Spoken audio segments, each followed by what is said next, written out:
Fuck black history, ain't no black history. This ain't black history, this ain't that you'll see. They don't know about me, you don't know about me. They gon' know about me, you gon' know about me. See, I am not a slave, I was born to slide, I am not afraid. Hop about the K, oh yeah, free to God, they went out of state. I'm a child of God, I do not belong to the United States. Fuck black history, tell Uncle Sam he can catch a fade. I went to hell, school, graduated at the top of my class. Still never thought I was over my peers. We did that time together 12 years. Ain't that some movie? I think that it is. They won't control me, I'm really a member. I traveled that road, I came back with the jewels for 'em. When I pull up, they peep how the roof gone. We some dog killers, won't chew bones. Know we all spit 'em, we supreme. Somewhere I read a nigga had a dream. Did them dirty, they keep playing back that same to us, but it bullshit. If you win the battle, you can tell the story and delete whoever, get whoever glory. Hope you listen closely, this ain't metaphor. This is straight up real and I prepared you for it. MLK was a motherfucking agent. At first he ain't know it, cause really they played him. They showed him the front of the building, they tell him the back was burning. But the secret they gave him, he tried to reveal it. Go back and listen to that I Have a Dream and the speed that he gave on the night before they killed him. He climbed up that mountain and sink the promised land. That boy was a Mason. By writing, they sealed them documents forever. But I know Masons in Atlanta know better. They said he would kill cause of prejudice, yeah, but they lied to you. Here I come with that shovel on, yelling fuck black history. Ain't no black history, so they gon' know about me. You gon' know about me. See, I am not a slave. I was born to slide. I am not afraid. Hop about that K. Oh yeah, free the guys. They went out of state. Yeah, I'm a child of God. I do not belong to the United States. Yeah, fuck black history. Tell Uncle Sam he can catch a fade. They don't want you to remember this. You not no slave, you indigenous. Fuck how they painted them Indians. You went to war with the French and the British, man. Quite frankly, you was kings Merovingians. They took the women and men, made them prisoners, raised up the children to worship their images, set up a lab to the genes and they mixed them, and this shit get way deeper than your pigment. What if I told you was born sovereign and all you ever had to do was admit this shit? What if I told you that this was your ancestor land? That mean that they was the immigrants. Wait, I think that someone tried to explain that 100 years later. The Negro was still in exile in his own land. Natural birthright, Malcolm X style. What was Holmes saying? That's the curse, right? Fuck black history, ain't no black history. This ain't black history, this ain't that you'll see. They don't know about me, you don't know about me. They gon' know about me, you gon' know about me. See, I am not a slave, I was born to slide. I am not afraid. Hop about the K, oh yeah, free to God, they went out of state. I'm a child of God, I do not belong to the United States. Fuck black history, tell Uncle Sam he can catch a fade. I went to hell, school, graduated at the top of my class. Still never thought I was over my peers. We did that time together 12 years. Ain't that some movie? I think that it is. They won't control me, I'm really a member. I traveled that road, I came back with the jewels for 'em.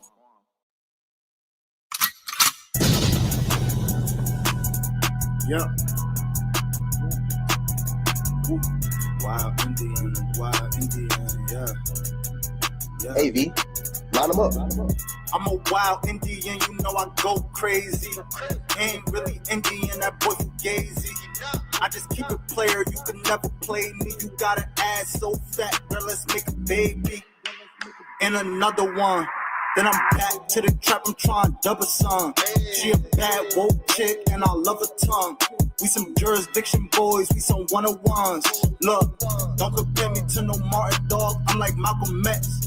Job about our freedom, we'll leave a crack and stretch. Round of applause, boy, you know we clapping text. Chucky dog, child play, yeah, nigga, that's what's next. Open up the cans just like Arizona. Pull up masked up like we got the Rona. We set up jurisdictions when we buy the corner. How you claiming that's your hood and you not the owner? Be the B, I just pulled up in the need for speed. Free the land, tell the colonizers that they need to leave. Wild Indian up in my veins, you know how we bleed. You ain't gotta lie about who we is, dog, just keep it G. We at war, we can't keep the peace. Since we at war, gotta keep the peace. Whack a cone, then I meditate. Should I need to breathe? Keep an Olmec head when we slide, dog, cause we the shit. Like my niggas sit, bitch, we the sheets. I can't keep the peace. If it pop off, then I want a piece. I'm just on release. I'm in go mode, motherfucker thief. In these streets like EBT, when we at war, make peace with me. I don't give a damn, understand. Fuck who stole this land, white or black or tan. Understand, it's fuck who stole this land. Might have seen me get a little buddy these hands. He wasn't no Abbo man. A lot of these dudes is Sambo man. They full of shit like my ammo can. What they call an N-word out the wrong mouth as an ambulance. Wild Indian, get it in advance, or you can post date it. Ask around, I'm the most hated. Straight sacred, they stole acreage. Go ape shit, show ain't shit. It won't be televised, I don't tape shit. Be the B, I just pulled up in the leaf of speed. Free the land, tell the colonizers that they need to leave. Wild Indian up in my veins, you know how we bleed. You ain't gotta lie about who we is, dog, just keep it G. We at war, we can't keep the peace. Since we at war, gotta keep the peace. Whack a cone, then I meditate. Should I need to breathe? Keep an Olmec head when we slide, dog, cause we the sheep.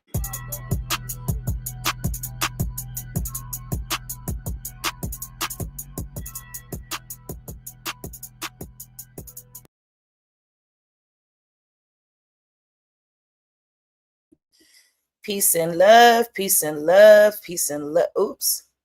Peace and love to everybody. Hey, y'all. Peace. Welcome to the show, baby. Welcome to the show. Yeah.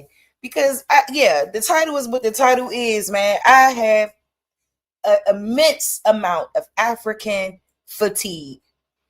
I am tired of all of this nonsense. I'm tired of every time I turn around, there's conversations amongst surrounding these Africans and them coming over here, exploiting our resources, exploiting the people, don't know anything about American history, don't know anything about our history in America. And there's always some discourse. They always got something to say. I'm over it and I'm tired and I'm done. I'm fatigued off of this, y'all.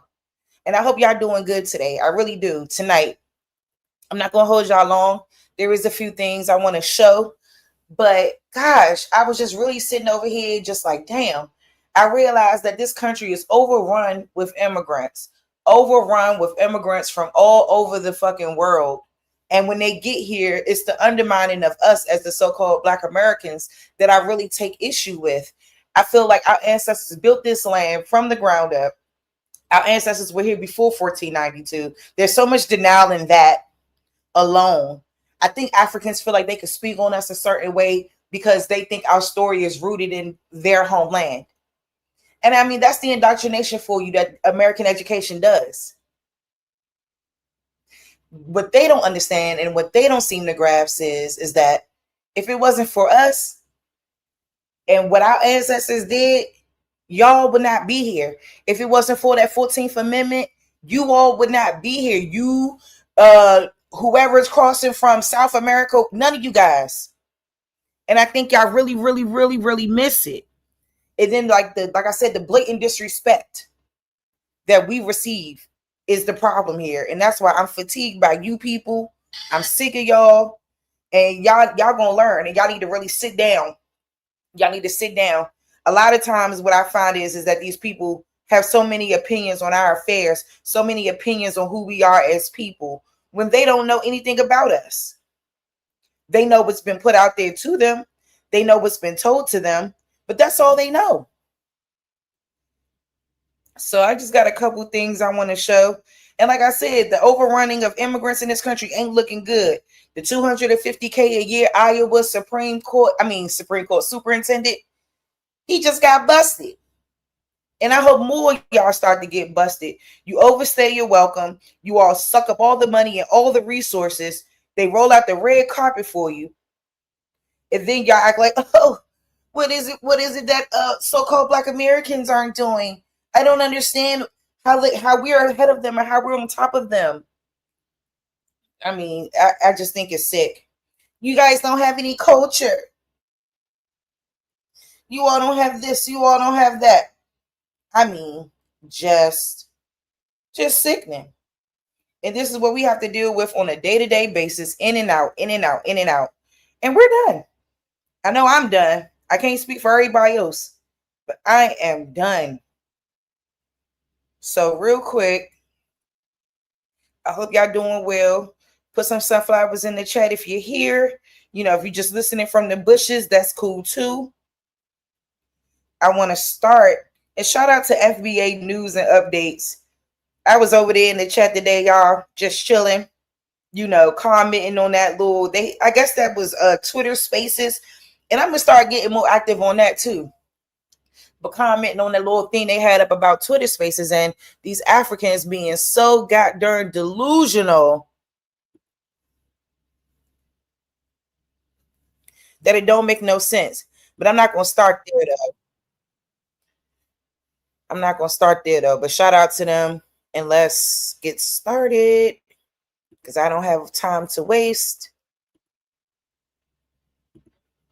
All right, let's start here.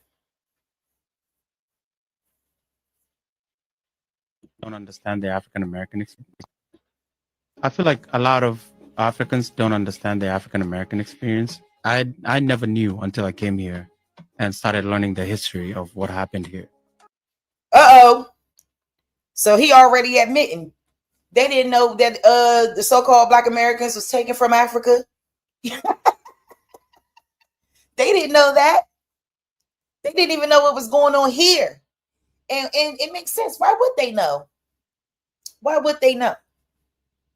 Like all the way from the end of slavery, Jim Crow laws, my redlining, bad, the y'all. civil rights movement, the pipeline from the school to prison pipeline, the prison industrial complex. Yeah, like all of this stuff. I don't think Africans have an idea of all these things that are put against African Americans to become successful. Like even the Africans that are brought here, we're brought and we're put into like nicer neighborhoods. They don't put us in Southside Chicago in like the worst neighborhoods where you literally have to get a gun to survive, My family members in the US, when they go to the bank to take a loan, they will be given a loan. But when their African American friends go there, to take the same loan, they will deny them, from having a loan. When it also comes to jobs, for example, just to apply some jobs, my African family, with African passport, they will give them some jobs, and then the African Americans, they know they will not be able to have the same jobs. So God bless this brother here for explaining these things, to the Africans who thinks that they are in the United States and they are better than African Americans, because of their hard works, they are there. As he said, from the time of slavery all the way to the Jim Crow era in the United States, not only that, but even today, the way the system is built, you as an African with an African passport, the system will favor you than the African Americans. Because of why? The system knows that first, you are not American, and then not only that, but they can also put a pressure on you, just like at your workplace, to do certain things, even you don't want to. Why? Because you do not want to lose your green card or you do not want to lose your job, which might just put you at the risk of deporting you back to your home country. I have seen a lot of Africans, on the internet talking about African Americans being lazy, being this, being that, if you think because of your hard work you are in the US, why don't you sit your ass in Africa, to work hard to get what you are having right now in the US? But no, because you can't make it in Africa because of the way our system back home here also is not enough jobs for people, not only jobs, but you, for example, who is from a minority family, let's start with, you will not have the chance, to be able to do something here because it's not about what you know, it's about whom you know. The same system is in the United States put in place for the African Americans, So I want to see all of you Black Americans. I want to see all of you Black Africans, to work together, to know that we are all families, I am Africans.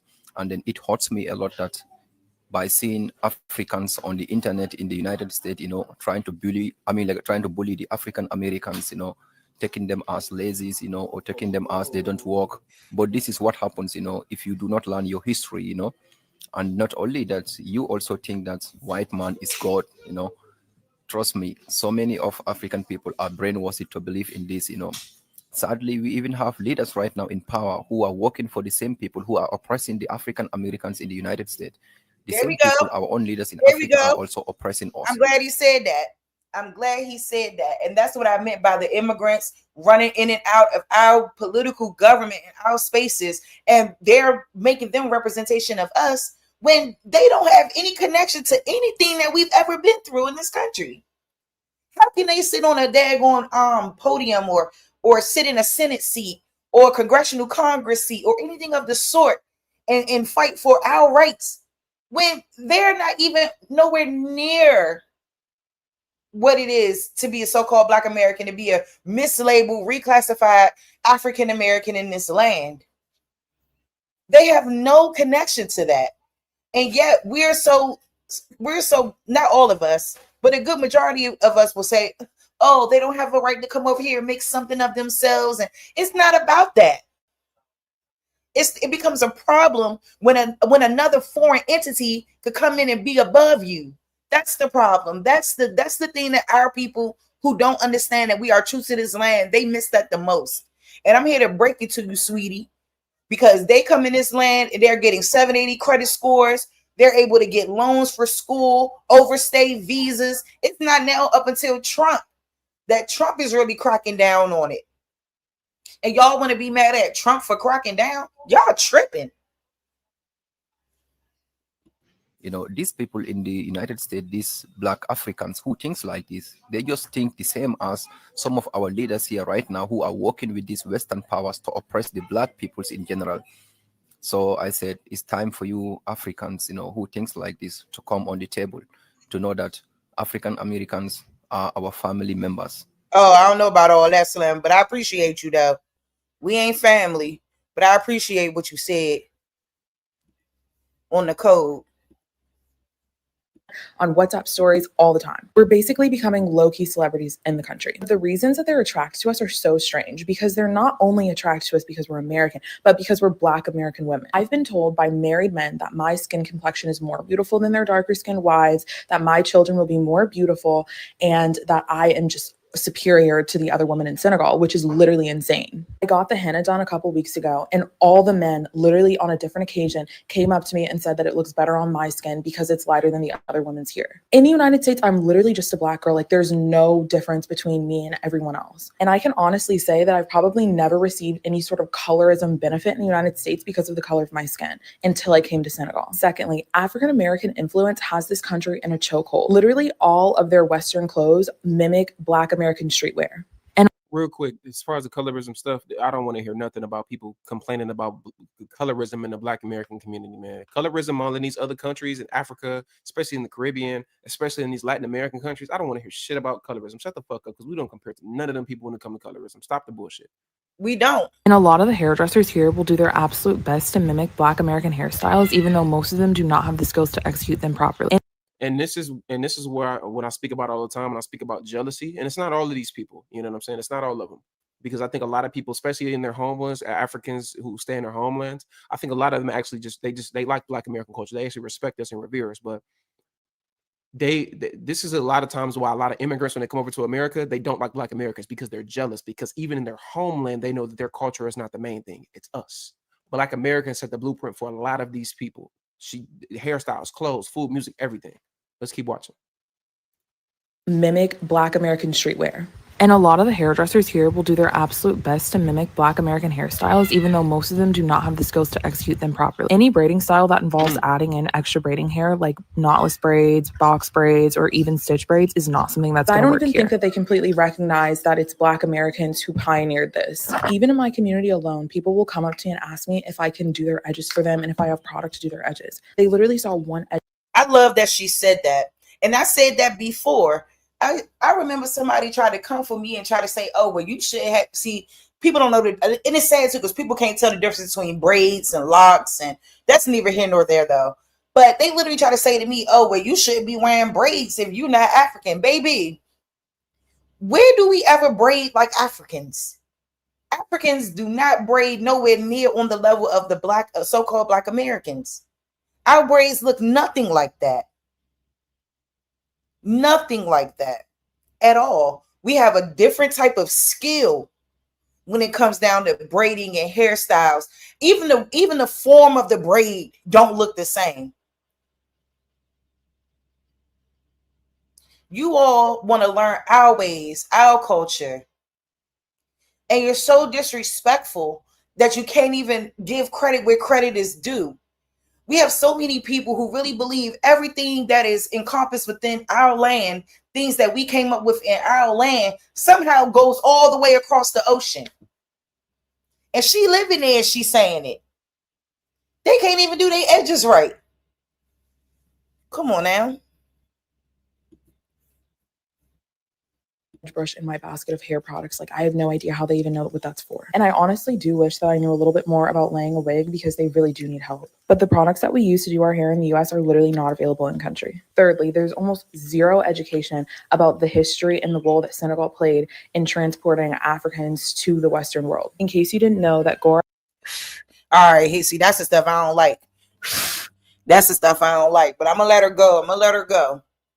Island at the tip of Senegal was one of the last stops before slave ships were transported to the Americas. They look at. I think a lot of people make up a bunch of history around all these different African nations that supposedly snatched people and sent them over. And I mean, that story is so outrageous and so far-fetched that a lot of our people, they cling on to that, and our people got to stop. And I'm gonna show y'all some more examples of that. Me and my other Black American friends, who are a variety of shades, and absolutely wonder how we look so different, and we all claim to be Black Americans. I've had to explain to my community many, many times the dark history of the slave trade and why all of us look so different, and there's so much genetic variety in our hair texture and our skin complexion. And because we had an ethnogenesis, and most of the African immigrants didn't even come over to America, but we had an ethnogenesis. So for the 3%, 2% of African slaves who did come to America, they mixed in with the Native Americans and they mixed in with white people, which now you have a new ethnic group, which is us, Black Americans, foundational Black Americans. That's interesting. None of it has to do with bleaching. I don't agree with that 100%. I don't agree with that 100%, but I know like that's the FBA conversation. So I understand when they say that. I just don't 100% agree with that. Now, I will say that it was a so-called Black indigeneity. There was a Black presence, a so-called Black presence that was here. People who looked like us that was here. I don't understand why people cannot seem to grasp that. Why do you think that there was melanated people all over the world, but not in the United States? Not you niggas. You niggas from Africa. We get all that backlash when we say our ancestors were here. When we do our genealogy and we do our research, we find that our ancestors have been in this land since time immemorial. And the thing is, when we talk about documentation, most Africans can't even document their history like that. Their stuff is strictly tribal, strictly oral history. But then when we say that, you must have didn't take a DNA test, you must have didn't do this, you must have didn't do that. But everybody else can say, nah. You know what I mean? And I think that that's a problem. We have so much to learn and so much to discern that we'll never ever, you know what I'm saying? Like, I mean, for me, I'll never ever stand for that nonsense. And it's crazy because when I was on the science room, man, I wanted to get into that African girl ass so bad. You're an African. You don't get to sit there and tell us our history. You don't get to sit there and tell us who we are. And when people don't see that they're being undermined, our people especially, it's really disheartening. But I know like in time, people will come to things on their own. And that's just how it is. It's like we had to come into it and understand. We heard them whispers about being Indian since we was kids. All of us. That's just the fact. And I think a lot of times when people are so, they are just so connected to the slave trade narrative that anything else blocks their cognitive dissonance. Anything outside of what they've learned they will block it. And then say that we're the ones brainwashed. Oh, you must have took the vaccine. You must have did this. None of that got anything to do with my genealogy or my history. So why do you think that because I don't agree with a mainstream narrative and agreed upon consensus that, oh, we must be the ones that's crazy? Because the jig is up. The jig is up. Teachers at school have very limited knowledge about what the aftermath of slavery looked like in the Western world, and especially in the United States. Next, we can talk about the women's beauty standard here. It is absolutely molded after Black America. Most of the TikToks that the girls in my village watch to mimic themselves after are coming from Black American women in the United States, which again brings us back to the skin bleaching because Black American women come in a variety of shades. Just the other day, I was at school and one of the students asked me if I used oil, which is code word for skin bleaching cream, on my skin. And I said, absolutely not. And then she asked me if my friend who visited me earlier, who has a lighter complexion than myself, bleached her skin as well. And I said no. And they convinced themselves that there's no way that she could be that shade without bleaching her skin. If you're Black and you plan on visiting Senegal, living here, vacationing here, stay away from any product that's labeled for beauty. It's going to be filled with skin bleaching cream. Only use the products that come from France. I only use those products on my skin for lotion or even oil. The myth about Africans... Shit, if I was to go out there, they're going to think I'm a white man. Shit. Because I'm already kind of light. They're going to think I'm a damn white man if I go out there, that motherfucker. Sheesh. And that's another thing that they don't even talk about in a lot of these countries. The skin bleaching. Yes, that skin bleaching shit over there in Africa is real. Is real. You know, it's interesting too, because even some of our beautiful dark-skinned, melanated Aboriginal Indigenous Americans, I know I've been called light-skinned by them. And I think that right there just kind of shows like the levels of just colorism in our communities. But then when you go over into another Western hemisphere, I mean, not Western, excuse me, when you go across the sea and you see the level of it on that scale, when you see people literally hating their complexion and hating on a Black American or a so-called Black American when they come over into that space. And we're light enough to believe that skin bleaching is a thing. No, we got that natural red pigment under. It's natural. Natural. You know, gosh, it's really something. This video almost over though, but shout out to Ant CEO. That's going on in their homeland is insane. And this is why a lot of these tethers are jealous. I'm so glad a Black American woman is speaking out about the truth of how a lot of these people's homelands are. It is what it is. It is what it is. Only use those products on my skin for lotion or even oil. The myth about Africans looking down on African American communities and culture is not something that I've experienced at all since being in Senegal. I've experienced nothing but fairness and kindness from everyone. And that's what I will say. I do think a lot of Africans who are in their homeland, that's why I said earlier, they actually revere Black Americans in a positive light. It's the tethers, a lot of the tethers who come over to America, they're jealous. It's them. It's not a lot. I'm not saying it's none, but it's usually not the Africans who are in their homeland. A lot of times it's the tethers that come over to America, or they go to the UK, or they go to Canada. Hi, Nikki. Hey, OT. Fairness and kindness from everyone. Granted, that is my experience from being an African American woman in Senegal, not a man. In my village, the two most frequently known African American people are Barack Obama and 50 Cent. Most mainstream African American music has not. She needs to stop saying African American and say Black American, but not touched down in this country very much. People in my stop using all of that. All of that has to go away. All of that has to go away. Because I think when we use those terms, these other folks, it's so easy for them to assimilate into our culture and cosplay us. And then they try to make it seem like, oh, well, they get pulled over by the cops. It'll be the same thing. No, it's not. Stop saying that their experience is our experience. It is not. It will never be. It will never be.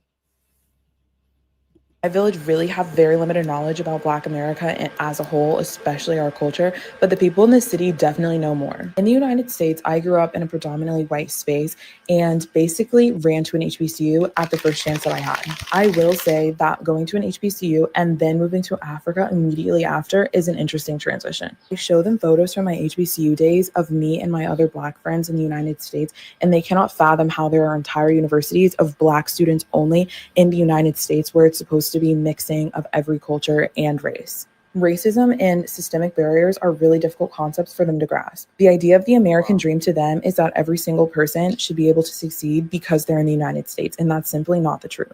Every day I do my best to dispel any myths and untruths about Black America and about the United States as a whole. This is a huge... I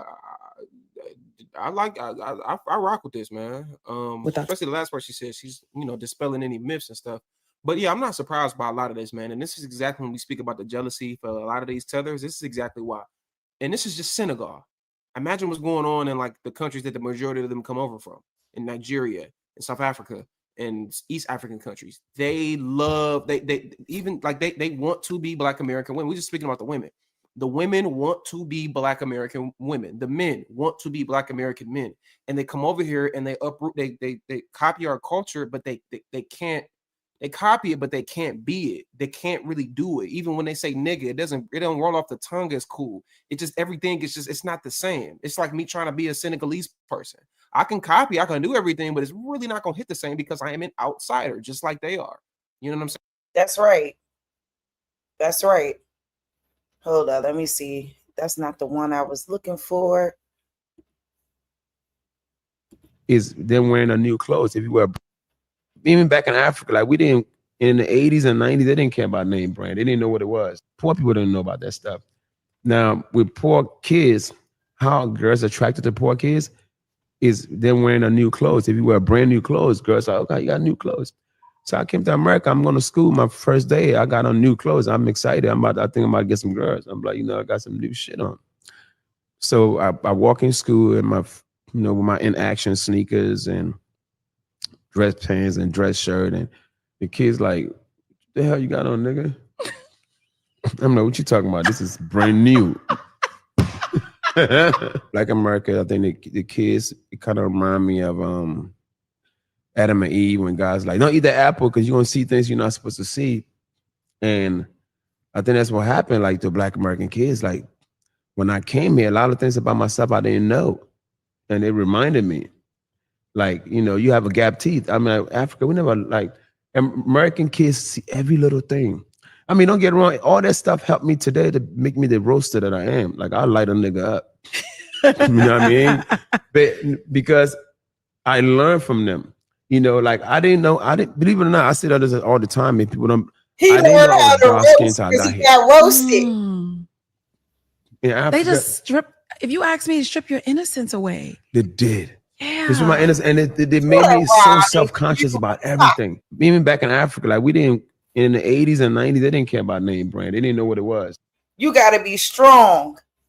You gotta have the goddamn warrior skin on to survive. in the American Black American school system, baby.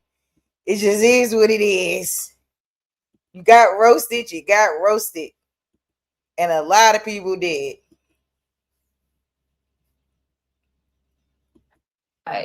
You're not African American, you're Black American. Like, What do you call Jamaicans? what? Huh? First of all, your background loud as hell. Where you at? Oh, my bad. Yeah, you said that you're not I asked you a question. African American, you're Black. I know. What do you call Jamaicans? They are Caribbean. No. What is it? Okay. People that come from Jamaica, what do you call them? I low-key don't even know. What do you mean you don't know? What do you call someone that comes from Jamaica? What is their ethnicity? They're Jamaican. Why don't you call them African Jamaicans? Because you're not African. They're not from Africa. Jamaicans? Okay, so when did Jamaicans get to Jamaica and when did Black Americans get to America? Jamaicans, oh my gosh, here you go again. Starting to think a little bit now, aren't we? When did Jamaicans get to Jamaica?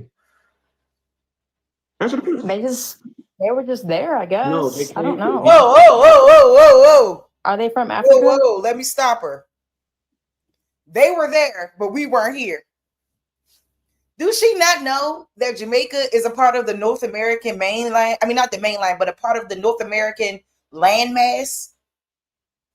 People don't know what they say when they say it.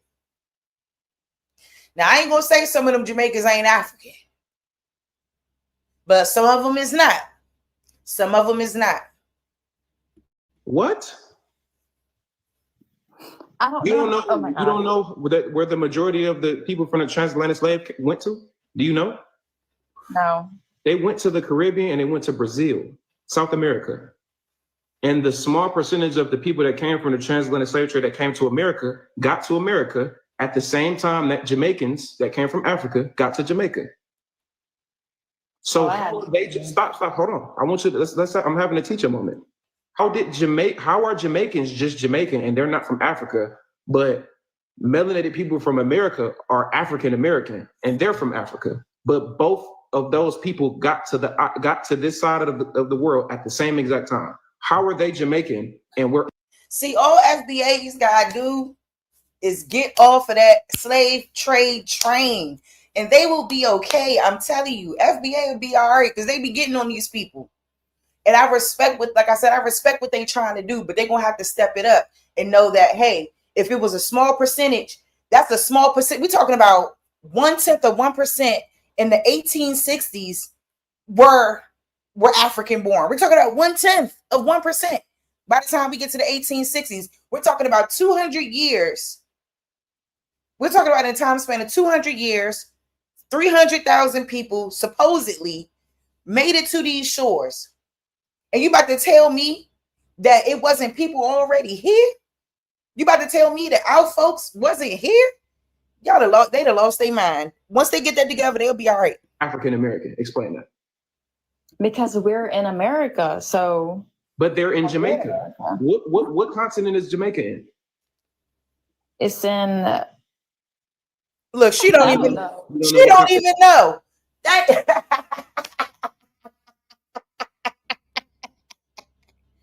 But then they want to tell us who we are.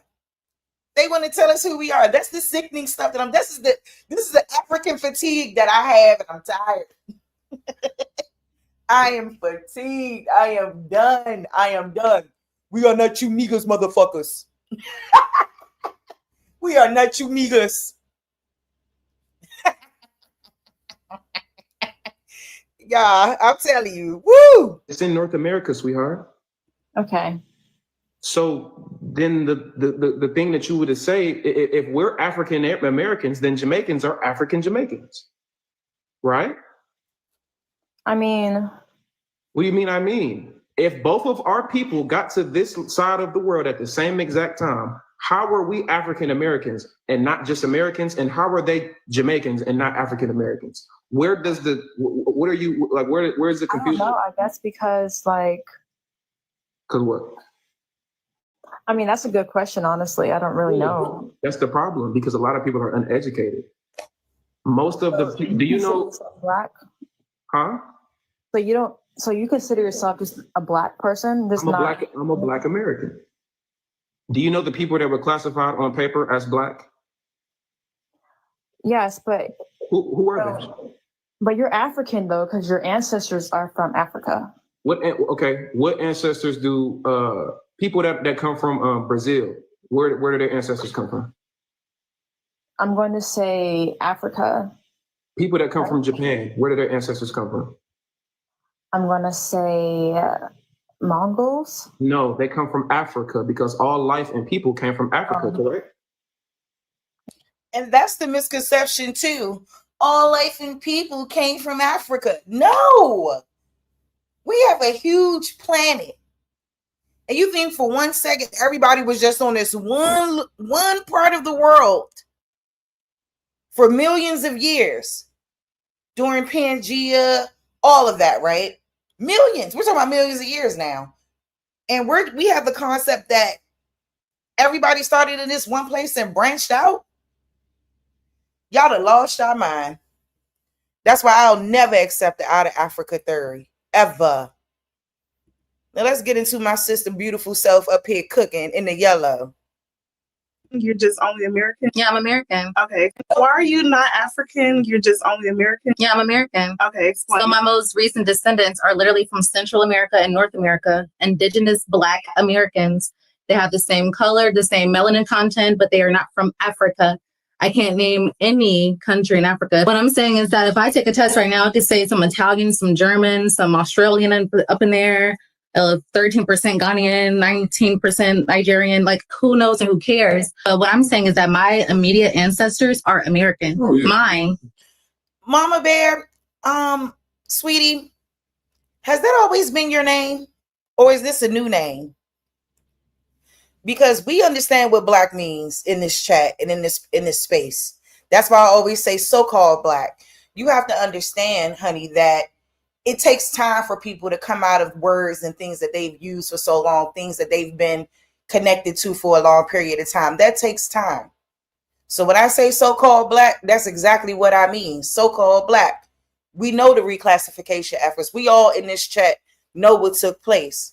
So until there's efforts made to change that ideology and to change that, I just think people should stop being so pressed to say, y'all don't know, whatever. We do know. Like, we do know. So, like, and that's not to come at you or anything like that. That's just to keep it a buck. Because I think a lot of times, you know, a lot of people take issue with Black, and they should. And they should. And I don't disagree. It is something that should have never been adopted into our vocabulary, but it was.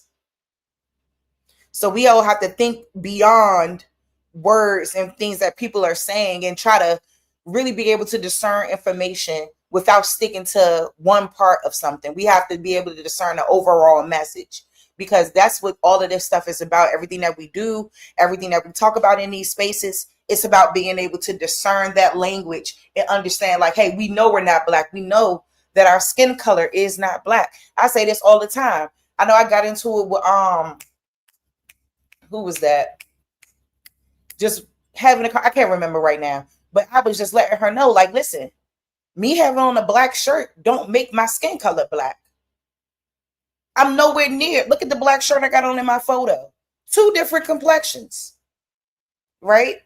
So we understand that. So we gotta be a little bit more easygoing, like, you know what I'm saying? Is you got, you know. So anyway, let me let my this beautiful girl finish. She's so pretty. Finish cooking. So are they Black? They're Black, but they're not African. It's a difference. The whole thing about African booty scratchers, and even why Black Americans have been called African booty scratchers, is because the white people have classified us all as coming from Africa because we're all Black. And that's where the whole, like, falsified information has come, where we all come from the Atlantic slave trade and all the Black people were just shipped here to this country and all over. That's not true. We were already here.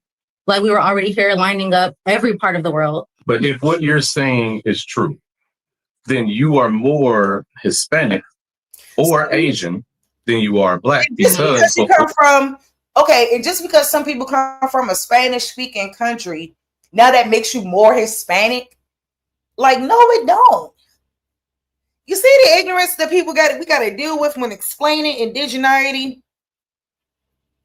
There was Black, so-called Black Americans, not Black Americans, so-called melanated people, whatever term, whatever you want to use, right? We're everywhere on this planet. And that includes these United States, this American landmass. It includes all of that. Stop. They be missing it. They do not listen. They do not listen. On my soul. On my soul. Y'all do not listen. And we have to constantly fight y'all, so y'all can understand where we're coming from when we're saying, like, no, our ancestors are already here. No, our ancestors were not at the bottom of a boat. No. When we ask you to prove it, you go and find fake African cousins and bring them on the show. Miss me with it. Or the transatlantic slave trade, there was what they call Paleo Indian, which those individuals. No, and once again, you're misinformed, and that's nice. I'm not saying that's the only people that were here, but yeah, they have Paleo Indians, which the Aztec came from, which the what is it, Aztec, the Inca, those tribes came from what is called Asia to some extent. What I'm saying is that with the transatlantic Atlantic slave trade, like, you've been, like, misinformed to think that there were only, what do you say, paleo, like, white colored Indians essentially that were here. That's not true. There were Black people here, or as people say, the Moors, or whatever you want to call it. There were Black people here indigenously, like they were across the whole world. She ate. She ate. Period. Mama Bear, you ain't gotta leave, boo. I'm just saying, I understand where you're coming from and your sentiments. You ain't gotta leave. I just want you to understand that we gotta be a little bit more easygoing about that. That's all. That some things just take time. That's all I'm saying. But, you know, if you leave, I respect it. It's all good.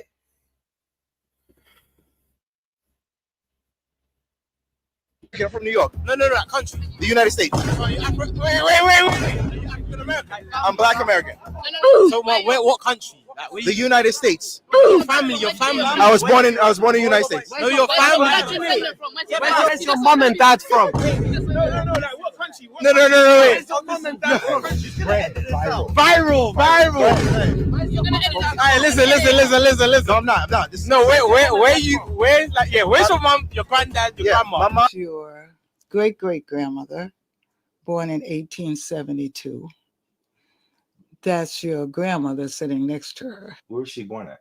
She was born in Virginia. So, are you Aborigine? Are you I'm a Native? Black American. You're just Black American. Yes. So your country is Black. No, Country is Black American. Wow. Your country is no. That's what I'm trying to say. My country is the United States of America. I swear, tripping. I'm tripping. You have to be tripping, bro. Aren't you from Jamaica? No. I'm born in England. All right, where are you from? My grandparents, my dad's side is Jamaican. So where are you from? Jamaica. All right, where else are you from? Where? England. Jamaica, England. You want to know something? Because the statement that you're trying to make is a statement that applies to you. Bro said I'm tripping. I had to pull out the videos for him, Big Buck. The full video's on YouTube, yo. Go check it out. Go leave a like and comment. Run it up.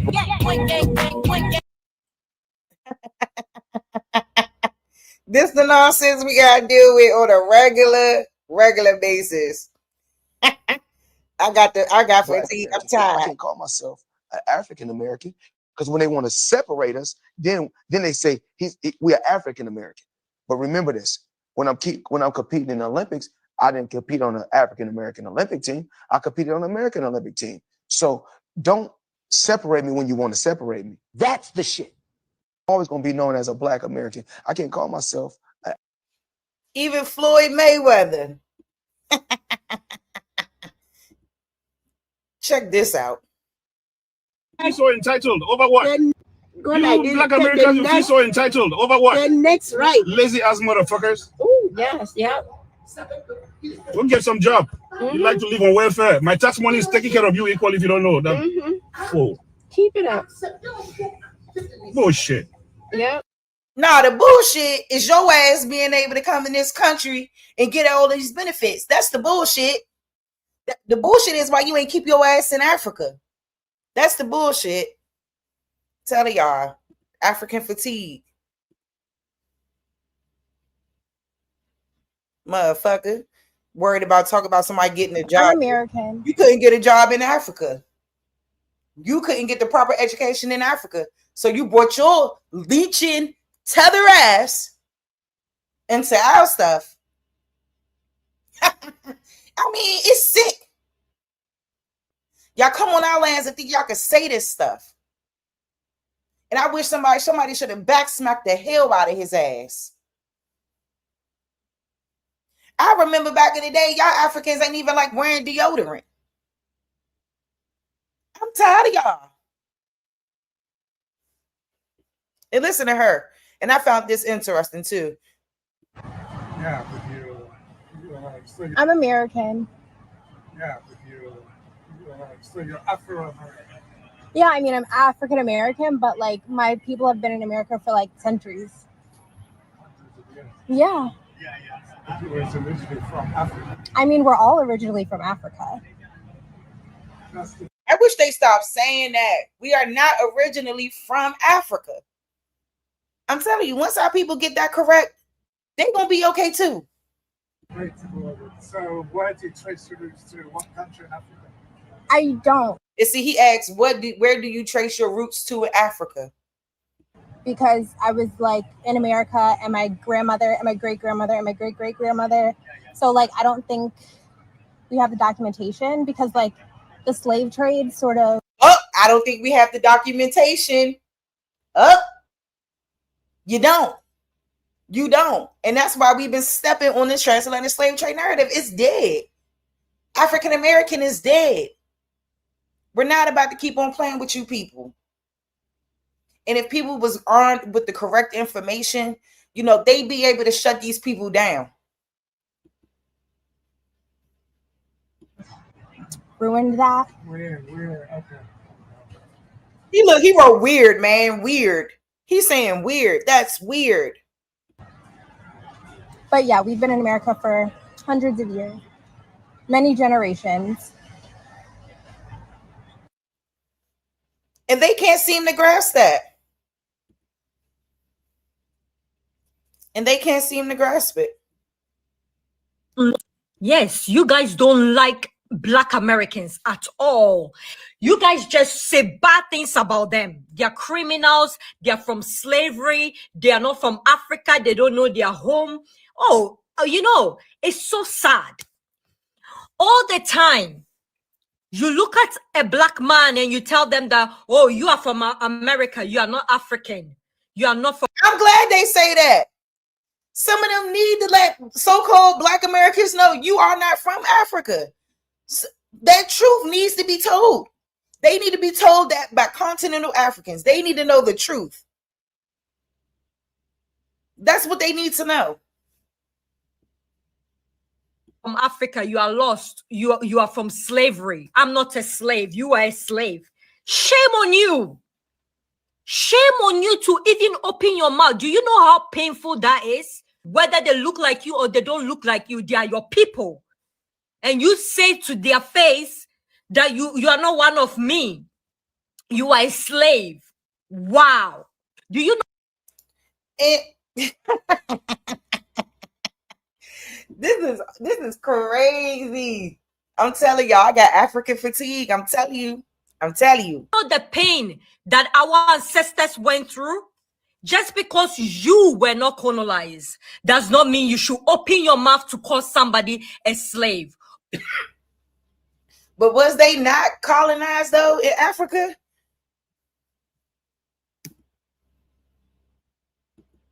All right, get into this. Americans doing way better than African Americans because it's not race. The people it's not race. The people that are willing to cross the fucking Atlantic Ocean, you're already selecting for a hyper.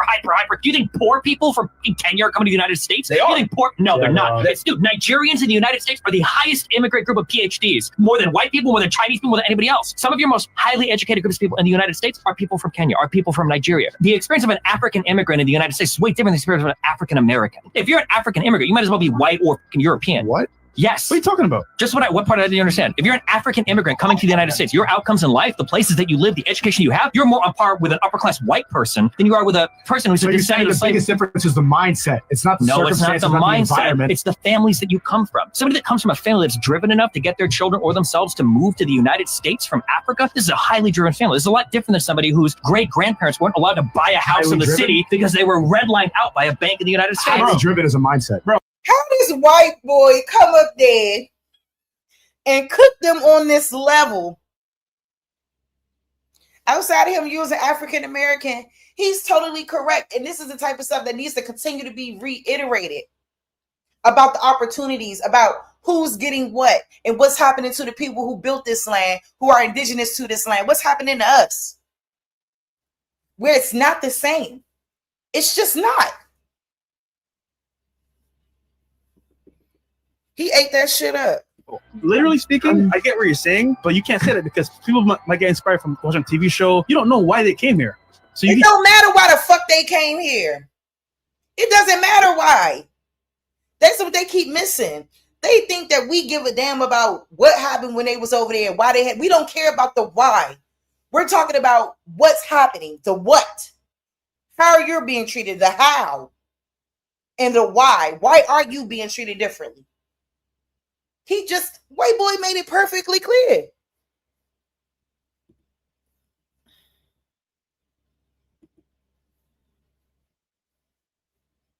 What's your biggest culture shock living in the UK? Black British people are always asking me where I'm from. And then when I tell them America, they're like digging for more. And there's not more because the whole slave trade. Literally yesterday I had a video about this and they don't understand. I swear to God, the slave trade thing, I'm telling you, that has to be debunked on a bigger level than what it's already been debunked on. It has to be debunked. It has to come out of school. It has to come out of books. It has to go. Because that is the line driven in between being indigenous and being African. And this idea around you as a person in the United States come from there because your ancestors got dropped off with no viable proof. Nothing that says, okay, we can't look at paperwork and see which ancestor came off the boat in what year. We're talking about in a 200-year time span, pens, or whatever, writing utensils, All of these things were in play. And I think the idea around, oh, they wouldn't have kept documentation on that. Yes, they would have. Yes, they would have kept documentation on that. Yes, they would have. I don't understand the confusion around that. I don't. You would be able to connect back to that one that came off the boat this day, this year, and went to this plantation, whatever, and had kids, etc., etc.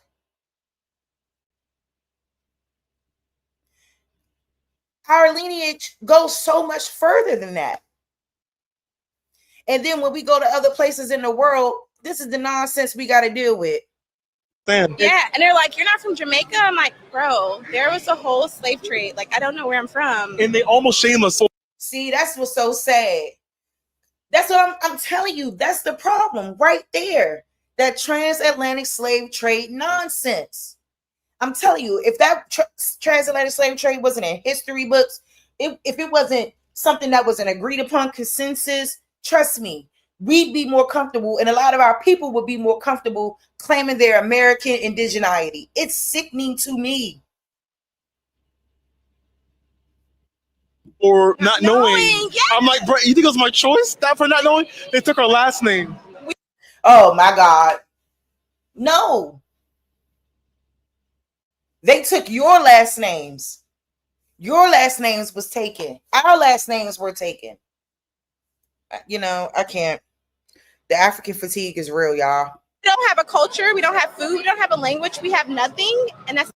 We have no culture, no language, no food. We have nothing. And that's not our fault. Girl, are you serious right now? These people can't be serious. What makes you think we have no culture, no food, no nothing? Have you lost your mind? You know what? Ooh, the fatigue. Girl, I am fatigued, y'all. I am fatigued. I'm tired. Not our fault. I would say we have a culture, though. I feel like Black Americans have a culture now with the music, the food. Yes. But there's not like how they have a culture. Exactly. But it is like how they have a culture. But it is, though. When you go to your family reunions, that is culture. When we celebrate within our own confines, that is culture.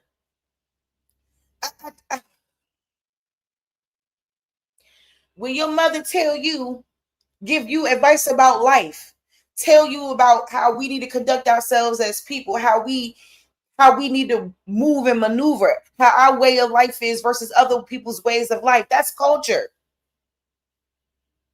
There is certain things within our communities that is unacceptable. They try to pretend like we don't have those type of standards. We do.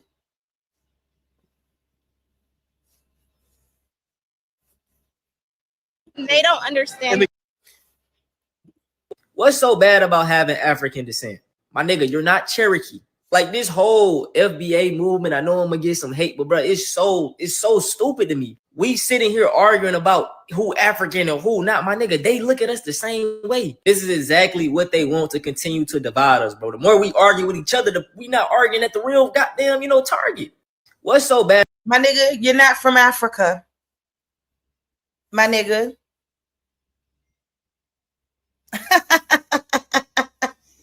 You're not from Africa, my nigga. He pissed me off. I saw the whole video on Instagram. It was people arguing with me on Instagram for weeks.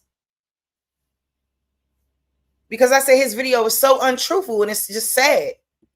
All right, because I got some more. Let's keep going. That they are better than African people. And this is essentially my understanding from the thousands of comments that they have sent because they didn't like the fact that Black Americans think that they are better. Girl, Black Americans literally made Tyler because y'all couldn't let that sink in. Than African people. And this is essentially my understanding from America is trying to help you people because you all are slow learners. You don't know what to do with the resources you all have. And everything has to be done for Africa by colonizers. You can't do it. It was roasting her. Thousands of comments that they have sent because they didn't like the fact that I, an African. It says, as we all know, the majority of us wouldn't waste our money visiting Africa. I'd rather go to the Caribbean islands any day. They be on TikTok.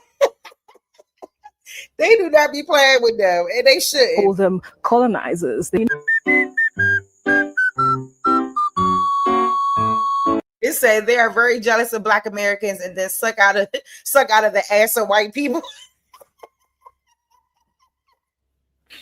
Woo. But y'all ain't got no energy for this, right?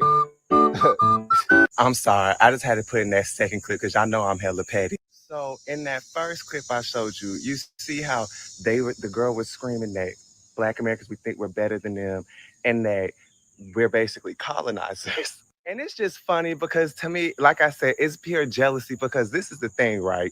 There's only one group of people, really Europeans, that you can blame for the reason of the state of the places that y'all are from.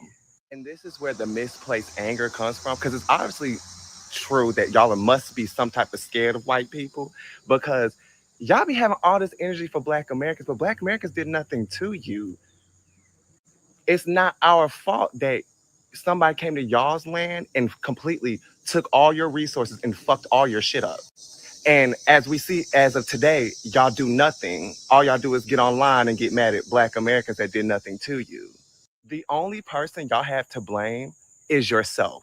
And that's why y'all are mad. Because the only person y'all have to blame is yourself. Because your leaders sold y'all out so they can make some money while y'all suffered.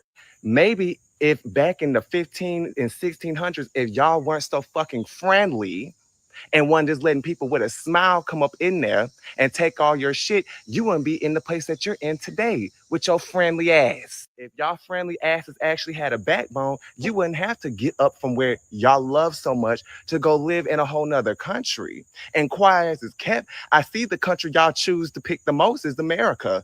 Because y'all know out of any Western world, America's going to be the one that's going to treat its immigrants the best. Because y'all know if y'all go to the UK, shit, right now they're trying to send their migrants to Rwanda, a country that's in war with another fucking country. It's time just for everybody to put their big boy pants on and say what the real issue is. You're mad that Black Americans are the only group of people who do not have to get up from where they're from, including Caribbeans, because like I always say about the Caribbean, y'all's people gave y'all a Black country and y'all still are running from it. We're the only group of people who don't have to go nowhere to go create a better life. We're the only group of people who do not have to move to a strange ass place, live in a 1-bedroom apartment with 20 different people just to try to make a fucking living. And then to have folks back home begging for money. And like I said, it's all this energy for Black Americans, but y'all never say nothing to y'all actual colonizers.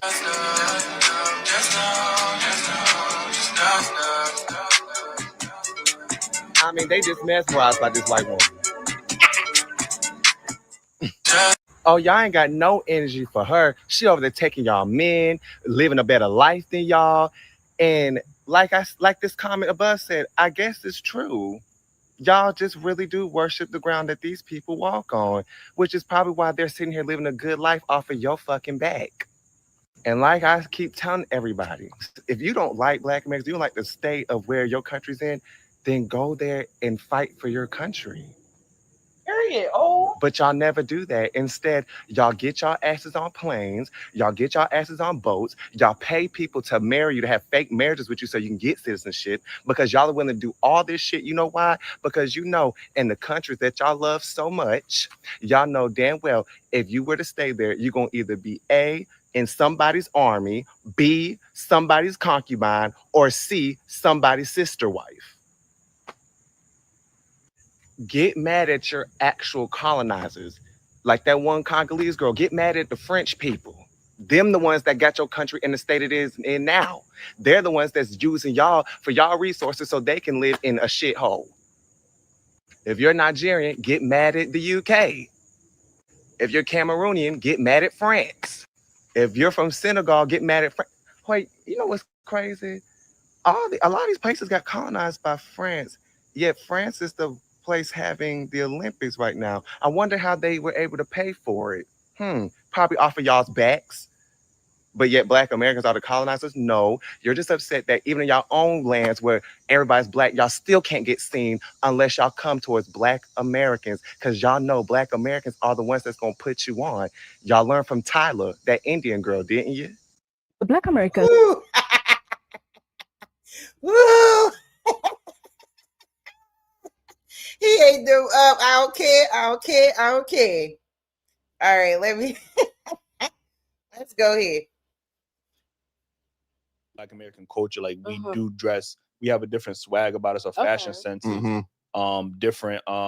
Even with you ladies, you guys are wearing wigs and weaves. Not saying y'all, I'm saying in general, African women do be wearing that.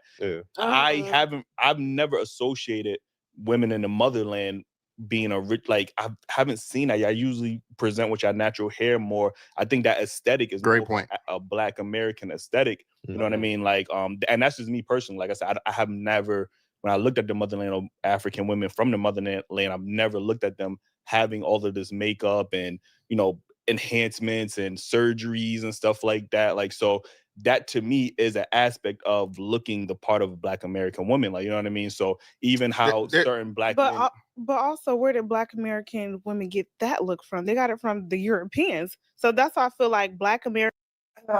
Yeah, I'm gonna try my best to let her talk. She irks me every time. Every time she opened up her mouth, her and her friend.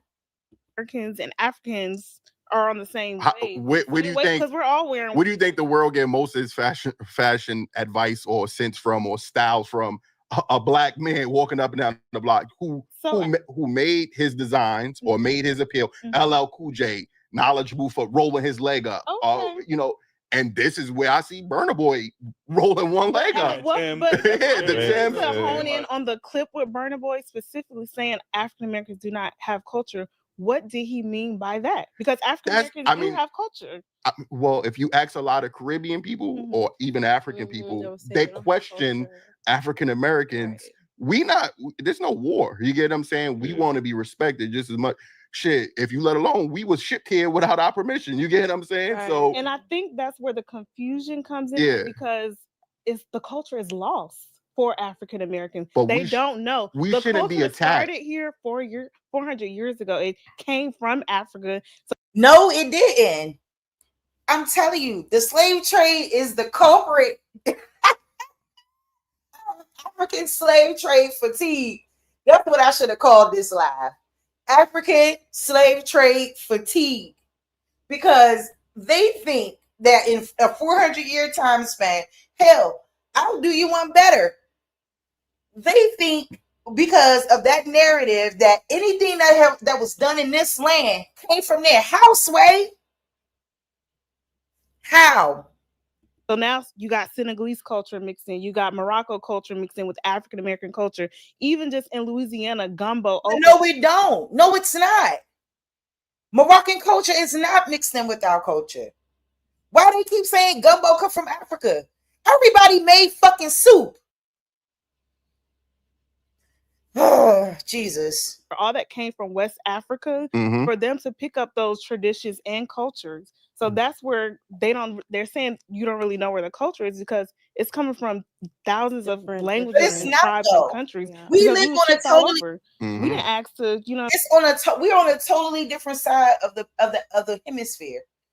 How can we copy anything from over there? Especially in times where our people were going through the most. How could we copy anything from over there? And I got one more to show y'all too after this. Yeah, because these people been really, man, I'm telling y'all, I have African fatigue. African tether fatigue. I'm done. Oh my God. Bro. I'm saying, so that's where they're like, necessarily where they're honing in, where it's like, you don't have cultures because. But you shouldn't say that. But we built a culture. We built African Americans have African Americans. You guys, you do definitely have your own culture. I can definitely say. I would never take that away from. It's because it's lost. No, it's lost. But I would never. That's a mindset from thinking outside the box. We had to create as we go. Like everything. Our language, how we talk, how we walk, what we make is also unique to what we are. Absolutely. You know what I'm saying? I would never take that. So I think it's just more so what has to be told to him that they do have culture, but it was made and created. And it became their own culture, hip hop. That's literally a culture. So is culture not made? Is culture not created? Is when you start something, I mean, I don't understand how someone had to start it for you to do it. And that's anywhere. And that's at any capacity. What do you mean? Yeah, I'm telling you, this girl's such a bird brain to me, bro. For you, is would you now say African American culture derives from African culture? I think we all take a little bit of something from each other. See, they gotta be real. They supposed to say hell no. They supposed to say hell no. No. Our folks don't know nothing about Africa. We just don't. We just don't. And no matter how bad y'all want us to feel like we need to have some type of cultural connection to a place that we don't know nothing about, that's the reality. That's the reality. Shit is I think that is true. And matter of fact, Art, can you play that clip that I had real quick? Because this is going to correlate kind of to this whole conversation. What do you say when people say where you from? America. No, where's your country? My country is America. I was born in New York, raised in. Where your parents from? My parents are from New York. Americans, they don't know where they're from, you know. I think American black people are the most lost black people in the world. Yeah. Do you get what I'm saying? Like, you see black people over here. You know where they come from. We all know where we come from. What are some negative stereotypes y'all heard about Black America from your parents, from your friends? You literally said it all. Yeah. That's it? Yeah, 100%. Yeah. All Like right. my mom would tell Look me. at them. Lashes, edges, wigs. Y'all don't lay y'all wigs like Black American women do. So-called Black American women. Y'all don't lay wigs like that in your homeland. Where do you think it came from? Look at them. Y'all don't do nothing like that. Y'all do not do that. Y'all come here and you embrace, like, and most people would not freaking, the only reason, and that's what they say, oh, well, no one would know I was African until I talked. Yeah. Were you walking around with a wig like that? And baby, I still can tell that you were African. I can still tell you were African with the extra bone in your head. I still can see it, baby. Don't get it twisted. It don't matter how much makeup y'all put on. It don't matter how you try to dress to look like us. We know y'all not us. Y'all don't run in the same circles and spaces as us. You don't. Yeah. She says it all the time. My parents are both from Grenada. They came here in the 80s and 90s. So what he was saying about how they think that Black people are lazy does resonate with me because I've heard that a lot. She gonna say it resonate with her. I'm West African, Nigerian, because if you remember the movie Sugar Hill, and there's a scene where they're doing the thing with the drug dealer, and the guy said, we can't. And they try to say we look like Nigerians and people from West Africa. How, Sway? We don't look like y'all. I hate to break it to you. But we don't look like you. We'll never look like you at all.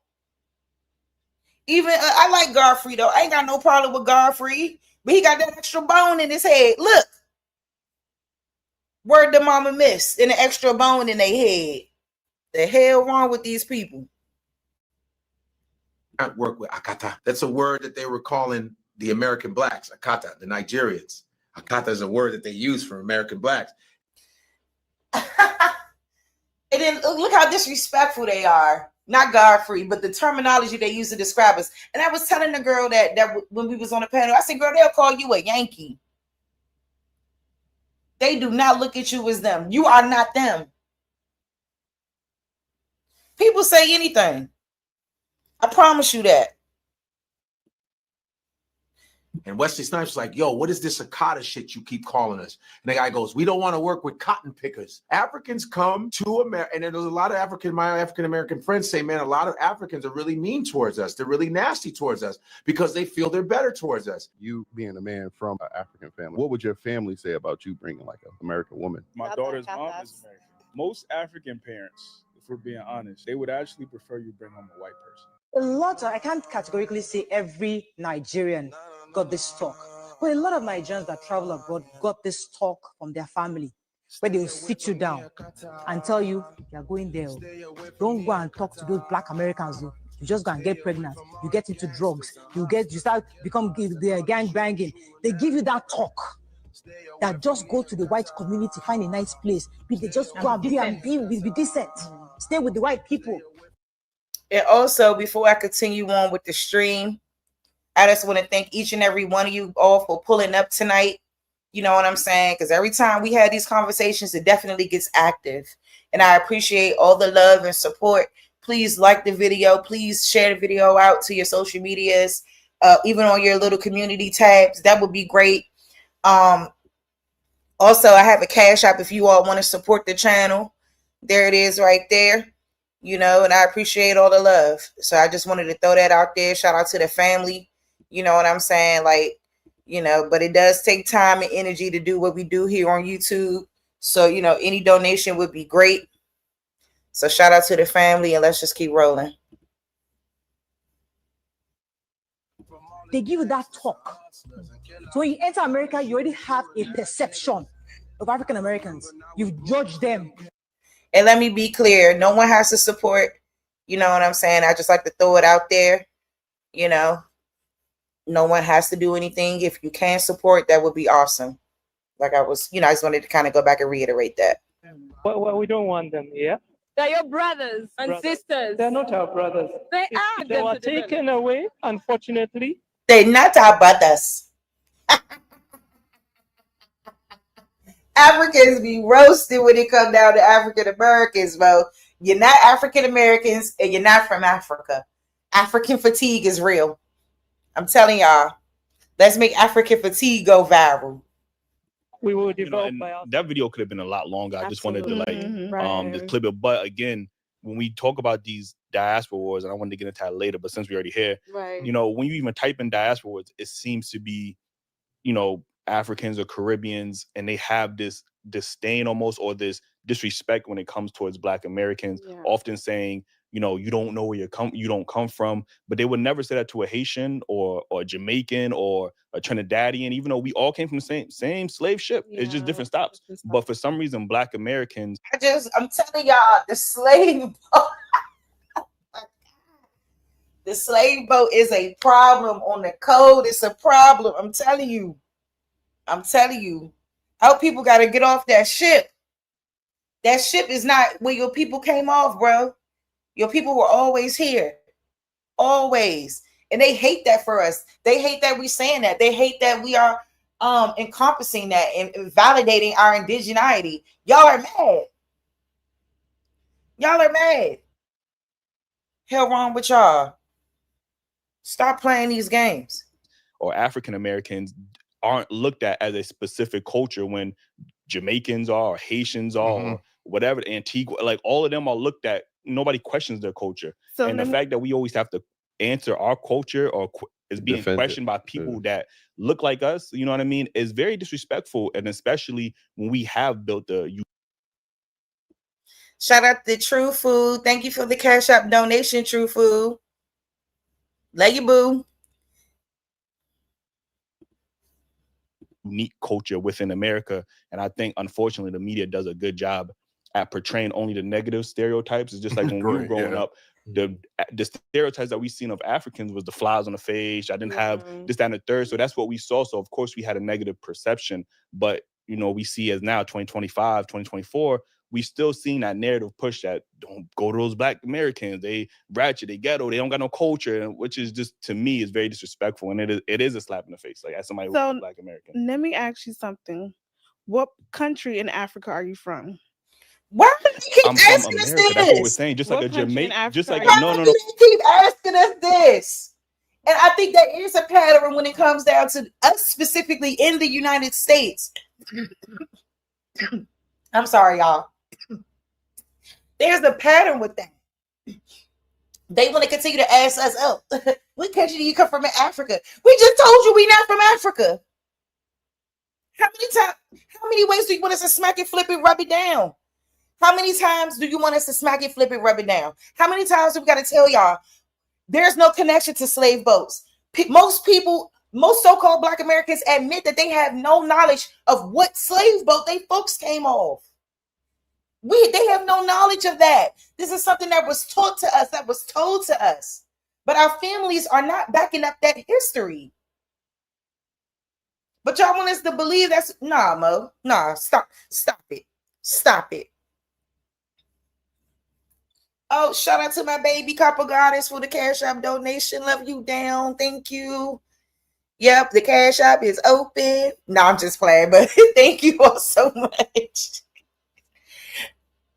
Hold on, just like somebody from Jamaica, they're not going to say what country in Africa they're from. Somebody in Haiti is not going to say what country from. They're going to say they're Haitian. Because they were closer from, what is it called? The triangle. And she's so dumb because they were not closer to nothing. They were not closer to nothing. What is you talking about? It should be the same respect given when we say we are from America, when we say we from DC, Baltimore, New York, Philly, North Carolina, Illinois, Chicago, Ohio, wherever you from. There should be the same respect there. What is you talking about? They weren't you don't even know what you're saying.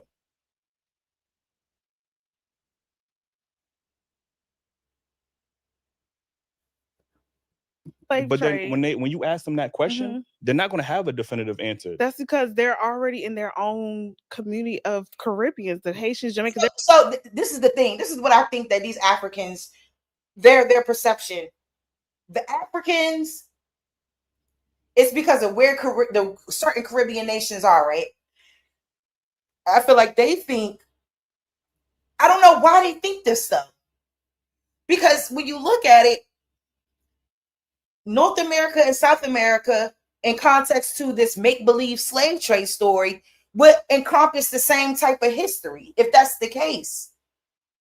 There's indigeneity in South America that is so-called Black, that is indigenous, and there is indigeneity in North America that is now being called Black, African Americans, etc. And for some reason, I think it's because they more closely identify with Caribbeans for some weird reason. Caribbeans speak the same English. They speak a little patois.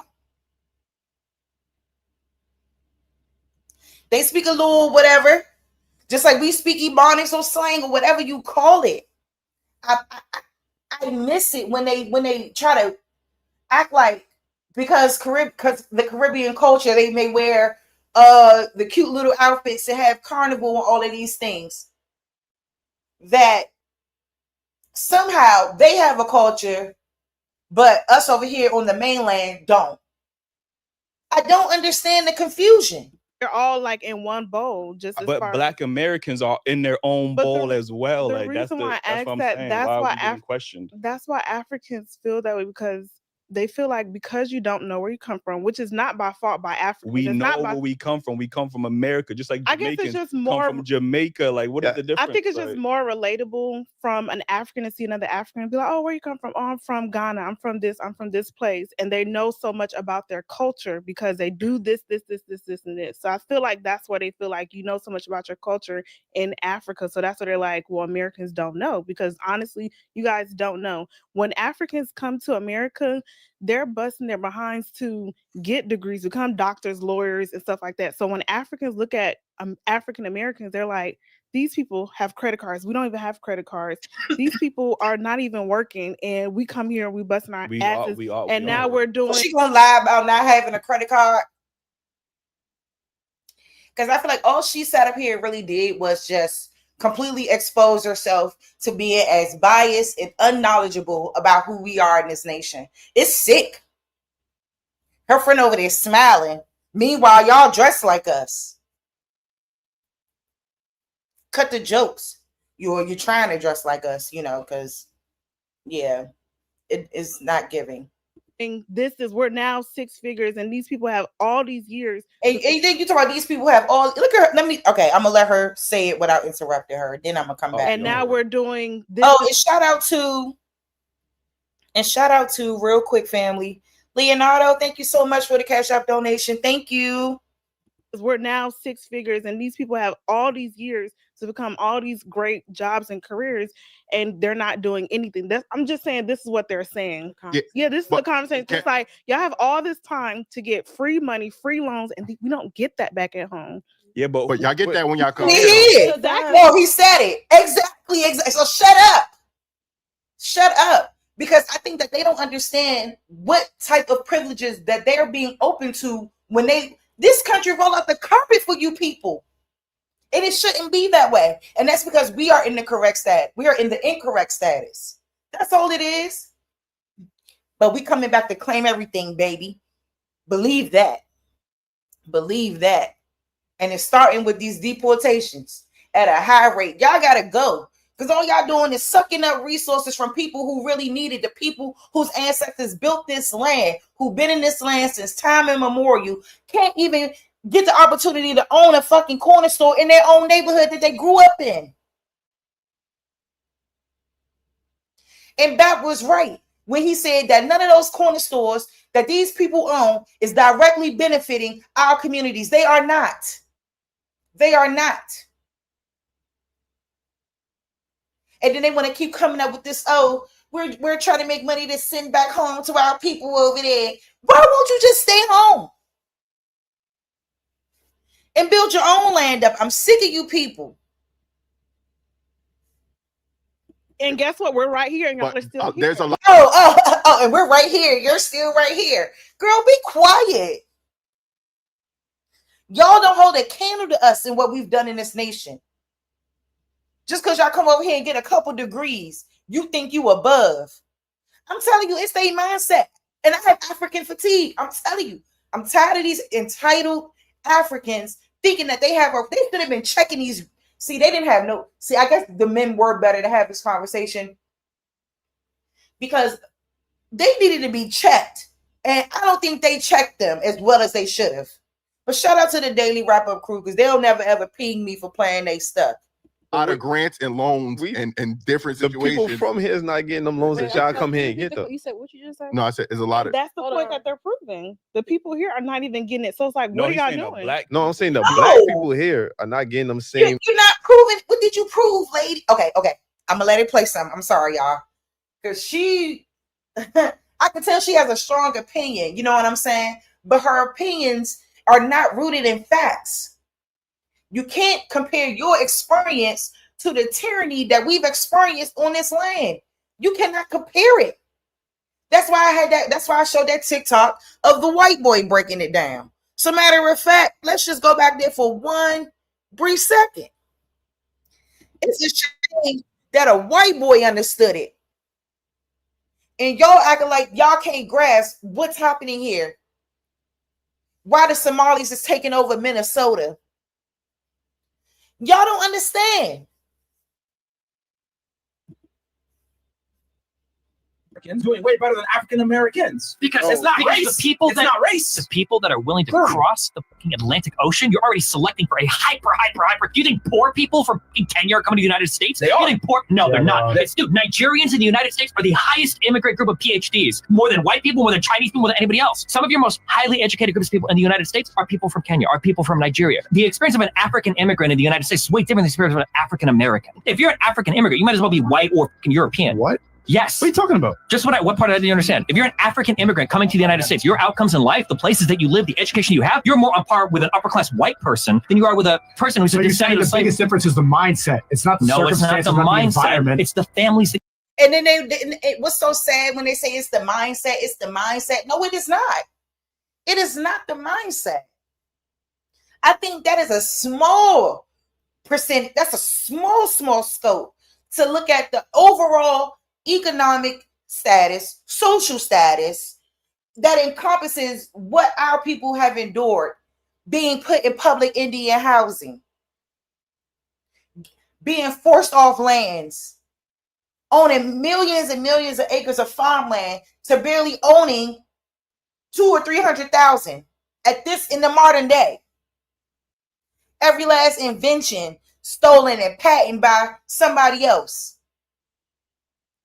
Everything that our people has done in this land since time immemorial has been swiped down to the identity. And I was talking to somebody too. I said, damn, when they say they killed the Indians, they did kill the Indians on paper.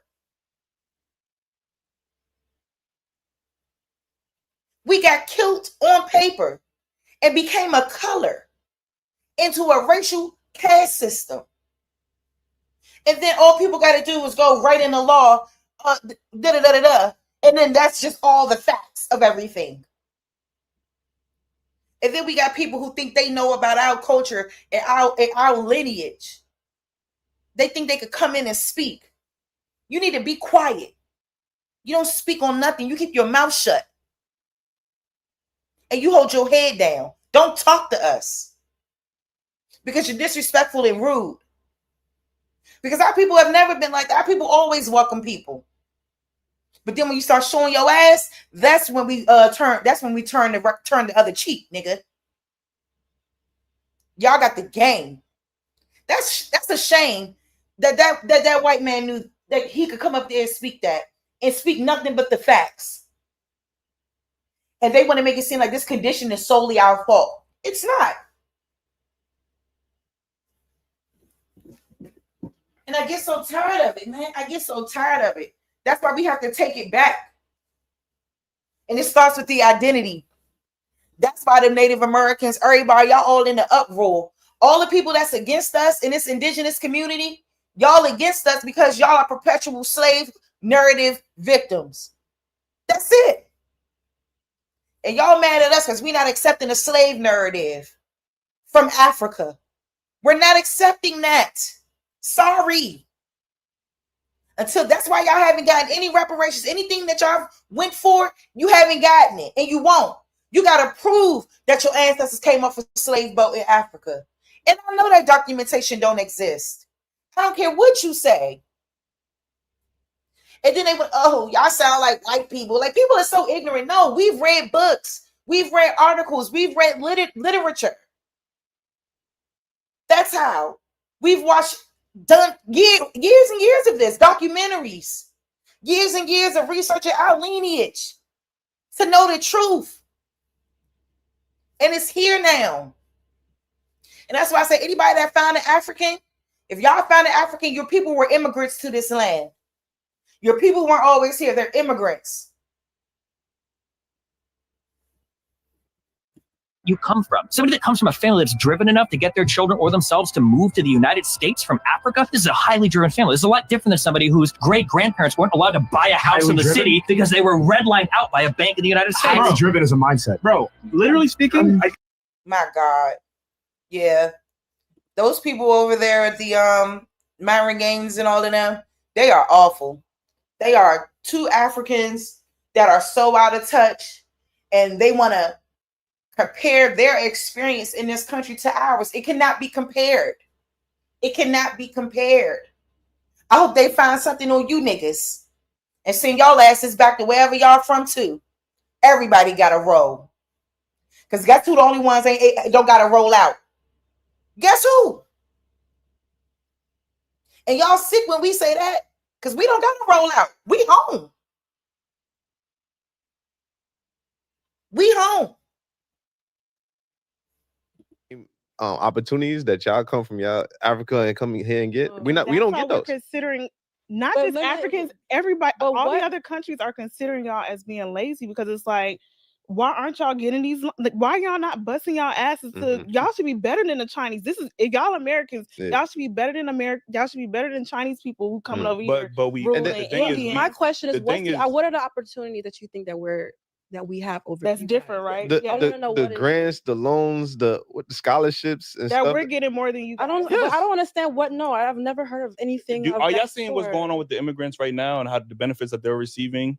Yeah, are y'all aware of this right now? The immigrants were here. Yeah. All of these Yeah, it's immigrants all over. coming into In like New New York? York and Chicago, I've yeah. heard about Are you that. aware Yeah, of the all y'all, benefits that they're getting like I right now? said, all them immigrants, all y'all motherfuckers that came, all you people that came in the 1800s through Ellis Island, y'all are immigrants to this country. Anybody, y'all are immigrants. Y'all are not indigenous to this country.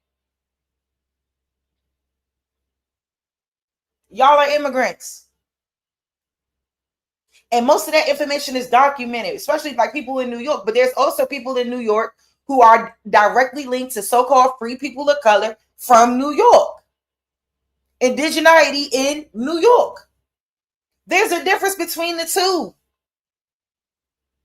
And it's crazy because when we see certain, like the way our history is depicted on television shows, like I had showed something not too long ago about it was like a little clip about Kanye West and his his ancestry and how his ancestry is rooted in elitism and being a descendant of free people of color and indigenous people in the United States. And then they show the Gilded Age right in between it, right? And then they're speaking on how, no, my people have been free in this land. My people have been free. They were not slaves. And there's so many of us that can say that. We can say that. Now, I'm not saying ain't nothing go down on this land being prisoners of war. I don't think we should call it slavery. We should call it, it was being prisoners of war. Because that's what it is. And that's what it was. Exiled in our own land. I'm tired. This African fatigue is real. I'm tired. African slave trade fatigue. I'm done. I'm done. That's why I said some people, you know, they just got to do a little bit more digging. Like, you're fine with surface level thinking. I'll never be a surface level thinker. I'm always going to go more deeply into these things. Always. I never have been the type of person that go for anything somebody tell me. Oh, somebody tell me that. Oh, okay. Nah. No Dane Calloway, Top Cats, Aboriginal Power, and I love. Oh, none of them could tell me anything without me going into it and looking into it myself. And that's what everybody should do. Everybody, oh yeah, you got that from this. Yeah, y'all be watching YouTube this and that. No. Yeah, you may watch some videos on YouTube, but it also takes a lot of study and discernment as well. And y'all miss it. Because one thing you can't do is tell me about my family. I literally seen a census of my family back in Virginia. This census, where my phone? I need to look at the year what that census came from. But the point is, I know these people are connected to me. They got the father as mulatto, the mom is black, others as mulatto, but they all relatives in the same house. But you got some as colored blacks, mulattoes. Y'all got all kinds of classifications there for them. Because what? And I knew right then and there that the reclassification was real.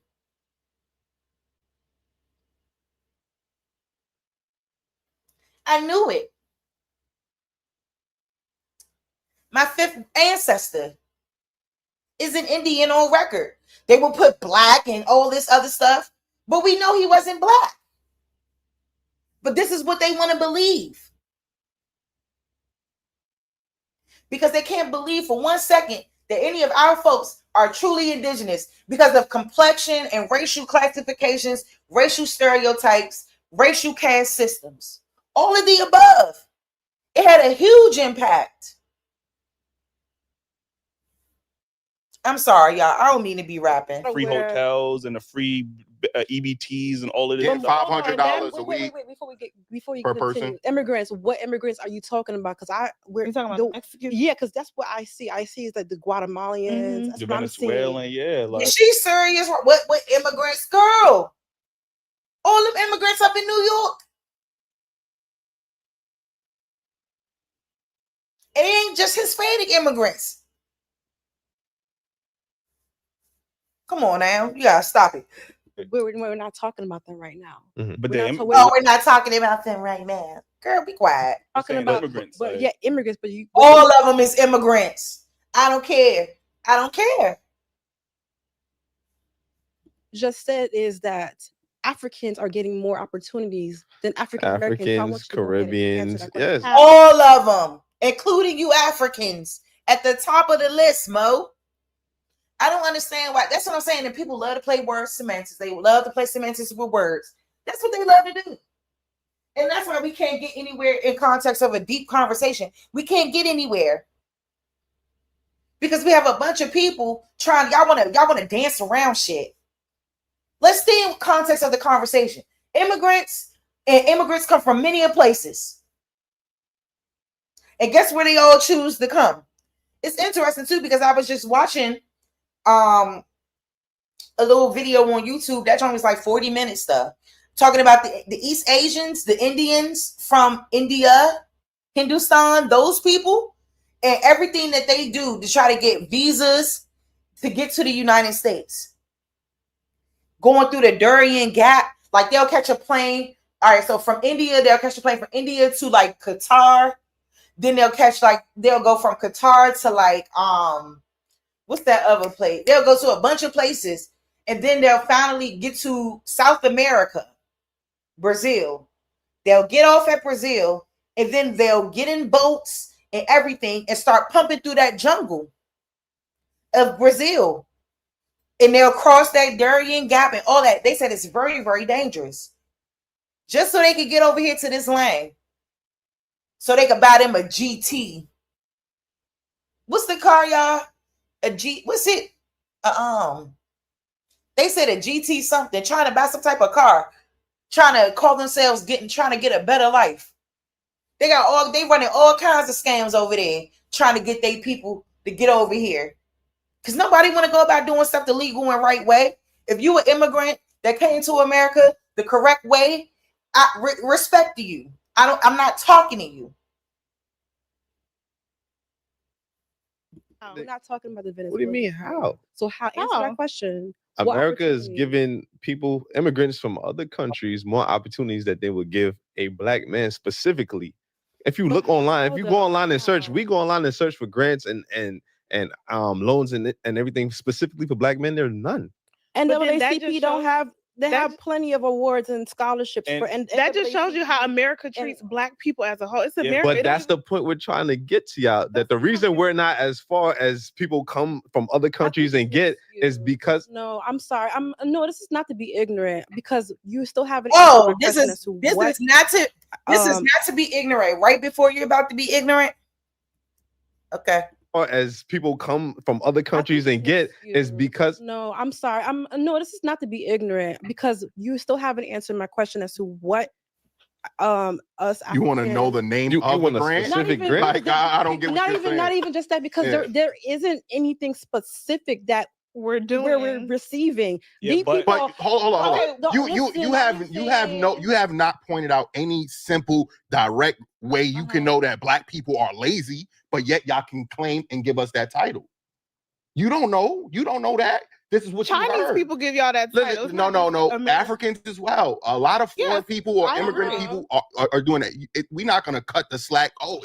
It's everybody doing that shit to black Americans. That is. But do you know how hard it is? No, listen. Do you know how hard it is to leave your country, our home, Africa, wherever in Africa, to now even get a visa? They don't give a fuck. Like what? We supposed to care about how hard it is, how rough it is, how tough it is. We supposed to care. Why do we care about that? It ain't that hard because your ass sitting right there. This stuff is hard. It's not. You know how hard it is to build America for free right now, though, for free and not to get anything? Because you're only speaking from an African perspective. But if it's so hard, why do millions of people do it every day, every year, every week, every month? I don't want it to negate from what you're trying to say. Listen, what is this shit that they give for school scholarships? Not the scholarships, but they had and they took away the rights recently. Affirmative action. Affirmative action. Look, that's being spread between. That was just supposed to be for African Americans, and they just made that shit for the whole anybody. But what I don't want to happen is I don't want no one to take away from the hard work that Africans are doing to get to where they are. We're not getting. We're not doing that. But if you come here and you saying disrespect to African American, look. It's literally they're Can I ask y'all a question? Y'all know Hispanic people, right? If a person doesn't know Spanish, but he's still considered Puerto Rican, right? Don't every Puerto Rican person still claim they're Puerto Rican? They're not. You American Spanish. They don't say that shit. But we got to hear from African people how we're not as black as they are because we were born in America. Okay. Yeah, I think when it comes to this conversation, it's just like I said, it's very disingenuous to say black Americans are lazy, especially when black Americans are the reason why your family was able to leave your country and come to a better country and have a better opportunity. And we can't act like some Africans have came here because their families were well off. Like, you know what I'm saying? So let's not act like every family was poor. It's a very small percentage. No, let's not act like every family was poor and they came over here like struggling. It's Africa. It's a third world country. This is a first world country. So 9 times out of 10, everyone's coming over here. So what? So we supposed to care? What the fuck? I feel like y'all had all those years to build Africa up, but y'all constantly leaving. Nigeria, wherever the hell you are from, you've had those opportunities to build that land up, and you have not done it. Hi, OTK, give me a second, okay? Because I want to finish up my build, and then I'm going to open up the panel for dialogue. But y'all got things misconstrued. We don't give a damn. We ain't never run to y'all lands asking y'all for nothing. We always stood 10 toes. And gonna continue to. We ain't never ran. We ain't never scared. We ain't never done none of that. That's why I don't like the concept of we need to go over there and invest in Africa. Why do we need to go over there and invest? For what? For what?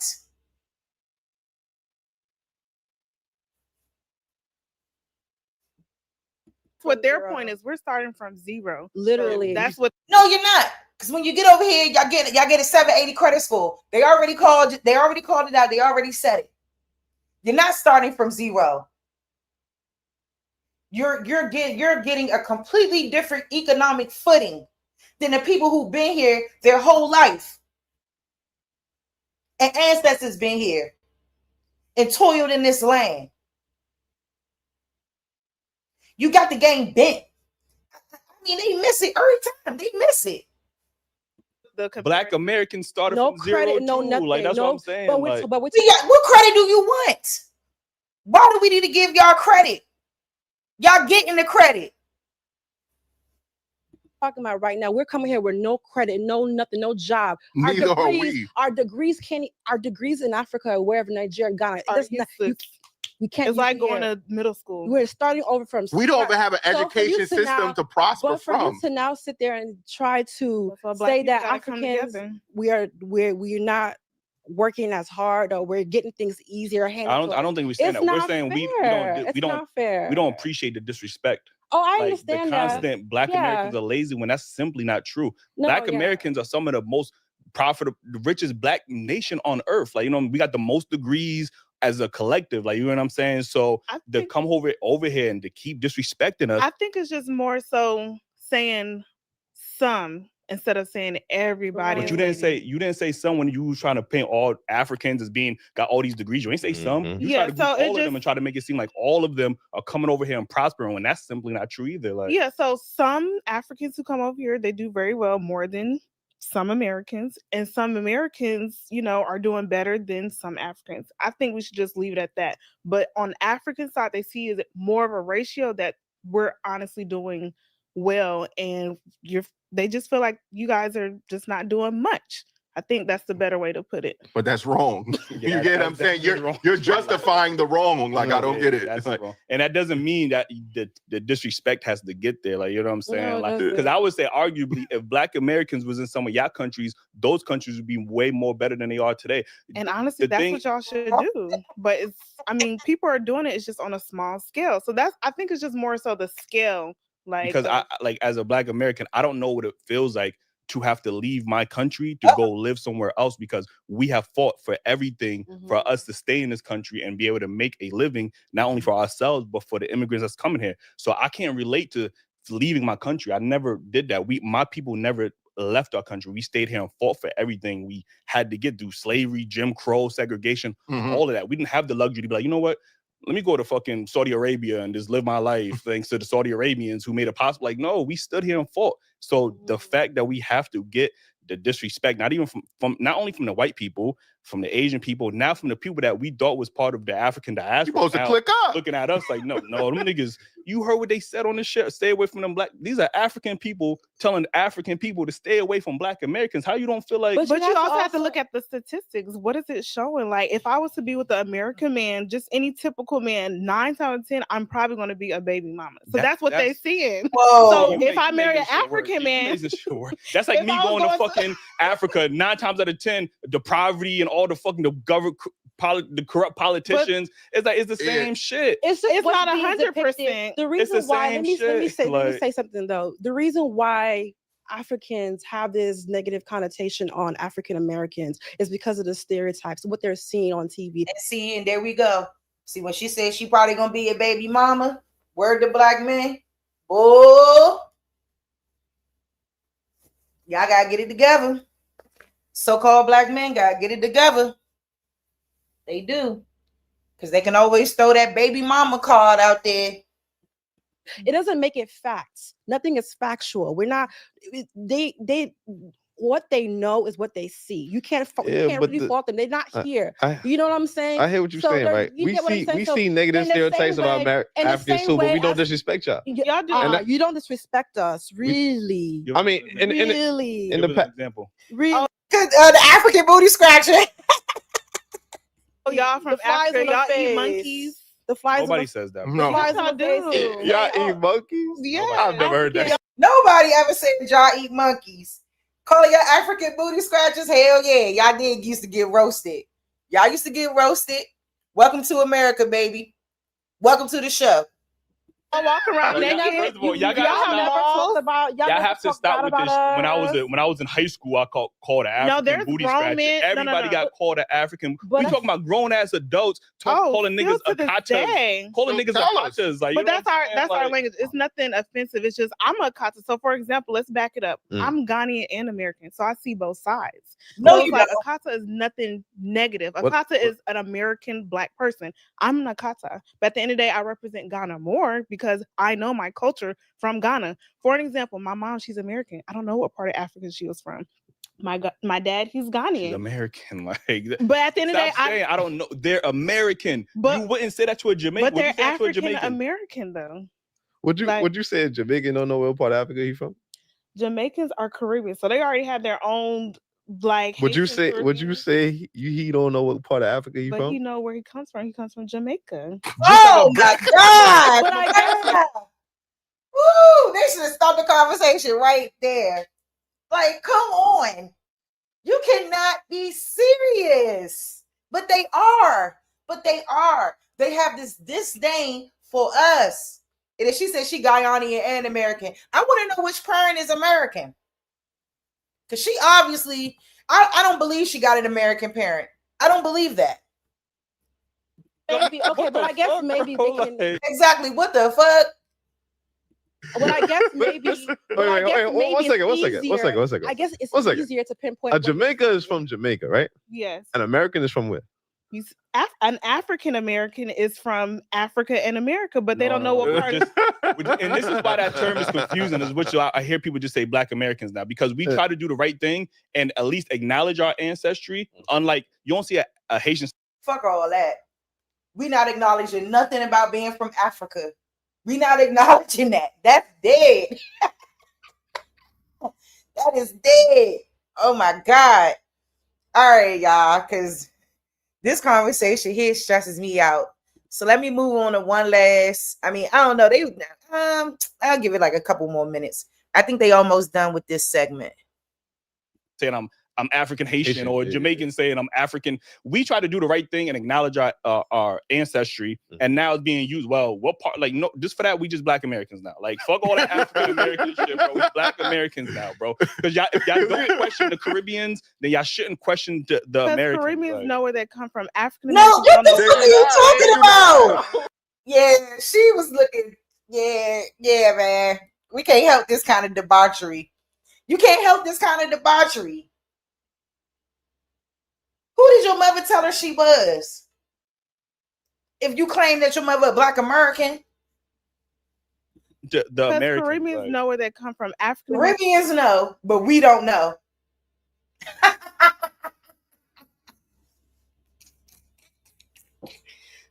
Ooh, the foolishness. Don't know They do not. They do not. But you have to understand, like, there's a lot, like Jamaicans, most of them they come from Ghana. So most of them can easily pinpoint where they're from in But they Africa. don't get A Jamaican is not going to say I'm from Ghana. He's going to say he's from Jamaica, bro. Y'all trying to bail them. I'm not So what does a Haitian say? I don't know. What does somebody from Antigua I don't say? know. I don't know. But I'm They just from their no, country. listen, I'm just trying to give you Hey, we're- maybe a reason as to why.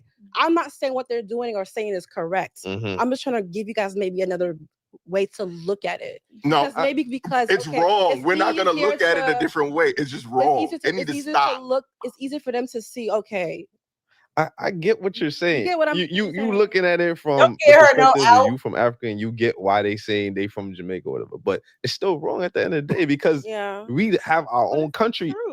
Huh? It's not the truth. America is a country. Yes, They has culture there. So if I say I'm American from America. That's my culture. I think it's more so pinpointing the Africa and African roots as far as they're saying y'all don't have culture, y'all don't know. We don't have no African roots. And I wish people would really get that through their head too. That there's no African, we have no African roots. When our ancestors been in America since time immemorial, there's a history that's telling us one thing, but documentation telling us another. And that's crazy how they cape for Caribbeans or Caribbeans. That's insane. Whoa. These some mush mouth mud suckers over here. Mush mouth. The history and the background of Africa, where y'all come from.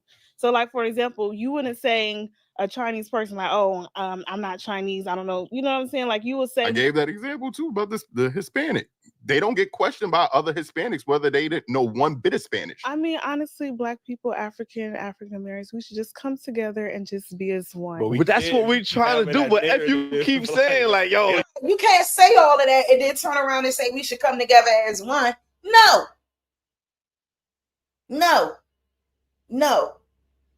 Because your brain is padded with a bunch of BS about who our people are. And it's a problem. It's a problem. And it's getting out of control. African fatigue, people. African fatigue is on a high level over here. Sharice the Realist channel. Like, share, and subscribe. Affects me the most. Well, you know what do y'all feel like y'all should do in order to know where you guys come from? Are you guys doing the DNA? We're telling you. No, we're telling you we're from America. So that's it. That's what I'm saying. Then they always want to tell us to do a DNA test. Stop telling us to do a DNA test. Ain't no DNA test in this world gonna put us in Africa. I'm talking about through authentic African cousins, people, whatever. They're going to pull up a bunch of nations. You from Senegal, you from here, you from there. No. Just because a few of your markers match somebody from over there, that don't mean that you are related to them or that y'all are peoples. Because of a couple of matches to some country? Where? I don't understand, because if they can match you to the country, they should be able to match you to that person in that country. And they never have. DNA is fake. It is entertainment purposes only, and it does not and cannot and never will be able to tell you your race or where you are from. Ever. That's why anybody that come at me about that, I always shut it down. That's what I let them know. DNA cannot tell you your race or where you from. Period. Oh, what? It never gave from Africa. Rest in peace to Rolling Ray. It never gave that. Enforcing us to have to prove to you that we're Black enough or we're African enough. We don't feel like we need to do that. So they're just that's disrespectful. How is that disrespectful? Because you don't even want to try. What? I gotta pay for you to love me? Get the fuck out of here. Our lineage is in America. What the fuck? That's just the bottom line. So they don't want the to go question back is, to see how will we solve it? How will we solve this issue? Because I feel like it's not. We don't have to say like y'all don't know what y'all talking about. We will say you don't know a lot about Africa. So what would you do? Stop spitting the narrative of all these other people that's disrespecting Black Americans. Speak to us like how you want to be spoken to, and we'll do the same. But what if that's not disrespectful to them? They just feel like you just Just don't give me the know. fuck out of here, man. Look, Send me a mothership. Get me the fuck out of here. And they will love that because you're taking the time to go to Africa and to learn about it. No, we don't want to learn about it. Y'all not even taking the time. Y'all don't even build. Why y'all telling us to go learn, go over there? Why we gotta leave our home and go over there? And I tell people all the time, I have no interest in visiting Africa. Oh, that's just dumb. No, I don't have any interest. And I never will step foot over there. Do you know, y'all? It's this lady, one of the parents. I take my daughter to ballet, and one of the parents, she took her, I think it was her husband, their kids, all of them went over there to Africa. I said, I was like, I said, how was that? She was like, yeah, we had to get security because of the beggars. I think they were in Ghana, and I think they visited a couple of other places as well. She said, I know they were in Accra, Ghana, and a couple other places, but she said they had to get security. Literally.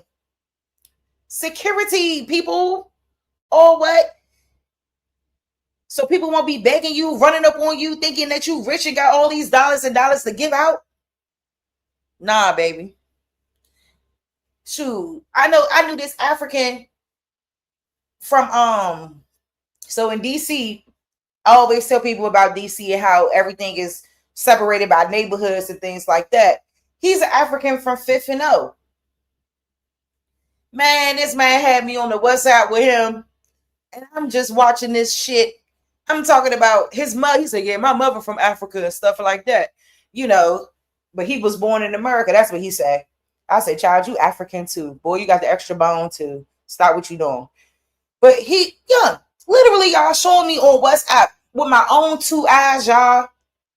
All them Africans, they in a line. He got a big ass stack of money. He said, all I've been doing was giving these niggas money. He said, ever since I got here, he said, I never want to come back here. And that's an African.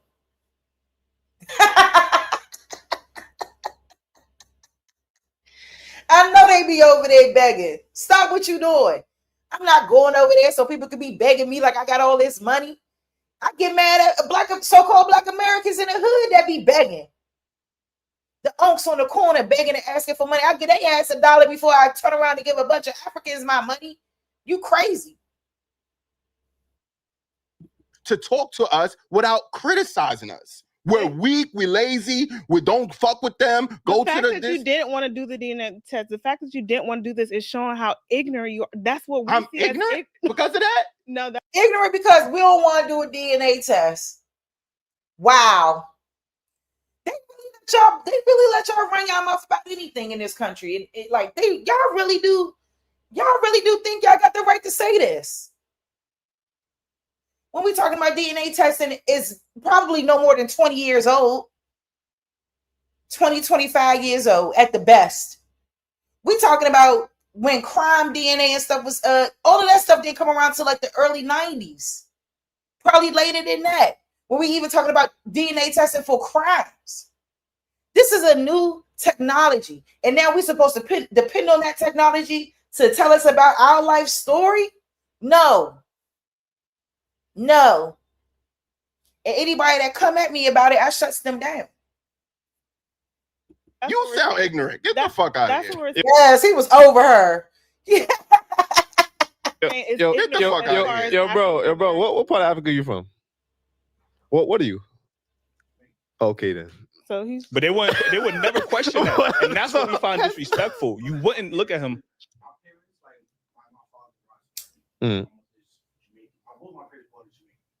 Are you Jamaican? Yeah. Yeah. Never ever say like, yo, go find a white lady. My mother would never ever say, go find a white lady. Would your parents expect you to look for your African roots to know where you're from? No. Okay. But he would probably want him to marry a Jamaican. Definitely like everything from Africa. Mm-hmm. They're big into like the history of Oh slavery yeah, and because all of that. We're African, no matter which part of Africa you're for, black or whatever, we're African. I mean, they're pro on that. Agreed. As he said, Jim Crow and everything, parents came here, they understand that. Just because we wasn't born here, the lineages are from here, we all are black. We're all gonna get treated the same way. Mm-hmm. And that's how we come to solutions when we all can agree, like, just because we're from this country or from that, we're still African. But when you got to constantly being like, well, you know, you're not really African because you can't identify, you ain't do the DNA testing to know which part or which tribe you came from. Like, yo, our experiences is unique in America, just like that. It's different in Jamaica. Like, you know what I mean? Like the Brits is different. It's different, like lineages, but they're all African, like at the end of the day. Like, and we acknowledge that. Black Americans have a No, we don't acknowledge that. We don't acknowledge that. All right, let me move on to my last thing. Groups, they have no culture. It depends on who you meet, where you meet them. 2 value systems in the African American culture. Name 2 taboos in the African American cultural system. Name 2 traditions, by the way, in the African American cultural system. You have no culture. Nancy, you've been here, born here. Why would you be surprised if I say African Americans don't have a culture? What, twerking? The fact that he stood there with so much confidence, dismissing everything Black Americans have built, contributed, and preserved over centuries, from music to fashion to language and even the fight for freedom, is just so upsetting. And if me, as an African, can be this upset about what this man said, imagine how Black Americans must feel about this. Okay, guys, with no waste of time, let's dive into how people are reacting to this, because trust me, he actually got cooked. And one thing I love about Black Americans, you don't come for them and expect to walk away clean. So let's see what Black Americans are saying about this. I'll be right back. African Americans in this country are the only groups, they have no culture. It depends on who you meet, where you meet them. 2 value systems in the African American culture. Name 2 taboos in the African American cultural system. Name 2 traditions, by the way, in the African American cultural system. You have no culture. Nancy, you've been here, born here. Why would you be surprised if I say African Americans don't have a culture? What, twerking? I've seen several videos from this interview this morning with Frank Zanu, and while seemingly educated and has some interesting points of view, it's spewing lots of white supremacist ideas of blackness and colonialism. He particularly hones in on Black Americans and Haitians, and as you can imagine, I was all ears on both sides of this combo. What's worse is the woman having the conversation with him didn't have the bandwidth or capacity to speak on these topics. And if there's one thing that really grinds my gears, is people who paint broad strokes and completely leave out the historical nuance and geopolitics that are crucial, especially when discussing anyone in the diaspora's history, culture, language, and current socioeconomic positioning in the modern world post-colonialism. To say that Black Americans have no culture boldly is to admit publicly that you're unqualified to continue your conversation. He is correct that there is no one singular unified Black American culture. That would be similar to you saying all of West Africa has a singular culture, because America is comparable to a continent size-wise. Black American culture is American culture, which is consumed globally and emulated globally, but it's become the dominant standardized culture for so long, you're not able to ascertain which aspects of that culture are Black. Furthermore, And then he asked her, what was 2 taboos that we have in American culture, Black American culture, and it was something else he had said too. But we have a lot of taboos, and I know like the main 2 is like mental health. And discussing mental health openly in our communities is often a taboo, because a lot of us think that seeking help for mental issues or problems is a sign of some type of weakness. And obviously the main discussions around race and racism. Those are sensitive topics that are taboo in our culture. See, he was right about her not having that bandwidth. And you right, Sachi, this lady just might be a first American, because she was supposed to eat him up if she's not a African. bastardization of that culture that America exports. Prime example. We have to discuss the socialization of anti-Black sentiment throughout the diaspora when it comes to America, and that's seen from educators down to laymen, and this man appears to be no different.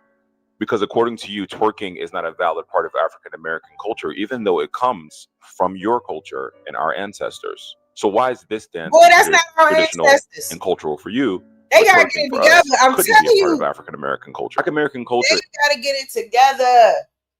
They is not our ancestors on mothers, on my soul, on my soul.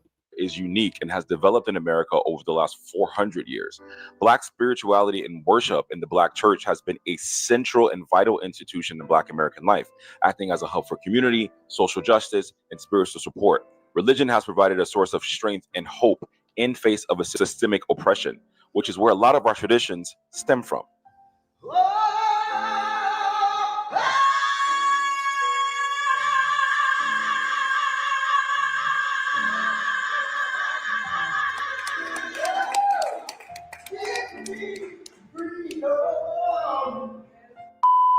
Black American spirituality, Louisiana voodoo, and hoodoo, which developed from the Middle Passage and thrived during our time here on the plantation, is a direct result of our African origins coupled with our new existence here in America, which is no different than Santeria in Cuba, DR, PR. See, that's the only, he blowing me. He blowing me. He can't have this conversation. He can, but do not have culture. You are misinformed. 1, 2, you're a liar. 3, your perception of things is probably off. Because every time I see people say this, it's usually in juxtaposition to other places like that are not America. And I'll be the first to tell you that, yeah, in juxtaposition to these other places that culture has existed in for several hundred, if not thousands of years, yeah, I would imagine that other places exude a particular culture, but you have to also understand that that is wherever it is, whether it's Europe, the Middle East, Africa, even the Caribbean, down here in the Americas. These are old world cultures or old world based cultures with old world beliefs and value systems. You cannot compare America, that is a newer country, to these old world countries with their old world cultures and value systems. We have an entirely different thing here. The United States as a whole is a country, is a big landmass, first off. So Black culture looks different by region of the country. And I think that's the dissonance that people have with it. It's not centralized. I'm from New Orleans. Black culture in New Orleans looks different than Black culture in Mississippi. And that looks way different than culture in Atlanta or in Texas or in LA or California rather. And that looks a world away different than Black culture in New York. Are there things that connect us regardless of what region we're from? Yes, of course. But to say that Black culture does not exist in this country, that's just you don't know enough, or you don't care, or you are participating in white supremacy. I mean, it's using one of those three. Because Black culture is such a wide and colorful array of things that people try to minimize it to just like, oh, this rap and hip hop thing. And it's not it. I watched the viral clip of that bald-headed African dude that was talking to that Haitian lady on his podcast about how Black Americans, we're the only people that don't have a culture, that don't have any value systems, any traditions, any taboos, blah, blah, blah. And I've watched some different takes on this, but I actually have a little bit of a different take. Okay, so my microphone just went out. But anyways, I have a little bit of a different take because listening to that clip made me realize something about the way that Africans view culture and traditions when it comes to Black people. So the reason why Africans say stuff like Black Americans don't have culture, we don't know who we are, we don't know where we come from, is because our culture in America doesn't center Africa. So what I mean by that is, if you look at like the Caribbean and South America, a lot of their culture and traditions mimic cultures or mimic the things that are done culturally in Africa, in different parts of Africa. So they've taken a lot of that African tradition and incorporated it into their cultures down in the Caribbean and in South America. So that's why they're not going to tell them that they don't know who they are. They don't know where they came from. They're lost. They're not going to say that to them because their culture, a lot of their culture resembles that different cultures in Africa. Whereas in America, as Black Americans, most of our culture, especially not mainstream culture, does not resemble anything African. Our culture does not center Africa. I don't think that Africans can really wrap their head around the idea of a group of Black people who just came up, who came up with their own culture that's based off of their own experience and that has absolutely nothing to do with anywhere on the continent of Africa. So in their eyes, it's like, you guys must be lost because you don't center Africa in your culture. You don't center Africa in the things that you do. Nothing that you do resembles African, anything in Africa. You don't resemble, we can't draw any parallels between what you guys are doing in America into Africa.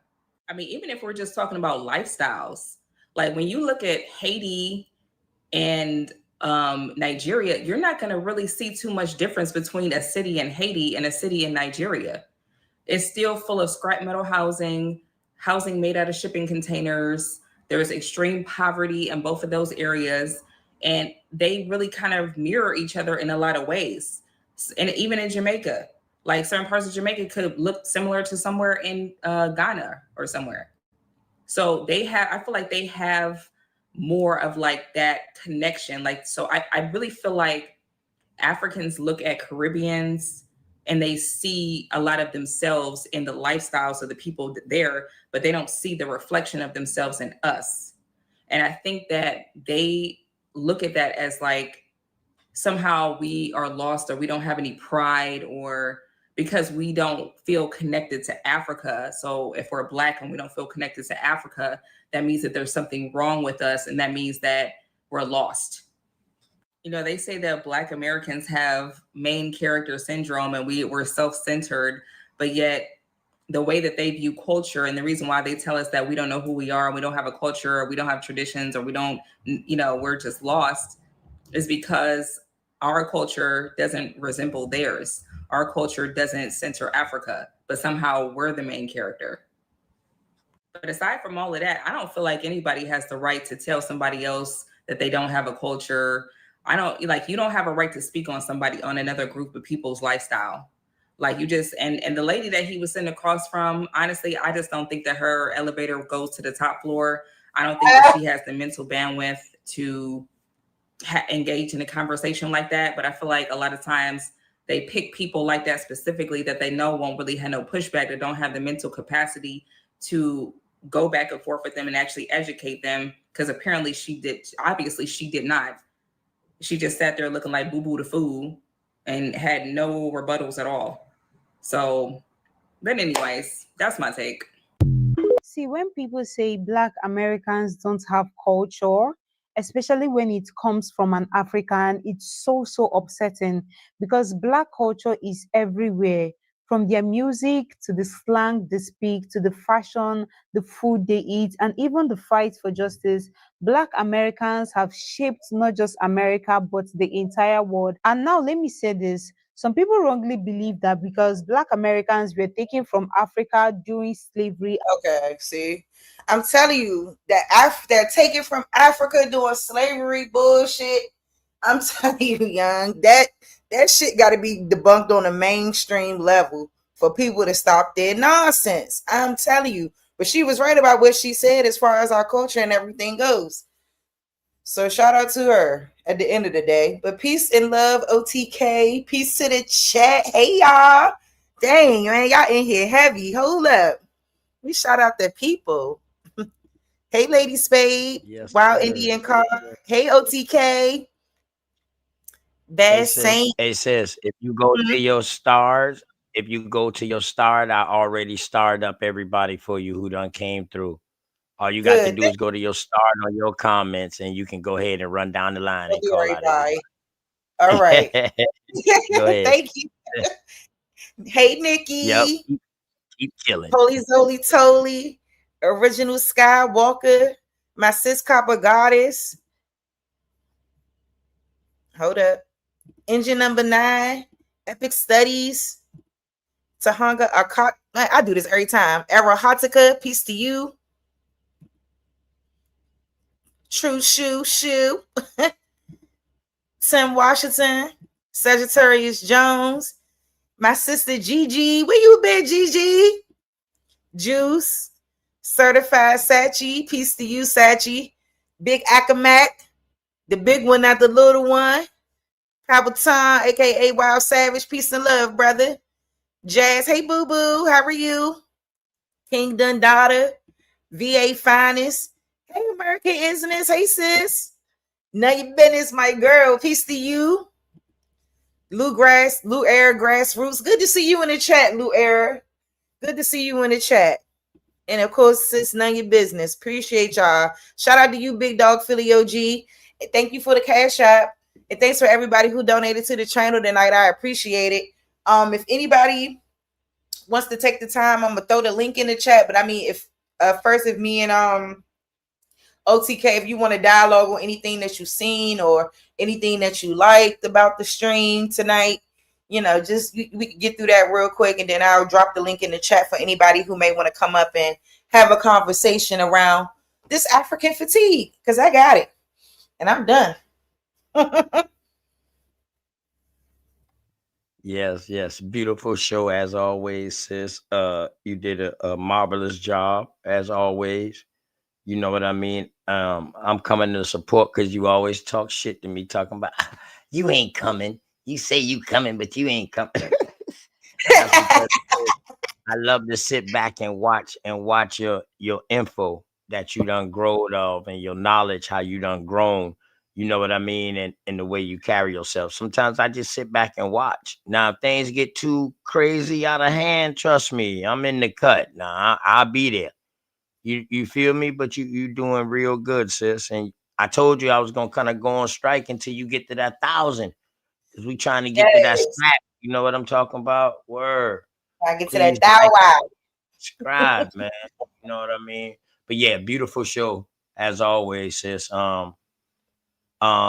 It's a lot of things, you know, I don't like about that, but you pointed them all out, and I think you did a beautiful job of that. Let me ask you a question. What do you want to see more of from our people in coming ages, as far as what we know now? What would you love to see from? And we can put this as far as like from what you want to see in our men and what you want to see in women. But go ahead, sis. Okay, so as far as from our men, I just want to see more leadership qualities coming out of our men. You know, a lot more of our men defending our women, like not even just within these spaces, but within all spaces collectively. You know, I think that we all as a collective unit, man and female, especially within our particular paradigm and within our people, you know, we get a bad rap and a bad stigma for things. And I think that it's time to kind of hone in on that and try to, you know, erase a lot of those bad stigmas and kind of, you know, rise above that and put ourselves in a different position where we are showing and proving who we are to each other and to like a world on the outside looking in, because I think a lot of people on the outside looking in view us as one thing, but we know our capabilities. And I think that it's important that our men tap into their whole fullness and capabilities of themselves. And I feel like it's the same for our women. And I think when that happens and when we can bring it all together in a united front, then I think there is no stopping us. You know, I think that this idea that we all have around different ideologies about whether or not we should be saying black, whether or not we should be saying this, whether all of that stuff gets in the way of what we actually need to be doing and focused on. You know what I'm saying? And that be the problem. I think that if we stop that, you know, we can really go far. Like, we know the truth. Like, we know now the truth. And nothing is going to ever, in my opinion, move us off that square, because it is what it is. So I really want us to be able to get to that place where we can love each other wholeheartedly. You know what I'm saying? Study together, whatever it takes, that we can continue to build on our knowledge and just get better. You know what I'm saying? Because we doing all right. You know, like, you can see that the people are beginning to wake up and rise up and beginning to correct that nonsense that Africans and people, these other immigrants, and that language that they spew about our people. You know, it's just like I said, it's going to take a day at a time. and the information and the proof continuing to show itself. And as long as that continues to happen, I think we're gonna be all right. I mean, I think we all have issues as men and women in our community, and there's things that us as women could be doing better, and there's things that us as men could do better. Like a lot of that stuff, you know what I'm saying? We just have to continue, like I said, we just have to continue to work through it. Like it's not no one way to do it. It ain't no wrong way to do it. It's just recognizing that there's an issue and correcting that issue and being more proactive on doing so, changing that. And I think that we can go far. I love that. I love that. You said something major. You said what you said about the men, and then you say you want to see our women do the same thing too. Because now we can get together, and it ain't no stopping. That not only can we get together, but now it's a balance there. It's back to the balance. See, they knocked us off our balance, sis. You know what I mean? They came in with this religion, and they started making us think we were superior over woman, and you know what I mean? And that took us out of nature. That took us out of our natural state of mind. You understand what I'm saying? But we coming back into our natural state of a mind every day. Every time we pick up something and we read it and we gaining information and we finding out what's going on, we coming back into our natural state. When we back out here planting these goods and stuff like that, we're going back into our natural state. When we start investing and loving on each other again, we'll be back in our natural state. You know what I'm saying? But like you said, it's gonna take time, one day at a time. But you know what I mean? If one day in the Bible can be 600 or 700 years, then I will tell you, sis, one day to us being out here and doing what we do, and all the rest of the brothers and sisters that's out here keeping people aware of what's going on and bringing out things, one day is like 700 years right now. That's how much people is waking up about this. But it's not so waking up. They just coming back in tune with reality and nature. And it's like, damn, that reprogramming is a motherfucker. Like, they don't know how long and how much work it is to reprogram yourself. Yes. You know what I mean? Then to come out here and help reprogram somebody else's, that's fatigue. Yes. Go ahead, sis. No, you're right. You was cooking on that. And that's what it is. It is. It does get tiring. It does. You know what I'm saying? But like, shoot, hey, somebody got to do it, you know, and everybody ain't tasked to do it. But the ones of us who know that we tasked to get this done, we're going to continue to do that. And we're not going to, for 1 second, let our voices be silenced by people who want to make us believe that we some slaves off boats. I think that's the biggest disservice that's been done to our people, believing that for all of this time. And I think as long as it was being ingrained in us, is going to, honestly, it's probably going to be as long as it is going to come up out of us. It's going to take even longer for that. So I wish it, I mean, I think it's happening a lot faster than what we all expected. I think with the rise of TikTok and other things like that, you know, you could get more messages out. But, you know, a lot of our people are still stuck in that indoctrination stage, and they really believe those narratives. They believe that this is where their ancestors come from. They believe that. So, you know, it's just gonna, you know, we just have to keep picking at it. And we can't give up on them because they still our people. You know what? I would love to see like a demographic scale, like people up north compared to people down south, knowing who they are and who they come from or something like that. I would love to see a scale from the East Coast, West Coast, Midwest. You know what I mean? All of that. I would love to see a scale on where it's reaching that farther, because now that we got this scale, it's like, okay, we know what areas that need to come back into reality, or maybe once we do the history on that area, maybe we might find out what they're saying is true. You know what I mean? So it's like that. But yeah, I would love to have a scale, a demographic scale on that, sis. Damn, I wonder how we can get that.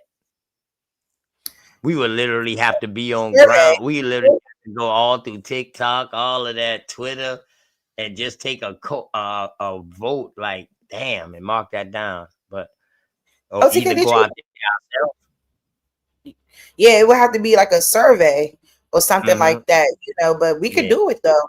I mean, just to get those numbers, because a lot of people really they only do like a small number of people. You know what I mean? They don't do like a huge scale survey. They don't scale everybody when they take surveys. They just do a small population group. But yeah, did you see this? I think shout out to yeah. I told you I'd be in the cut, sis. You goddamn right. I saw that. let me let it look. I'm just camouflage, hiding, waiting for that idea to pop out. Yeah, shout out to Akamac, man. He was like, man, you need to play that giant. Akamac was like, man, you need to play that. So let me just play it real quick. It's I think it's only like a few minutes, so I'm gonna let this go. See that? We're not doing that. We're gonna say it's wrong, it's wrong, it's wrong, it's wrong. It's like, and I'm gonna tell you, I don't got a problem with nobody. It's just that there's so many adults out here that ain't even honest about who they is for real. So I can't listen to you. Yeah. I can't listen to you. If you went down there and took them shot because them folk told you shot, I can't listen to you, bro. I can't. Because you going to fold under pressure when I ain't. Yeah. So it's different things that people have done that I know I can't trust you because you trust the government. As much as you say you don't, yes, you do. Them folk told you go down there and took that shot, you went and took it anyway.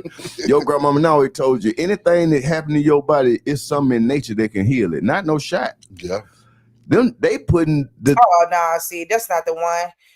Akamac, put the link in the chat. I want him to talk about his indigenous roots. I think that's the same one. I think it's just farther towards the end or somewhere, sis. Okay. Yeah. Because he was in appeal. like he was about I to go guess who into behind that to get it. So that lets you know this is never about people. It's all running it 5 years ago off the top. Yeah, I can't have nobody talking about the what you call them for real. Allegedly. That's those not are my views. Sharice. Right. Yeah, not okay. her.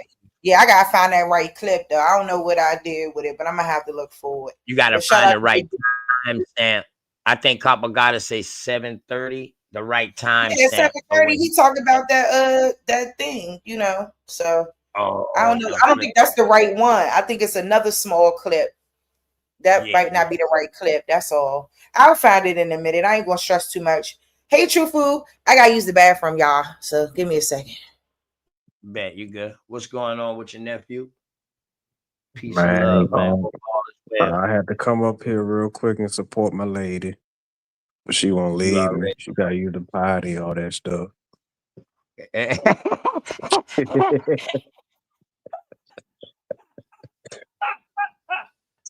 Oh shit, you crazy, man. Y'all please like, share, subscribe, man. Shout out to all of y'all in the chat. You know, my sis dropping the juice. And y'all know how me and my sis go, boy. We be done jump into some info and we get to dropping some knowledge, some info on y'all reading something too. Now we always stay in the cut with something. Trust me. You know what I mean? We stay studying, we stay researching, you know what I mean? But yeah. No, it's just power. How the family, bro? Keep growing. How the family doing, fam? The family. You know what I'm saying? They doing their thing. Yeah. Man, look, I watched a video today talking about some Native Americans trying to claim soul food now, bro. That's why, you know what? When sis come back, I think it's time for us to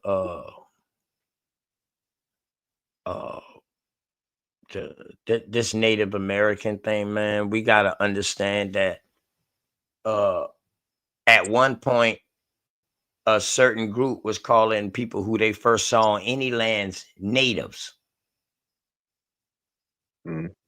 You feel me? So at one point we was the Native American Indians. But when all of these immigrants started coming, we just went into American Indian. They went into Native American. Some of the first that was coming across here as immigrants. Right. You feel me? So now when the second wave of these immigrants came, they was against each other. So they was like, yeah, we the Native Americans, y'all are immigrants. Because they're like saying, okay, we done been born here now. You understand what I'm saying? So they had a big quarrel with that shit, man, and that led to them having police and all of this shit right here. Your Irish coming up with the police because they was coming across here. A good movie that'll bring you back to that shit is the Gangs of New York with the 5 points. You had 5 different type of ethnic groups that was in New York coming as immigrants. You had some who was calling themselves the natives. Just watch that again, man. They was calling themselves the natives, and they was holding anybody who come in. Nah, y'all got to respect us. We been here first. You feel me? So yeah, man. That being said, when they came up with the schoolings and all of this, teaching these other people American Indian culture inside these school curriculums, this is when you see the beginning of the Native American being them. Yep.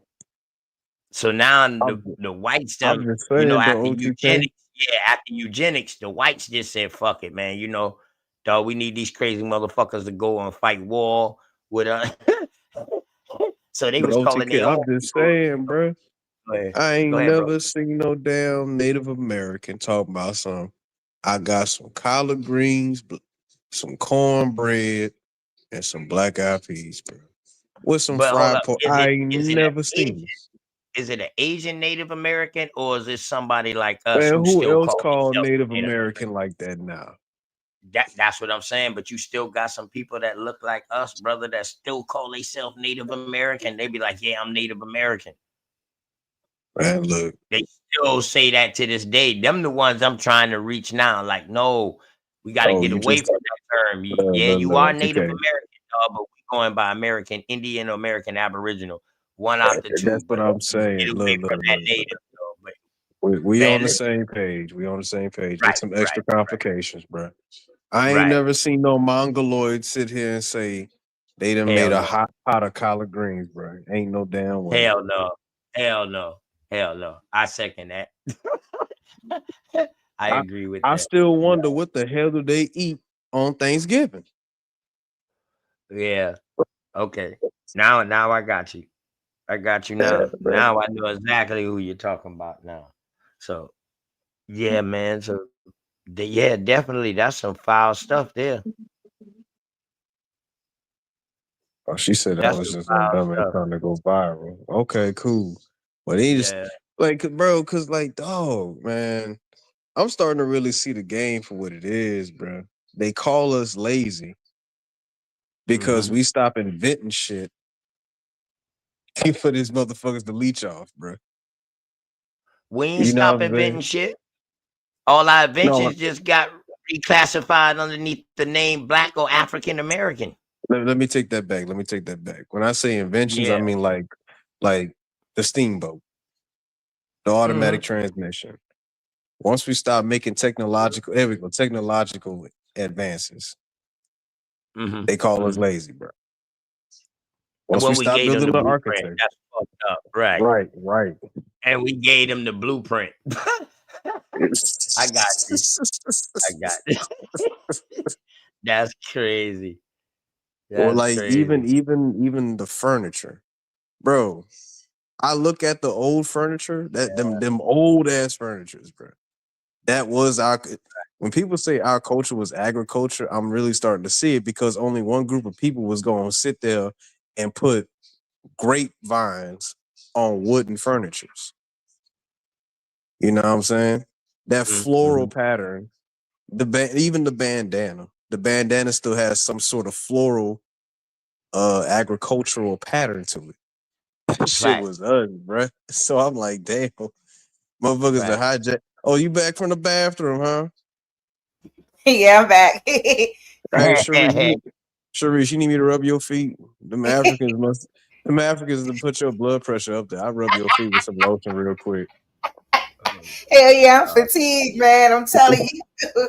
All the African mumbo jumbo, I cannot anymore. I got your plate in the oven. You know what I'm saying? You Oh, want your back shit. rub too? I got you. That's what them Africans would do to you. You a mess. Yeah, shout out to everybody in the chat. Hey y'all, I see y'all rocking, all the sisters rocking. That's what I love to see. I love to see the women, you know, doing what they got to do, being active and just, you know, spitting their knowledge in the chat, man. It keeps me going. It keeps me energetic. You know what I'm saying? I just think sometimes when a lot of that negativity come through, I got to kind of dispel it out. You know what I'm saying? And just kind of acknowledge it. And not in a bad way, but just kind of say, hey, you know, some people are still coming out of certain things that they're used to saying and used to doing. You know, it's the same with these terms that we've been given to call ourselves, whether it's Black, African American, Negro. Some people still say nigga. All of that stuff eventually does have to come to a stop. But everything takes time. Yeah. Everything, you know. And I just want people to giving no motherfucker credit for shit. They motherfuckers done label all of our inventions, all our shit up underneath Black and African American. Man, fuck that. That was the same way how we showing that the African American ain't African. Mm-hmm. You know what I mean? God damn it. We gonna show you that the Black motherfucker that you calling Black ain't African neither, nigga. That's a motherfucking American Indian who got reclassified. I don't give a damn what you say. We ain't giving y'all bitches shit, no credit for nothing, because y'all ain't building out a motherfucking thing over here. How can you build in some other country if you a slave, but you ain't building your own country when you was a slave? Make that make sense. OTK, you gotta do like the old girl said in the video, bro. You gotta go to Africa and learn it. Learn what? Slavery? She couldn't even stay in her own country telling people to go to her country and learn some shit. Right. Right, when you the random idiot. Because they want to replace us. That role reversal, dog. They want to replace us. You got to understand, right? During the fucking war, when they literally was bringing these people from fucking Saudi Arabia, Persia, and they was bringing people from the east coast of Africa too, to come and help them fight us in the war, the Confederates. And guess what they was doing? Giving these motherfucker land head rights and shit like that if they help move the Indians out. If they help fight the Confederates. I got 2 stories of that shit. The one who brought Islam, one of the first Islamic person up north, you know what I mean, who brought Mohammedanism to up north. And I got another one who came, and both of them boys was classified as Indians. Once they got crosshair, dog, and they helped the North fight the South because the North was losing. Big facts. Big facts. Now I got the documents. I mean, hey, I don't need the documents. God damn it, I got the books that got the documents on the documentary. God damn it, you know what I mean. So yeah, see how quiet they been. Go ahead, huh? You see how quiet these Pan-Africans been. They done went back to Kemetic Hebrew Israelite talk. Oh no. Yeah, no. It ain't no more checking about it. My boy said silence. You know, it's one thing I started to notice though. In these times, I've really started to see that the people who are trying to take the identity, their whole structure of culture, society, whatever the hell they got is falling apart now. That is the most hilarious thing. Look at how these spicy mayo packets running around here shooting up everything now, bro. Look at how these Native Americans are fighting with us, trying to fight for some bit of identity. Look at how these Pan-Africans have just been getting their whole world just shooken because they finding out, oh, your grandmother is an Indian. She ain't no African. Like everybody who has came here, even Mexicans try to come here saying that, you know, they American, they Mayans, and they did. Nah, bro. They getting messed up down there. it's just funny how, dog, like all of a sudden, once we started really understanding who the hell we are, bro, people are just losing their stuff now. It's just crazy. Right. I'm just gonna sit back and eat my cornbread. Yeah, it's real crazy work, man. But we can't get comfortable though. We got more work to do. We got more work to do. Go ahead, sis. No, I agree. We got a lot of work to do, but this is the beginning, man. And that stuff is going to continue to break those barriers down, because when more people start to realize their lineage, and that's what I'm saying. Now, it's interesting how we're being told, we would be the awful things. I know some of the awful things that I've seen people say since I've been in this paradigm. Your grandmother lying this, and I've seen all of that. And now, you know what I'm saying? And shout out to Uncle Sarnetta, the number one Pan-African, is showing his relatives speak on their lineage. And I ain't heard not one person call him a liar. So I found that very interesting. You know what I'm saying? Because I guess seeing is believing for a lot of people. You know what I mean?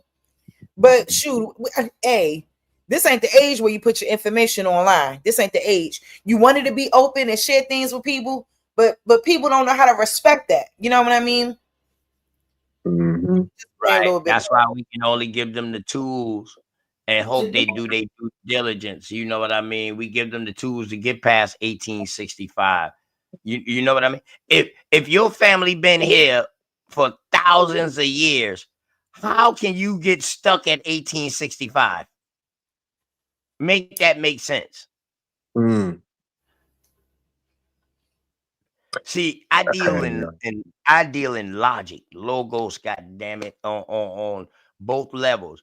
I deal in logos when I'm speaking about them people over there and they thoughts and they frame of mind, and I speak in goddamn logic when I'm talking about America. The same shit, just different places. Hey, shout out to Bad Saint. Me and you gonna have to get together and bake some cornbread. What's up? I love Bad Saint, man. Bad Saint is no nonsense in that damn chat. All right, let's hear out Big Gip real quick. For a couple of weeks, trying to shoot a deal, man. That's what I like to do. You know what I mean? So you might like to go and spend money at a nightclub, pay for a girl to sit there and act like she with you. You know, do a lot of that kind of stuff. That's cool. If that's what you into, but I'm just not into a fantasy life. Black people ain't never cared about what's going on overseas. We only cared about what's going on in our community. And one thing I want to tell y'all, man, is that the biggest trick, if you look at what's going on right now, we all seeing that education was ran by the Rockefellers. That's right. They made everything that was black small and everything that was white big. Well, if they coming and telling you now that the history ain't history, it was kind of like a story, then now you got to go back to them stories what your grandmama told you, what Big Mama said. You're not from Africa, you're an Indian. Yeah. You're a Cherokee. You're a Blackfoot. Yeah. You're a Seminole. You're not, you can understand, y'all still forgetting 400 years went by to everybody and every race sat by and watched them work on us. Yeah. So when y'all just so happy to just jump out here in everybody's business, I'd be like, when had they done that for you?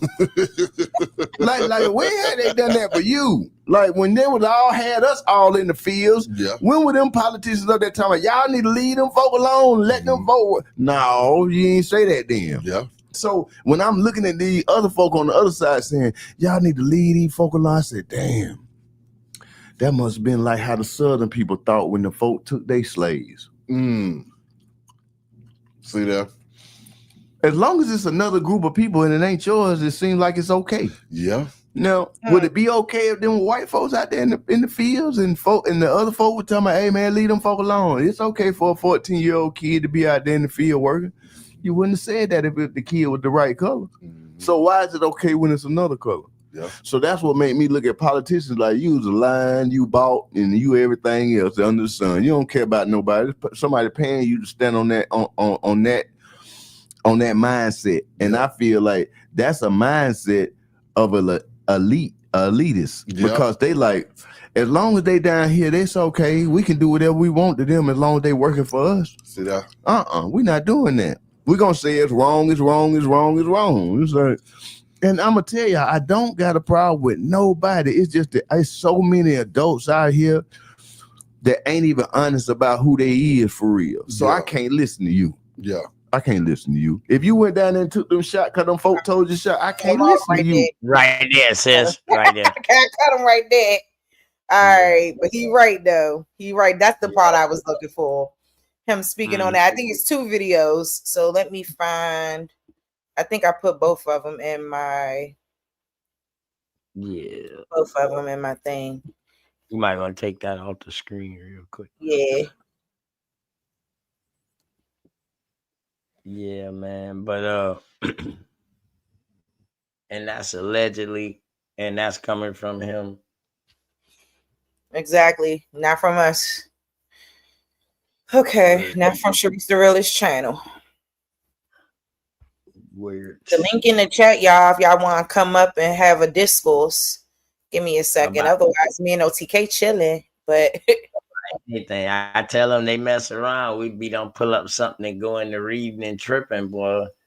That's it. Where sometimes they might maybe want Now to learn. look at it right now that we have to start saying that everything we learned in school was damn near a lie. So you need to start going back and remembering them conversations with your older elders and what they said. Cause you remember just even about a couple of months ago, I'll give you ain't nobody Cherokee. Y'all y'all crazy. Exactly. We didn't get the same education y'all got in the North and the West. Our grandparents were like, you can read that book, but let me tell you what's really happened down here. But you know, I get pissed off with anybody arguing with you because you look like a full-blooded Indian. So nobody want to hear your shit. I be like, man, come on now, I be like, man, if I were to show y'all, the other side of my family in Alabama, I'm talking about they skin color like my fingernails. Damn. They Cherokee. Yeah. So we had a light-skinned, very, very light-skinned Cherokee in Alabama, and we also had the ones that looked like me. Yeah.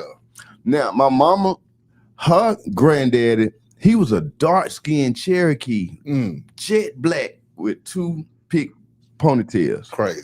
And this was like the 40s, the 30s. Like, bro, like, you don't understand that they taught us that we from somewhere else, so we would never feel like this land was ours. And now that we know that most of the shit was lies, and we watching them go over to somebody else's land and tell them that ain't their land, that's their land. But they pulled the same shit over here. We getting it, we watching it right now with Palestine. So what did you think they did over here? They did the exact same thing. America didn't have 2 world wars, it was 3. The first one started in the 1900s here in America. We were attacked by every country from Europe. And each country took a side of America. Yeah. That's the truth. But they never taught you that in school. They only taught you that Columbus showed up and found some folk that look a little weird. Yeah. That's the only thing you learned in school about that, when that was just a lie. That was just that was a constructed lie to always make you feel like you was a foreigner in the land you come from. Yeah. That's it. Shout out to Big Gift. He ain't tell nothing but the truth. He ain't tell nothing but the truth. Even Martin said, man, exiling in our own lands. So anybody who talk anything about some transatlantic slave trade and y'all been in slavery for 400 years, man, listen, in North America, if you want to start from 1619, 400 years, that would have been 2019. So you cannot be talking about it in 1900s that you've been in slavery for 400 years in the 1900s. There's no ifs, ands, if that was your story. So that man was talking about his American Indian lineage when he said that we are exiled in our own land. I'm telling you. Big fact. Big facts, man. And I love seeing people like him speak on it, and just everybody that's beginning to come into the truth. It is what it is. Y'all can't deny it, man. Y'all can't deny this truth because it's going to come out, baby. And we're going to let it be known, and we're going to respect what our elders have said. We don't got to listen to what these books say. Big Like, facts. all of a sudden, I think that was such a crazy thing to say. That's saying that they used to say, if you want to hide something from a so-called black person, to put it in a book, or if you want to hide anything. A lot of things in the book is the books is lying. That's what's lying. But see, that's what the reason they came out with that saying, because it was the books that we wasn't exposed to. Mm-hmm. It was the books that they had access to, but not us. So we only had access to so many books. So when they say, if you want to hide something, put it in the book. Shit, when they heard that shit, they started picking up the Bible more. Mm-hmm. They started picking up more world history books and finding out about over there and all the kings. They can damn near name you all the kings, princes over there, but they can't tell you an American Indian chief or chiefness. Nope. You feel me? So that's the history that they hid in the books. You know what I mean? And when grandmama told us, shit, that shit just stamped. Now we got access to all of this. Now we know how to go and find it now. Yeah. We know how to do our due diligence and our research. So now that's why I be saying, boy, I come from that age. You want to hide something, put it in the book. And I'm glad I had that concept because I still like to read today. So you know what I mean? Yeah, they got a bunch of hidden stuff inside the books now that we have access to, sis. So, and we bringing it out. And it's because it's backing up what grandmama said. Yep. It's backing up what grandmama said. You know what I mean? And when we find things that don't go along with some things that we know that really happened in that area, that's when we cross-reference that and find out who was saying this at the time, because the English was writing, the British was writing, the French was writing, the Spanish was writing. Sometimes even the Dutch, when they had their little part, they was writing, plus the American Indian was writing at the time. That's the part we didn't get, though. Now we got them. And we still digging, sis. But we here. And I'm excited, man. I'm just excited about where we're going with this. And I'm glad that, thank God for those pioneers that bust down the doors. And now everybody is just gravitating, and they, they spitting the knowledge for how they know to spit it. They're speaking on their lineage, their genealogy. Everybody is just beginning to come into the fold. And this is what we needed to see come of this movement. It needs to be a collective movement. Everybody needs to be in one cohort, one consensus. And I think that we're slowly getting there. Like I said, it's just going to take some time. Once we get these terms, once we get away from all of those things that they put on us and all of that, man, we're going to be good. We're going to be good. Right. The Queen of California, Queen Khalifa, was also known to be a Black woman. I don't know why people try to act like the history isn't there. Yeah. Fact. A Black woman riding on some alligators. What the hell? You know what I'm talking about? Big facts. Hey, sis, man, go ahead and give a shout out to the community. All right. I don't know what video it is. Let's do it. Let's do it.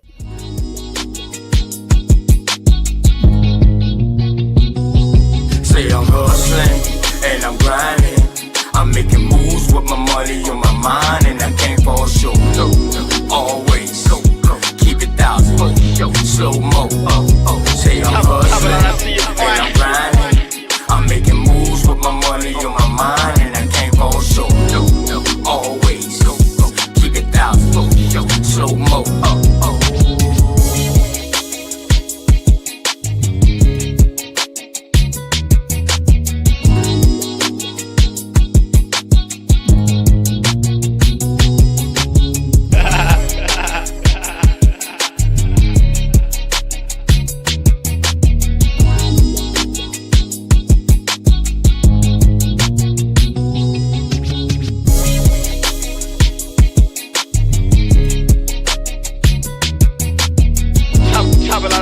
Hey,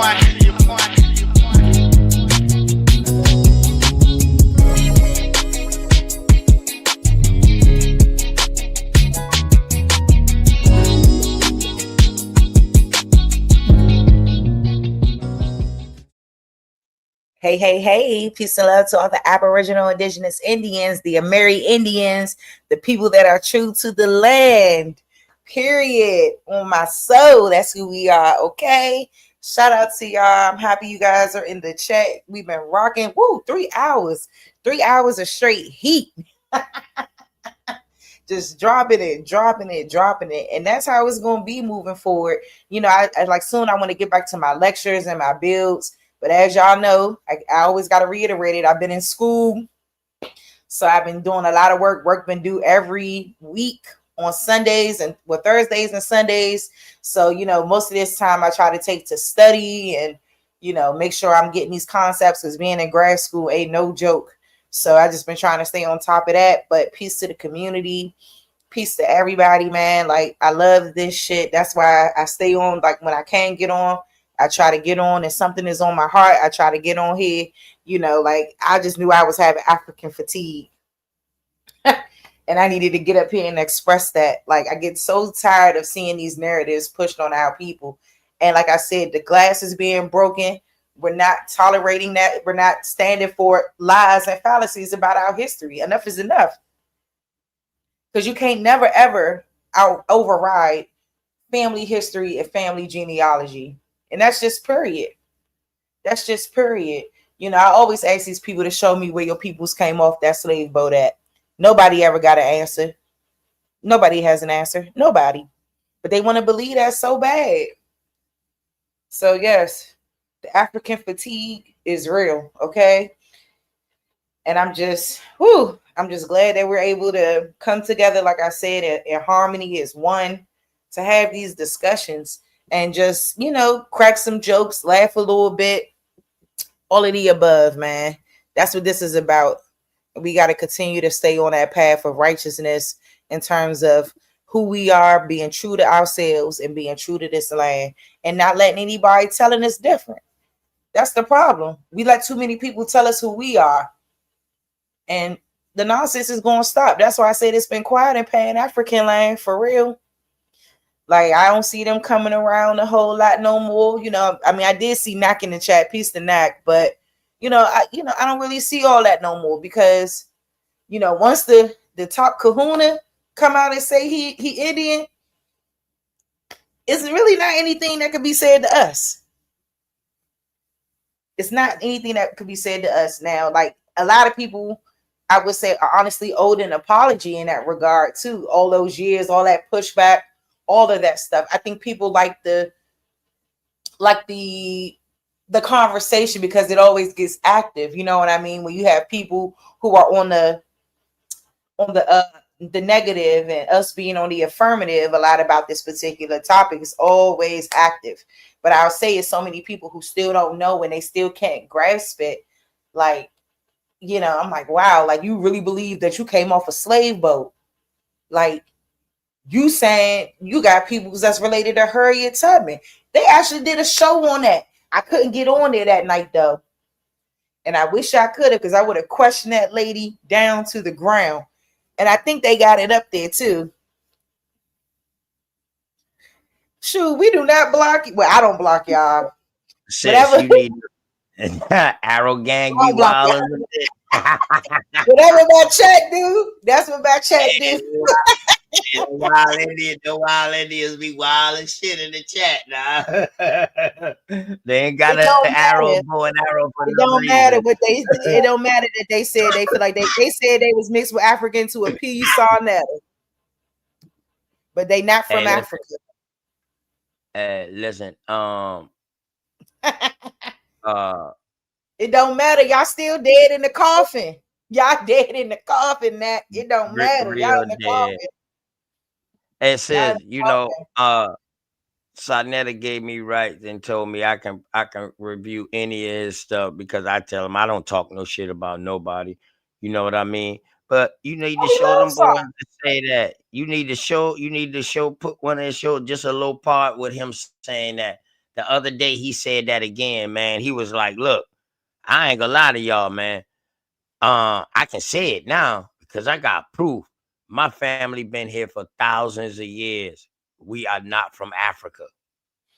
And then a girl got a girl got on there, was like, yo, we need to be worried about Africa and all of this right here. So then Queen Nepal got on there. She was like, yo, why is everything about Africa? Why are we not looking out for trying to do business with South America or Haiti or in Central America or the Caribbeans? Why are we not trying to do business there? Why is everything about Africa? Man, listen, that's when I called you. I was like, sis, I just heard some crazy stuff just now. And you know, Sister Queen Nepal got plenty American Indian in her. Her mama whole house almost American Indian out. Word. Yeah, deep roots. Okay, that must have been the yeah. We're gonna talk on the back end about that. That. Yeah, because I mean, actually, Ogasaw said it. He said everything don't come out of Africa. Right. He said that, and those are just facts. It don't matter what they said. It don't matter if they mixed with it. That don't mean that's who they are. So being mixed with it means that's who you are. But his daddy Puerto Rican, He not and his mama them boys is Seneca. Dog, what percentage of African you got in you? Come on, man, stop it. Oh man, saw that a pseudo now. Nah, stop it, man. You know, ain't none of y'all boys can hang with any of those Pan-Africans over there, dog. Cool out. Y'all not even in a league. Not a coincidence. Stop it. Yeah, Nak, don't be hating now, Nak. You know you ain't right for that. You ain't got hate on Saw. None of y'all can mess with any of his scholars that's over there. Like on some real shit. Y'all pseudo. Sarnetta is the promoter, bro. You really know, think he ran with Khaled and all that, but he's a promoter, man. He loved to see debates. He came up with the debates type shit like that, and that was a blueprint. And we have debates now today. I mean, you know what I mean? Shit. Yeah, sorry, cool. I don't care what nobody say. He's great at what he do. Yes, he's great at what he do. You know what I mean? So put some respect on his name, regardless. Right. Yeah. Because he ain't never done that. Yeah, he ain't been nothing but respectful to me. I know me and him is in some talks about some dialogue that's going to take place. You know, I just want to get the topic straight and everything like that. So once we get the topic straight, then yeah. Like this, I mean, I was going to do something with him this week, but I'm going to probably give him a call because I know it's some things I got to do this week. I got a literature review due with some quizzes that I need to study for and stuff. So I'm not going to be able to take the time to really, pull some information together right now. But I want to get into some talks with him and we're going to work something out. Shout out to Okusar and over there because he cool with me. I ain't got no problem with him. But that's interesting. And this is a great thing, bad thing. Oh, go ahead, sis. Go ahead, sis. I'm about to say. No, I just also want to address because Nak, you could come on the panel. I ain't in the business of arguing with you or nothing. But we can have a constructive conversation if you want to come on the panel. But I will say, you know what I'm saying? When you say pretendian, we could go Google right now pretendian and see who come up. Big facts. We can Google that and see what comes up. Big facts. They are the $5 Indians. We know who they are. We got them. Hey, and Bad Saint, Copper Dranko, what's up? Hold on, give me a second. Bad Saint, and you correct. Now that he has taken the DNA test, his daddy from Puerto Rico, his mama is a Seneca Indian. So now, if his DNA test, he's 85% African, how is that so? That right there debunks. Once he find out he been here for thousands of years, that debunks his DNA test. You are absolutely correct. You are absolutely correct with that. I love that. So here go your pretendians, not a coincidence. What's up, Copper Draco? Peace and love to you, bro. Hey, Copper Draco. Hey. How you doing? What's up? What up, OTK? I just did a video on the DNA and body bag that shit, man. I mean, you know, that's why the title of it DNA is. It means does not appear. You know what I'm saying, like a nigga like really body bagged it. But when it comes to Sai, you know what I'm saying? Shout out to Sai. You know what I'm saying? I do feel like, you know, I ain't gonna lie, I do feel like, because his sister said, no, we're Indian, but we're also African. I think she did that to kind of like soften the blow a little bit, because she know it's get down. That's all. She was trying to massage his ego a little bit, but she did say, yeah, we are Indian and, you know, stuff like that. So he ain't brought up DNA since. Yeah. So one thing about South Carolina though, bro, we fucked up with this because of the church. We're fucked up with this African shit, bro. I got it harder in my state, harder than anywhere else, bro. That's why I was focusing on my state, and I focus on my state because, dog, it's so hard because, dog, we got more AME churches. I know we've got more AME churches than anybody else on the East Coast, bro. Between us, Georgia, and Florida, I know we got way more AME churches. You went into Indian, you came out of African. Mm-hmm. You feel me, cuz? And Nah, you know, I don't gotta pull up the definition. You see who they are labeling as a pretendian. See, nothing's good enough for y'all. Nothing's good enough. Shit, even if you pull up the definition will lead you into a whole research, sis, because I did a show on that when they was calling me a pretendian. That's why I never got called a pretendian no more, because I did a search on that, and then it brought up, I did so deep and dive with the search, I even brought out old girl from Sesame Street, how her being caught up. You understand what I'm saying? Word. Shout out to Big Dog Philly OG. Because we not falsely claiming indigenous roots, baby. These is our roots. Right. That's just a fact. We not culturally appropriating Native Americans. We're not doing that. When are we doing that? We got our own dances, own everything. We're not culturally appropriating nobody anyway.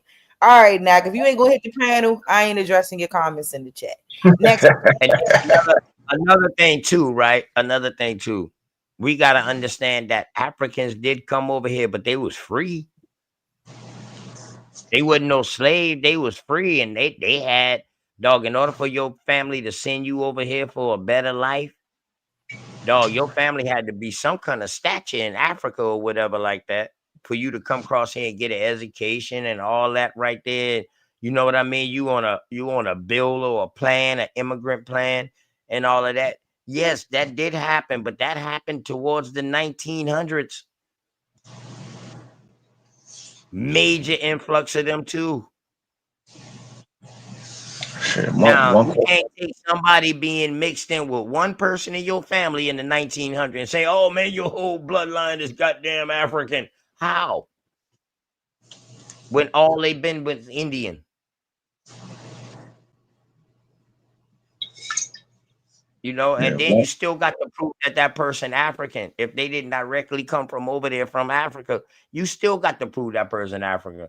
If he came from the Caribbeans or something like that, dog, that's a 50-50 guess. That's a 70-30 guess, depending on what part of the Caribbeans or what part of South America or Central America he come from. Big guess. A guess. Definitely a guess. What's up? Absolutely.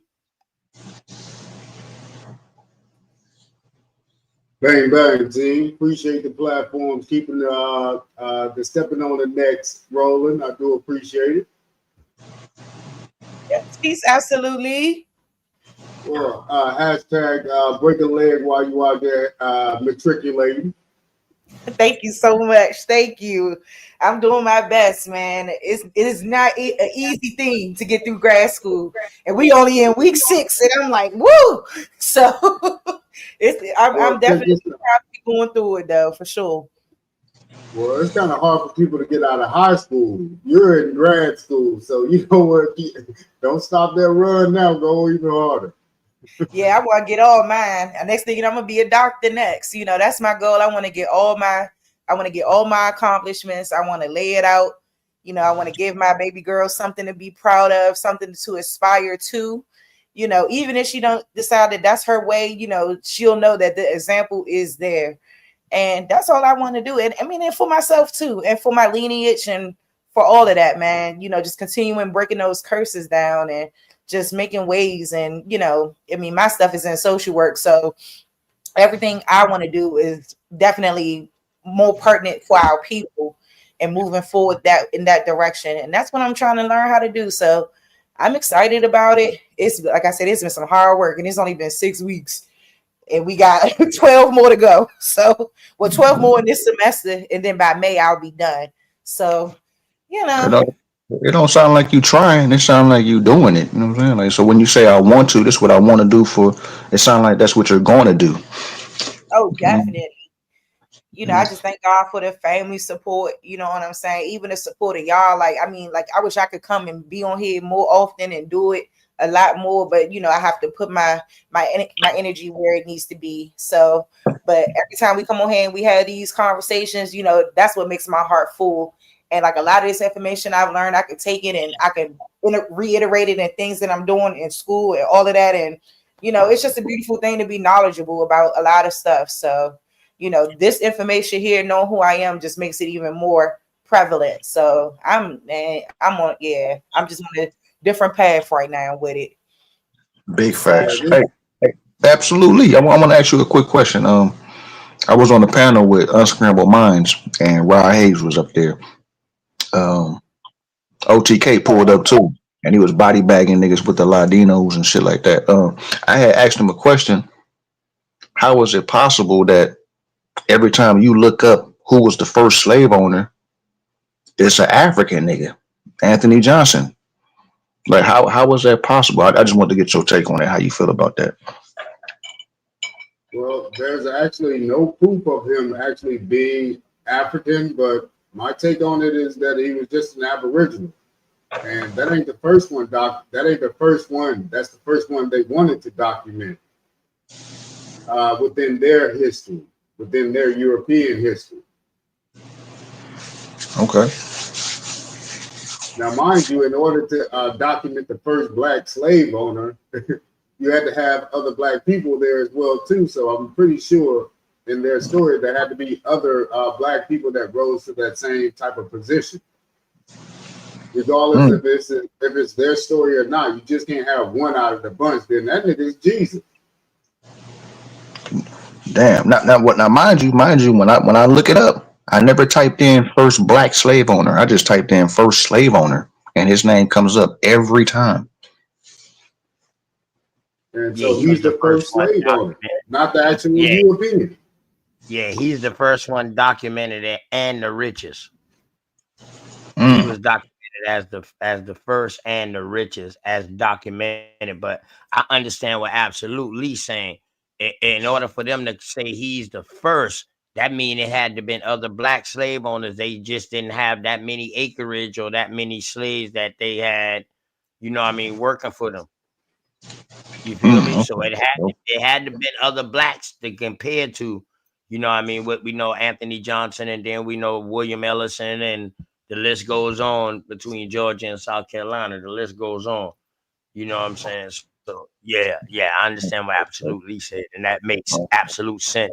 And if I'm not mistaken, I think if you do a research on the South as far as slave owners, I think that only 2% was considered white slave owners during that time, if I'm not mistaken.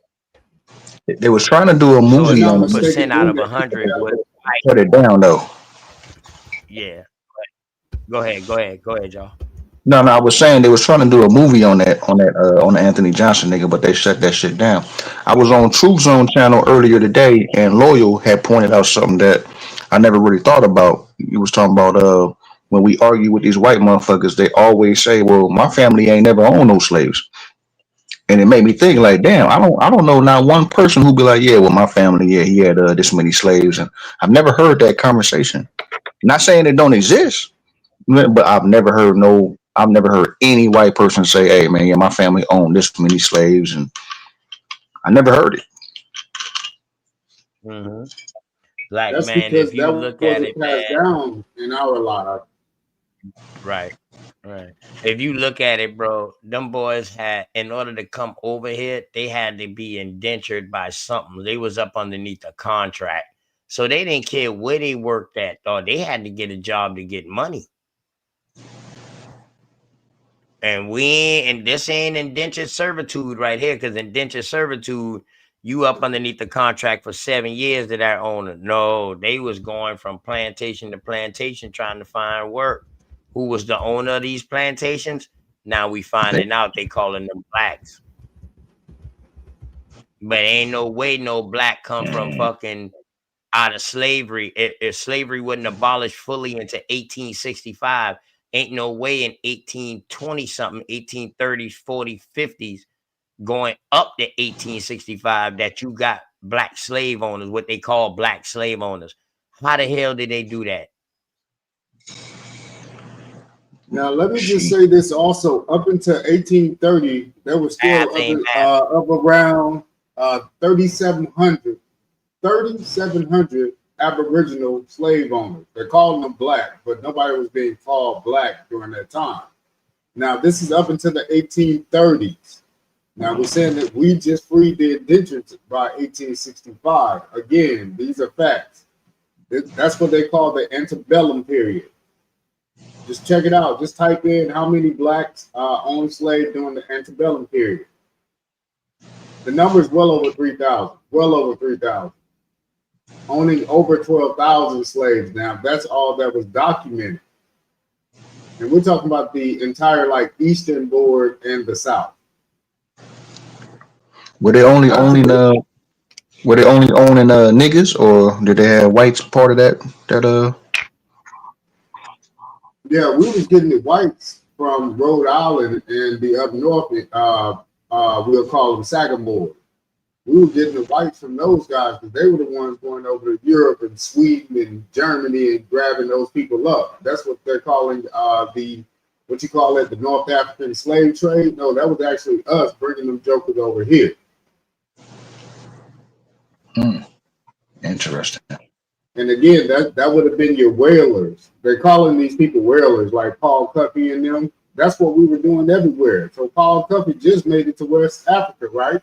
When they were saying back to Africa, that's a story they just made up recently in the 1900s. But these guys did go over there, and they were actually setting up shop so they can stop and have a trade route right there also. And they're calling it Sierra Leone being colonized. No, we were setting up ports. Are there any documented black overseers? Yeah, plenty of them. If you're looking for a time frame, so if we're trying to be specific with time frame, we were the overseer up until 1865.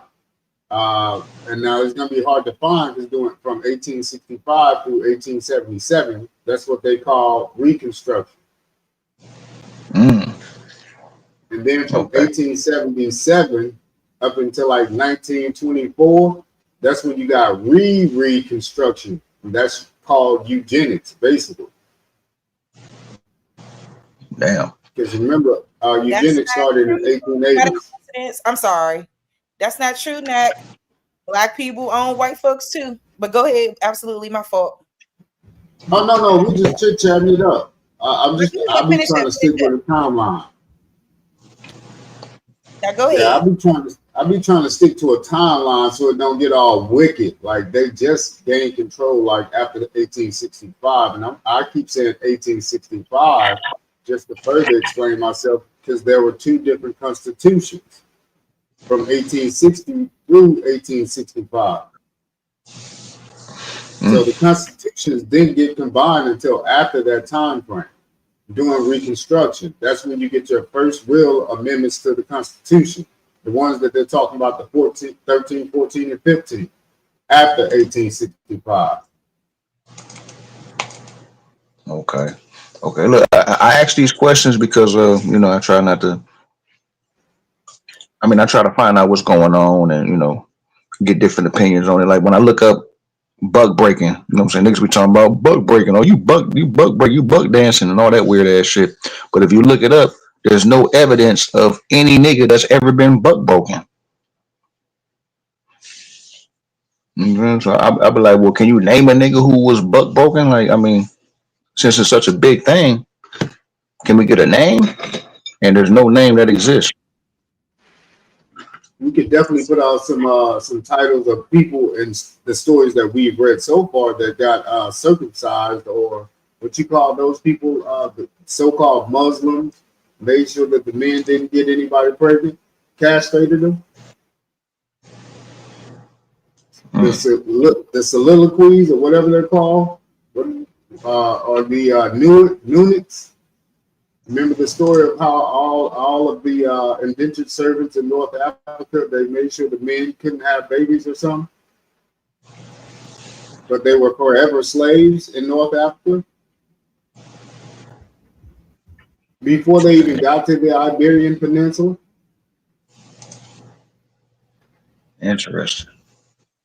So if all these white people are really enslaved and they're going through a famine all between the 1600s and the 1900s, they were all in famine and going through enslavement.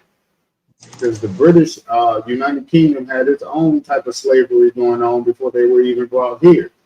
It's called the feudal system, or feudalism.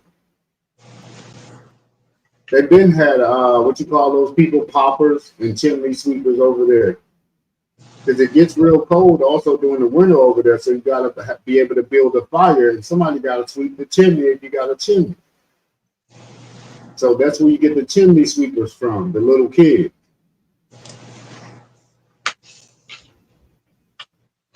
Little white kids, and they will come out of the chimney looking like black kids with all the soot. Okay.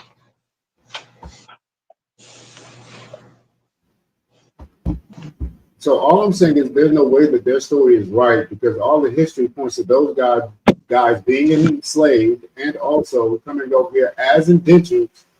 So there's no way they're fighting a war on like 5 different continents to have a big ass empire when the United Kingdom and Europe don't even hold that many people like that. Okay.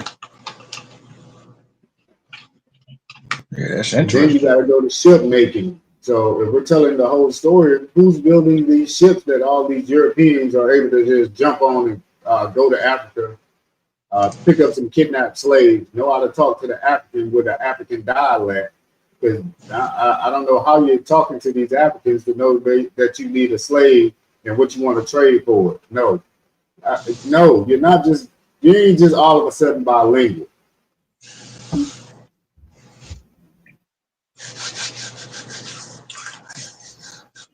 So that's why I said we just gotta stay on their neck in every way possible, because all they're doing is really riding off the story that's being told in modern day, but their history don't add up,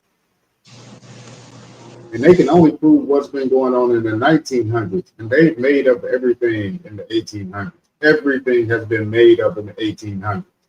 We can't even go back and prove it. They even switched up the Dawes Road. That was the late 1800s. So from that point on, when they started switching shit, that's what they can't prove beyond that. Well, you said switch up the Dawes Roads. How they do that? Well, my people was on the very first Dawes Roads in 1891. By 1906, they were not on that joke. Actually, by 1893, they weren't even on the Dawes Roads anymore. And they had some of my people got regular names after that. Like their nicknames were no longer being used as their regular name. Now they got like regular names within America, like going from Pecoria to Cora. So Pecoria is like a major name in Choctaw. So no, it's just the little things that went from something to another. Like on the Dawes Road, she's listed as a Choctaw, but outside the Dawes Road, she's listed as something regular. So anything before 1891, my entire family was on the Choctaw reservation, Dawes Road. All of them. So after that, none of them was on it. I mean, it's a clear-cut record. Damn. Damn. That's anybody from Mississippi within that Choctaw lineup. You're going to get the same information. My cousins and them got the same information. Now, you can trace it back. It's going to try to trace you to these Indian chiefs and things of that nature as you keep going back. But you can't actually prove that unless your family has that story being told to you also. But my family did tell me about the family in the 1800s. But before that, I can't even actually prove anything.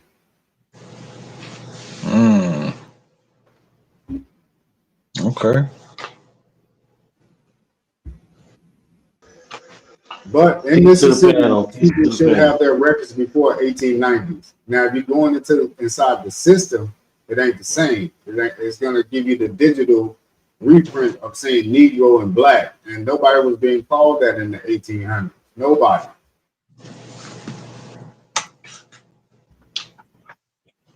Those are both 1900 terms. Only because eugenics did change up a lot of things because we were actually separated up until 1965. You agree with that, Nat? Hell no. I came up here for Sharice, so I ain't gonna have to tell her. Punch you. You said what? I think Sharice might have stepped away for a second. Of course she did. She said she was gonna show me something if I came up here. Yeah, I right here though. Absolutely. I right here though. Yeah, I can share it. That's cool. I see you. Sharice said she was gonna show me something though. OTK said I'm taking all fades. Nah, I ain't here for no fades. Yeah, she coming right back. Yeah, she coming right back. Nah, she coming right back. We're gonna have a discussion. Papa Draco, what you think about Anthony Johnson being called the first slave owner? No color behind it, just Anthony Johnson is the first slave owner. I mean, that's why I asked the question, because I was kind of confused because they did slap the African Angola. They put the title on them. You know what I'm saying? I'm like, hold up, how the fuck a nigga from Africa is the first slave owner over here? Like, I was confused. I didn't know how to put it. You don't remember us talking about this before? We had a dialogue. We had a dialogue about it. Nat, you saying he's from Angola? They was able to trace him back to Angola in the 1800s? Well, that's what they say. His grandson named his plantation Angola. So, but I wanted to comment on the slave owner part. Not the. Could that have been that most of his slaves? Could that have been that most of his slaves that he bought was from Angola? No, he didn't. His grandson didn't own any slave. He could have. Well, he only had one recognized slave, and that was John Casar. That was a Negro. No, I'm talking about. We talking about Anthony Johnson, right? That's what I'm talking about. Yeah. No, Anthony Johnson could have owned. Just like more than one slave. No, he got one slave. He had one slave that he won in court, and he won the slave in court. He didn't buy him because John Casar started off as an indentured servant, and then he went to court saying that he actually got two white men to bring him to court saying that Anthony Johnson was keeping him over his time. He couldn't prove his indenture, so the court. So Anthony Johnson had white slaves. No, he had white indentured servants. Yes, Anthony Johnson had 4 white.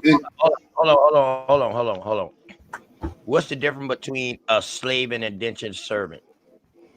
So a slave is automatically, there is no contract to a time period. When you're indentured, you have a contract for a certain time period. That's one difference. There's plenty of differences. Okay. That's one. All right. So what do you call a person who was a slave who bought themselves out of slavery? That's a person who was able to buy themselves out of slavery. Hold on, listen.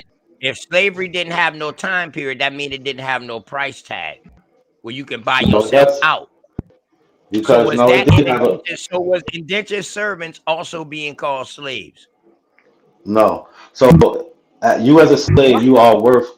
Hold on. You as a slave, you are worth something, right? You have a monetary value to you, right? So if you can afford that monetary value, that's if the owner wanted to accept that price. He could just be like, no, I'm not gonna let you buy yourself out. Some people was lucky enough to buy themselves out. But when you're an indentured servant, So could white people be held, what they call white people? Can white people be held in long-term indentured servitude? yeah. So what's the difference between a slave and an indentured servant, bro? All right, you saying long term? We're talking about you inherently when the difference between a slave and an indentured servant, right? There's three ways for you to be an indentured servant. You're a free willer, you're a king's passenger, which is a prisoner, or you're a redemptioner, which is so a free willer is somebody who before they get to Europe, before they leave Europe, they already have their indentured contract. A king's passenger is somebody who is sentenced. They did a crime and now they're sentenced to indentured servitude for a certain period of time. Shit, you could have killed 20 people. They could sentence you that for life, right? Or you could have just stole something and they say, hey, you got to do 40 years. That's a king's passenger. And a redemption is somebody who gets on a boat, tells the captain, hey, the captain pays his way and says, hey, I'm going to go and find somebody who's going to indenture me. And that's them redeeming the captain for paying for their ride and shit over there. So then they get to America and then they find somebody who's going to give them a indenture. They pay the captain and then they work off their time. All right. A person So now you're telling me a two-step system. So a person who is a slave that gets somebody to back them, they now becomes an indentured servant once they get across here. That's what you just explained, you know. No, that's how you interpret it. That's not what I explained. Because I didn't even get to the slavery part. Was these people slaves to the king, brother? Yes or no? No, a king's passenger is not a slave to the king. They're doing the indentured servitude for punishment of their crime. No. There's these people who got the king's passage and they had to pay a servitude back to them. They came and work over here as indentured servitude, but they had to pay money back to get out of their contract. So the people that they were paying their money back, who was that person? No. Is that You're not wrong. the slave owner? A king's passenger is somebody who committed a crime. And they're paying off that crime through indentured servitude. Man, all right. So that's the only person Nobody was coming over here to set up anything. No, I gave you three different indentured servitude. Hold up. So now you saying the person that's a king's passage is the only person that can be in indentured servitude? No, I sat there and named off three different types of indentured servitude. I said the free willer. Free willer is somebody who signs up for indentured servitude themselves. I told you about the redemptioner, and I told you about the king's passenger, who are criminals. I gave you three different ones, bro. You gotta listen a little bit. And you saying that was only acceptable for white people? No, black people could be indentured servants also. Is that what you're saying? No, black people can be indentured servants also. Okay, all right. So bet. So now, how do you decipher between a slave and indentured servant that's black in America when you read in history? They tell you the man's they describe the person. That's how. They'll call him a Negro.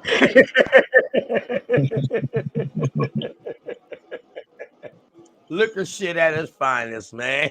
That's not looking shit. That's actually reading. They'll say he's a Negro, like John Kasar, like I told you about Anthony Johnson. They say he's a Negro in the court papers, and y'all leaving out the part that they took Anthony Johnson's land. I think around 1670, because he was black, and they said black people are not from America, therefore they can't own land. Y'all leave that part out. No, he died in 1670. That's the part of the construct. Yeah, but they took his land. Bro, does Negro mean African? In American context, in United States context, absolutely. Nah, the Americans ain't the one writing it. But Spanish and Portuguese writing. Does Negro mean African?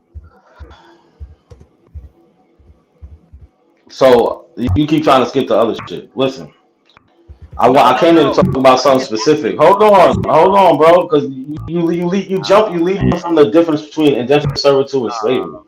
We still ain't finished that part. You keep trying to go into these word semantics. I'm not trying to go into. Just said, hold on. Now y'all doing shit at its finest. You said no, bro, because they was saying shit about the Negro. So I'm asking you, which means, all right, so no, but why do you ask me if he's African? You asked me first. This is how the question started. You said, how do they tell the difference between a white person and a black person who's indentured servant? We ain't talking about Africans. I said the answer to that is because hold on. Yes, you did. Hold on. I told you the answer to that is they will call him a Negro, and then you bring up this African shit. Listen. Hold on, bro. You absolutely asked me that. Hold up. Stop. I asked you, how do you tell the difference between a person that's an indentured servant and a person who's a slave that's black in America? That's what I asked you. You never let me. And I keep now look. Nothing about no white in that. Yes, you did. Because we was talking about. Because you asked me. So why'd you ask me if a black person could be an indentured servant then? And then you followed up with the question, how could you tell the difference? I asked you. The next question after that was, how could you tell the difference? Right. How can you tell the difference between a person who you call a slave and the person you call an and you keep not letting me. So I gave you. Listen. All right. I gave you the indentured servitude time. I kept telling you, let me get to the slavery side. You don't want to. You keep going, and then you want to talk about African. Nobody's talking about that. All right. So another difference. So now with a slave. So were white people also classified as slaves before they came? No. Here? Yes. No. Huh? No. So all white people was indentured servants. Yes.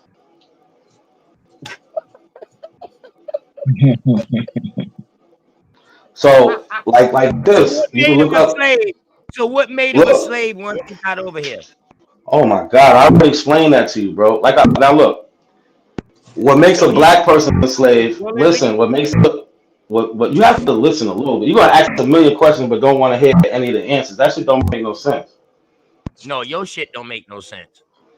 All right, well at least listen to what I'm saying before you just keep blurting out these other questions, bro. Have a conversation at least, man. So don't tell me how to fuck to act. I'm not. I ain't telling you how to act. I said at least have a conversation. Say what you gotta say, bro. But go ahead and say what you gotta say. Don't tell me how to act now. So the only people you can look at the 1662 Virginia Act, right? The only people who took the status of their mother was the Negro. The Negroes, it says it in the law, the Negro's child will take the status of the mother. I mean, the Negro woman's child will take the status of the mother.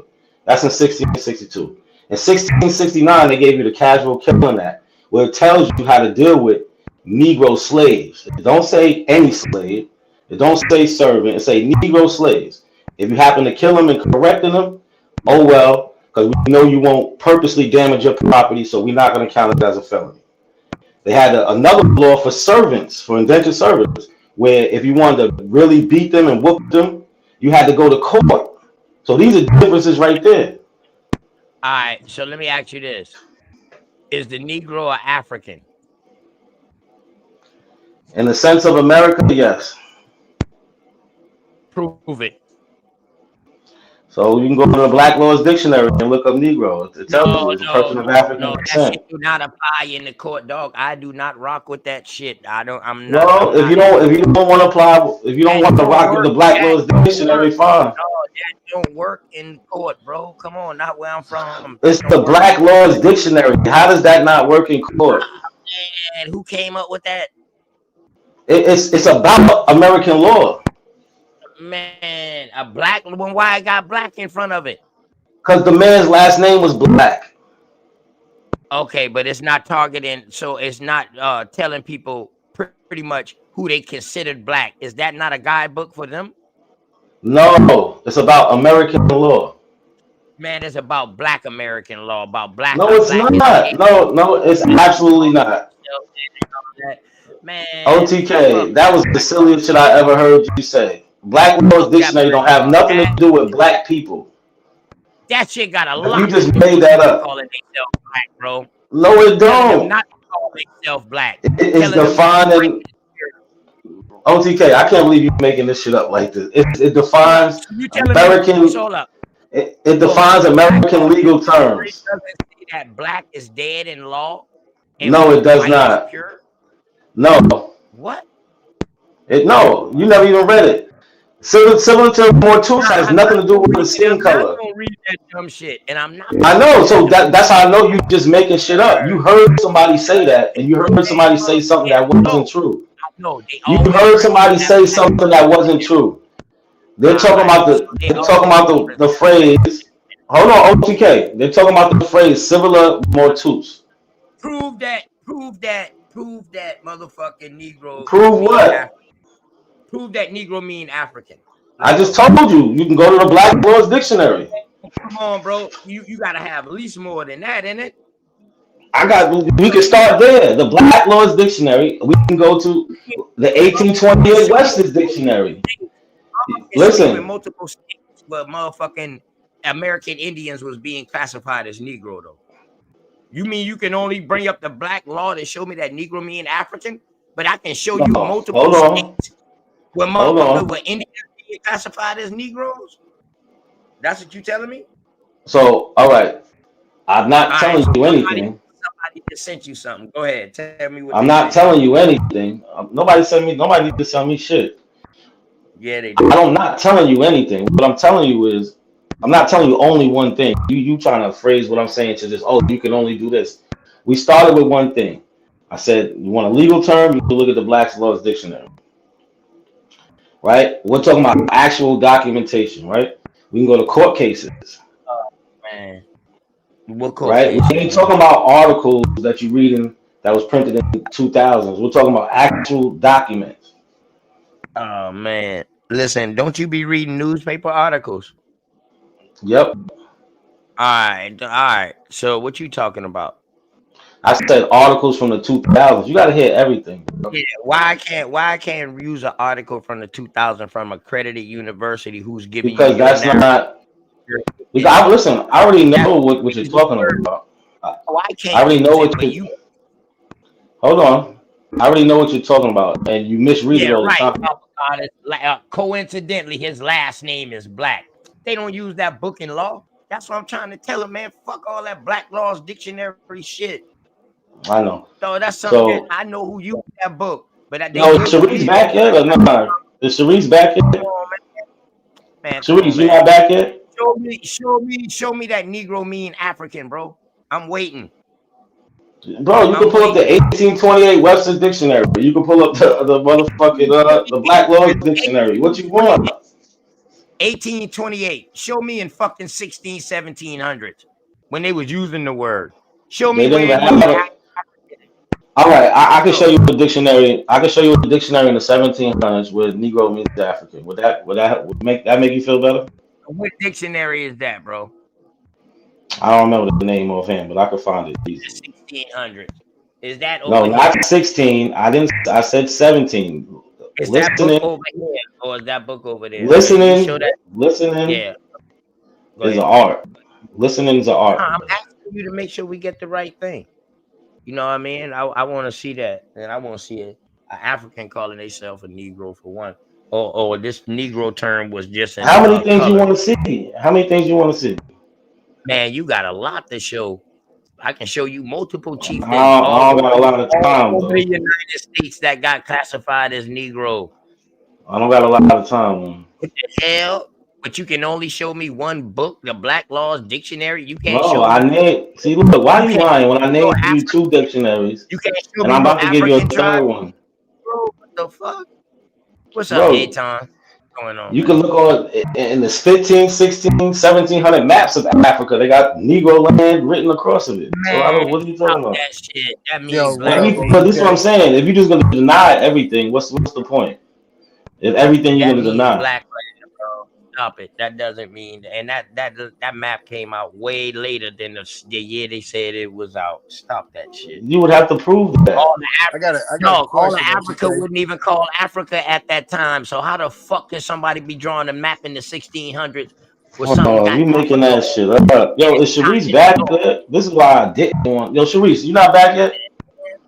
She not back Come on, yet. man. OTK, This the I whole got a point why I question. didn't even want to come and do this shit. This For nigga not a just Yeah, be man. yapping, saying nothing. Hey, OTK, I got a question for not a coincidence, if I may.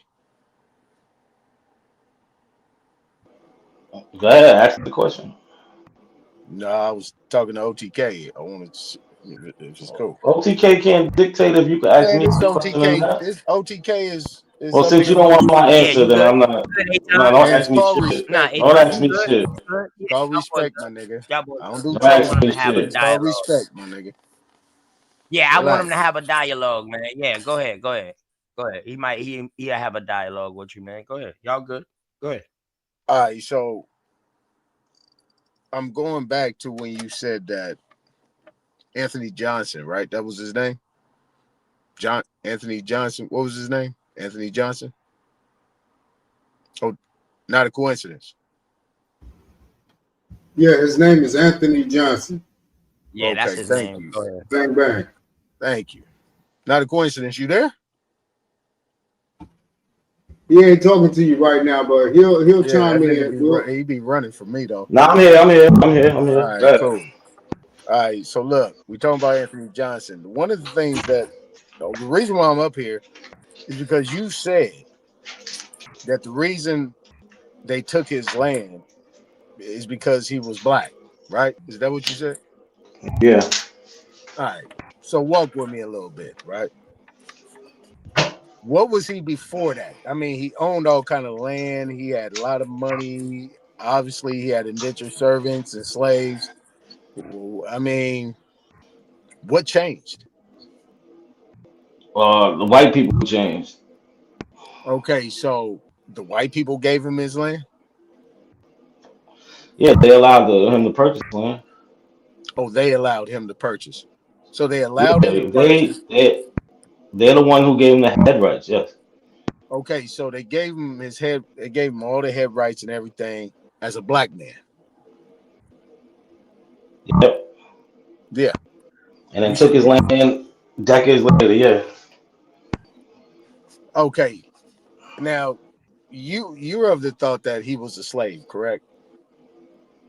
No. Before he got the land? No. He was was never. never a slave. He was never a slave. No. Okay, so if he was never a slave, then how would he be considered to be black eventually? Because you pretty much said it came No. out your mouth. He Black was people. always black. He was always black. Why you say eventually? Let me finish. If he was black, right? If they took it because he was black, what was he before then? He was always black. I just said that, and you're gonna stop me? Like, come on, man. No, I wanted to get the question out. See, this is the problem, right? You said that the reason why his land was taken because they said black people can't own land. Yeah, because they're aliens. Yes. How the hell did he get the? I mean, come on, not a coincidence. How the hell did he get the land eventually? If he was always considered to be black and black people can't own land? Because, bro, hold on. First of all, that was a new thing that they did. Oh, there we go. That was a new thing. Yes. So that means he wasn't always considered to be black. No, he was called Anthony Negro. Yes, he was always considered black, brother. I'll be damned, not a coincidence. He was always considered black. I don't know where so you what's getting the this new shit thing from. then? What was that new thing? What was The that new thing is black people can't own land. Okay, That was after Bacon's Rebellion. Okay, now this was considered to be, I heard you say 1670 something. Was it 1600s? Yeah, it was 1670. Yeah. I put the link in the back. I put the link in the back for you. Ablee, can you help me out with these timelines a little bit? I put the link in the back for you. You should look at the link if you want to finish, keep having a conversation. If you don't look at the link, then there's no point. Now, I'm bad on timelines because I don't believe them. But what I'm saying is, so you're talking about 1678, right? This is 1670. Okay, 1670s, right? So this is 1670. So you're telling me This is pre 13 United States. This is pre Continental Congress. What's Yes. going on? What's going on at this time? It's pre-Continental Congress. Yes. Yeah, so it's pre-Continental Congress, pre-13 United States. What is going on at this time? Pre-13 Because at colonies. this point in time, all you got is pretty much 13 companies or colonies over here setting up shop for business. There isn't even 13 We don't colonies even at have this the time. whole 13 yet. Okay, there was 9 of them, right? What was it, 7 or 9? Who Yeah, knows? and first off, Nah, first off, South Carolina was jumping in and out during the 1600s. Okay. 1670. They didn't fully become a corporate until like 1700s, right before Georgia and North Carolina. Okay, Yeah, so go ahead. see, this is my problem, OTK. Oh, no. And By not a coincidence. 1670, hold on. By 1670, there was 13. Okay, so here's South Carolina in 1670 became. Hey, listen, how can they be 13 colonies, bro, when Charleston was founded in 1670? That's Other when people became was there in colonies, brother. This is my problem, OTK. I'm just ad-libbing. What did you This is my talking problem. about? Man. This is my problem here. He's talking about a South black Carolina was established in 1670. He's talking about a black thing in the 1600s. yeah, you was trying to get them to say what's their nationality before it was black, because there ain't no Articles of Confederation. None of that has been invented yet to be given status class. Yeah, Aton, did you click the link yet or no? No, I have not. I'm just. So there's no reason for me to even Not a take this shit serious. I know. No. You're wasting my time. If you're not going to click the link, all right, the foundation is in the link. It's a very short read. This is in the conversation, brother. No, it's not, because you need the facts. The facts is based off the link. You just trying to have a freestyle conversation. I'm not really into that. No. We went for a couple minutes. Read the link. I know It's one paragraph. It's one little paragraph. It won't hurt you. And then it has the primary document next to it. If you want to click on it, you can see it. All right, but it's one little paragraph. Go ahead. He's probably talking about the Munster rolls, but it just says Negro next to it written in.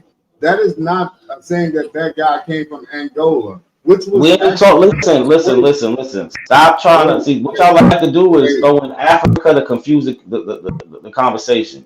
Negro means black. We ain't talking about Africa. So yes, he lost his land in 1670 because he was a Negro, and Negroes are aliens. That's what the document says. Okay, now let me say what I'm going to say. I'm gonna check your document also, but all right, let me ask you this right here. When was Negro first used in law under any 13 colonies or the United States or anything? When was Negro first used in law?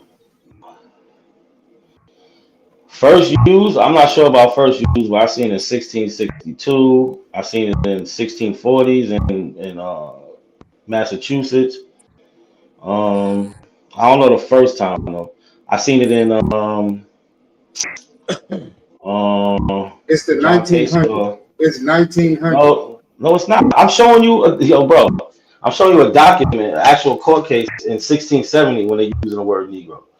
Like I said, they use it in the 1662 the law that said the Negro woman's child takes the condition of the mother. That's in 1662. The Casual Killing Act is in 1669, where they say you could beat Negro slaves to death. Okay, so that's Virginia. So real quick, I apologize. I just read that paragraph. Black is not in that paragraph, bro. Negro. So Negro. What does Negro don't mean black? Nah, man. All right, I'm done with the conversation. If you're gonna say Negro don't mean black, I gotta go. No. Stay right there. No. Are you saying Negro don't mean black? African? No. Does Negro mean black? Yes or no? Does black mean African? Does Negro mean black? Yes or no? African? Does Negro mean black? Yes or no? Yes, it does. Yes, it does. Okay. Yes, it does. Yes, it does. In their language, yes, it does. So it's a color and not a person. Does black mean African? In their language, yes, it does. Black means African in their language? Black and Negro both mean African in their language. In their language, you can look it up in the 1828 Webster Dictionary. Look up black, look up Negro. It means that. Look at the Black Laws Dictionary. It means that. It means a person of African descent. The Black's Law But Dictionary didn't come out to the late 1800s, man. it don't matter. It's still their language. I can show you a dictionary in the 1700s. They're saying Negro. Talking about a whole motherfucking 200 years, though, Mac. Come on, bro. Look, I got a dictionary from the 1700s right now where it says, I'm gonna read it to you. It says Negro, Negritian, inhabitants of Negritia in Africa. Okay. It says Negri, black, or Negritan, inhabitants of Negritia, which is Latin, which means Africa or Negro land Black. in Africa. Nat. So was these people in Northern Africa, was they full-blood African, my brother? How am I supposed to tell you? Why are we talking about North Africa, bro? Because that's the first part. Why are you bringing up Africa? No, it's not. That's the first part. Yes, it is, because the whole continent was not called Africa in those 1700s. Quit playing dumb with me, dog. Bro, I can show you maps. See, this is what I'm saying. Y'all gonna come with the denial. I can show you actual documents. I can show you maps. How can you show me from that time? Hold on. When was the first time that they went all inland of Africa, bro? What year? Them being inland don't have nothing to do with a map, bro. Yeah, how can you make the whole continent of Africa? Bro, they got maps in the 1400s calling that place Africa. All right, man. All right, bet, man. All right, you good, bro. You good. You just making shit up, bro. Yeah, what part is called Africa in the 1400s? Is it not The what they call whole Morocco, continent. Libya, and The all that? whole continent. No, the whole continent. So how can that be, dog, when they was calling that place Nubia? Because they went up and down the coast by that time, man. Or they was calling it Ethiopia at one time. They was calling it Kemet. They called it a lot of names, but when we get to America, listen, when we get to them discovering America, they been knew the whole place was called Africa. It's not nothing new. I got a map. It's 1482. In 1482, this is before 1492. Listen, if you got a map in 1482 with them showing all of Africa, then why was Columbus trying to take a shorter route per se? If he already knew the shorter route. No. See, look, he couldn't go through the Mediterranean because the Moors were controlling the Mediterranean. So he said, instead of going through there getting hijacked, trying to get to the Silk Road, let me go the other way around. So he said, let me go around the other way. Was the Moors considered Negroes? No. Was the Moors being called Negroes? No. What? No, What because does Moor mean? is Does Moor mean black? Yes or no, more. Listen, stop. Can you let me answer it? Can you calm down a little bit? So that's why they put black in front of Moor. They say blackamoor. Moor is just what they considered at that time was somebody who was under Islam. So you have the white Moors, the El Badans, right? It's just they're Right, man. you don't know what you're talking about. That's exactly why they put black in front of the Moor to distinguish between other Moors and black Moors. So the Moor means black. Hold on, OTK. Oh no, you hold on. Stop. If Moor means black, why do they have the word? Man, listen, shut up real quick, bro. Don't raise your voice with me, bro. Just chill out real quick. And your mic fucked up. Sound like you tapped. For real, but just chill out, bro. You ain't gotta yell at me, bro. Why is there a word called blackamoor? I've been calm, but why is there a word called blackamoor? Stop. Yes. Are those the people from the Arabian Peninsula, my brother? Listen, no. Answer this question. I ain't answer you. I ain't ask you no questions. No, just answer this one question. I'm gonna answer your question. Hey, listen, man, because you're dumbing people down. Now, no, you're dumbing people down. Right. All right. Well, anyway, stop muting me. Stop being a little hoe, man. Stop being a little hoe. Man. All right. Well, get your bitch ass in the back. How about that? Now, Quit throwing this bullshit. We know who the Blackamoors is from the Moors. The Blackamoors came from the Arabian Peninsula. They were some of the first that came up into Morocco and went into the Iberian Peninsula and set up shop for all of those years. That's why the Islamic faith came through there, through the Christian state. Now you start having conversos because they was adapting with both religions, with Christianity, and they was adapting with Islam at this time. So now this is why you got the Moors. The Moors are converts, Sephardic Jews, Moristos, your French Huguenots, your Ladinos, you know, not Latino, Ladinos. Now, those ones that went back to the Arabian Peninsula, those the ones who ended up becoming the Blackamoors. And yes, they was dark. They was darker than the ones that stayed inside the northern part of Africa, what was first being called Africa, which is Morocco, Libya, and all of that area up there in northern Africa. That was the only part being called Africa. Everything else was not. They was calling it Ethiopia. They was calling it Nubia and all kind of other things. They did not adapt Africa whole name. In fact, Angola didn't get his whole name until the 1900s. Hey, y'all. Damn. You feel me? See, when it come down to this history, dog, you just can't throw anything out there and think I'm going to just sit there and listen to it. Man, is you crazy as hell? You ain't about to come over here and kick that same dumb shit that we done been indoctrinated with for a bunch of years? No. And we really don't even need to talk to you for real. You already said that Anthony Johnson had white slaves, but then you tell my sis she need to show it. That's crazy work. But sis, I'm glad you back. Let's go. Yeah. Dang, I was just gonna pull it up real quick. Boy, how did I run? I had to go somewhere. Boy, I got the document right here on the stage. So you could come or don't come. It's no big deal. I said I'll be right back.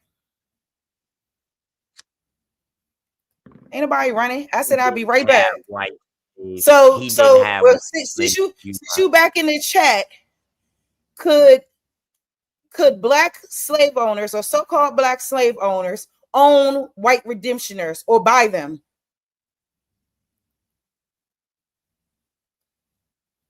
Because let me just read this real quick.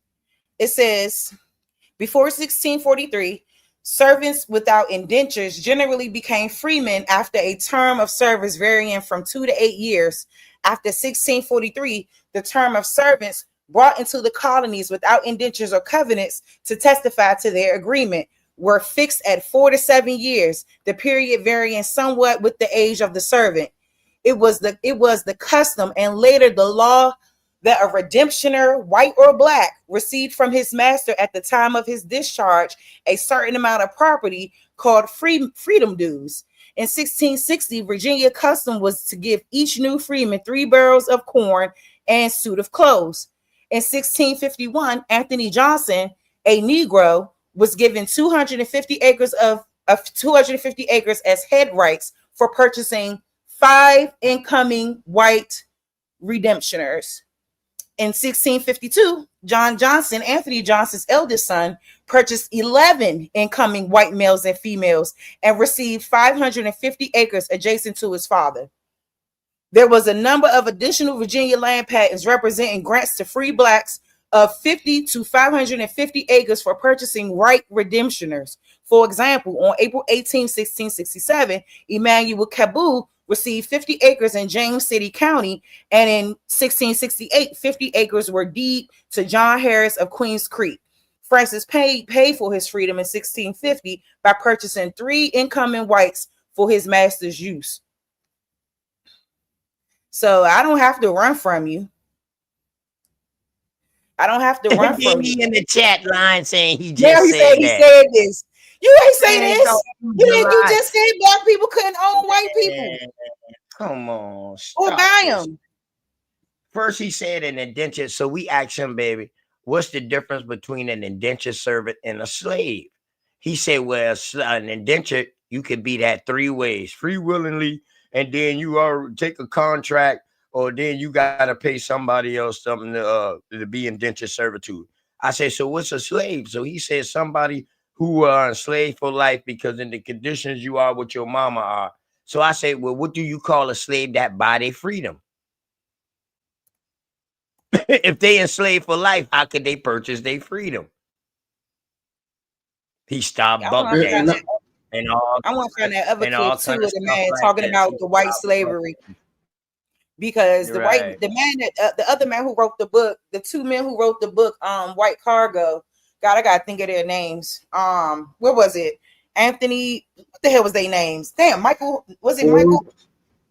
Let me find out. I thought it was Forbes. Let me Jack find D. out. Forbes? No, No, not Forbes. They wrote White Cargo, the book. Yeah, that's what he wrote. It's by Jack. Yeah, Don Jordan and Michael Wash. So Don Jordan and Michael, I'm gonna pull it up real quick because they spoke about it too. They spoke about it too, like about this whole indentured servant thing, and it's just too much about this whole idea around slaves. Anthony Johnson And had then they over say thousands white of people. acres. And then, They're being bought. You know what's a dagger? You know what's a dagger in that? What you just read, sis? It also said white people can be freedmen. Well, it said freemen without the D, right? Didn't it just say freemen. freemen? I think a freeman or freemen and freedmen are two different words. Yeah, they are two different words. I thought it said freedmen. Freemen. Freemen is for the white people, and freedmen was supposedly for the Asian people or the coolies. Mm-hmm. So Freeman, yeah, FREEMAN, not Freeman. Freeman. Okay, but so they was already free. No, freedmen just means that they came. They're foreigners. They're like a different type of foreign. Yeah. Right, But you and they just work. said black people they couldn't work own their way- white people, Nak. That's the whole point here. Yeah. But they owned them. Anthony Johnson owned white people. Right, and his son. Not only that, his son also owned them. Right. That wasn't his own son. He tried to jump to the grandson and say the grandson only owned one white, and they took him to Owned court 11. because he tried to hold him over his servitude contract. He don't think people be listening, dog. But I be listening to all that dumb shit they be saying, man. Word. But go ahead, sis. And I gotta say, go ahead. I'm sorry. Let me just show this real quick, and then we can get back to it. Because I just want to show this, make it short and sweet. But I wasn't running from you, Nak. I tried to go handle my business real quick. But we could have had the dialogue. But it is what it is. It's told of how women were in the 18th and 17th centuries and children too, were shipped and sold in America. And I'd never heard of this. I never heard of the details. And while this only told a bit of the story, it disturbed me and encouraged me and horrified me. So I thought, great story here. And Don and I had been talking about how do we sell a story about the abolition of slavery. We've been talking about it and we hadn't come up with anything. I came back to England with the photocopy of this book, and he will tell you what happened there. Well, I suppose that I'm Laurel to Mike's Hardy, in that it was another fine mess he got me into. In that I read the photocopies of what he had brought back, and what he brought back was photocopies of a book written by a man called Abbott Emerson Smith, who had written about how women, mainly prostitutes, but all sorts of other people as well, who were taken out of the Bridewell prison in London in the early 1600s and sent off to the new colonies in America as brides for the planters, if you like. So these were women of marriageable age or of breeding age or whatever, who would be sent off because up until then, of course, you had a brand new colony, it was all men. And for this to become viable, they needed women. And this seemed to be an astonishing thing. And so it went from there. And one looked at this and thought, well, this is just the tip of something. This is actually the edge of something here. And so the very fact that these women were taken out of the penal system in Britain, in England, and sent off to the new colonies with no say for themselves about whether or not they went or not. So the interesting thing was, what was it they were going into? What was it was already there that these people could just be taken out and shipped 3,000 miles away? And so we started to look at what this possibly could mean and what the wider context was of that. And that's how it began.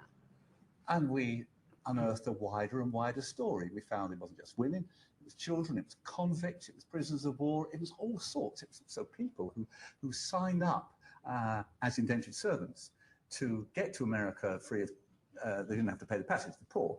They would be contracted, indentured by merchants and by captains and by planters' agents to go to America free, in return for which they gave up their rights to their labor for several years.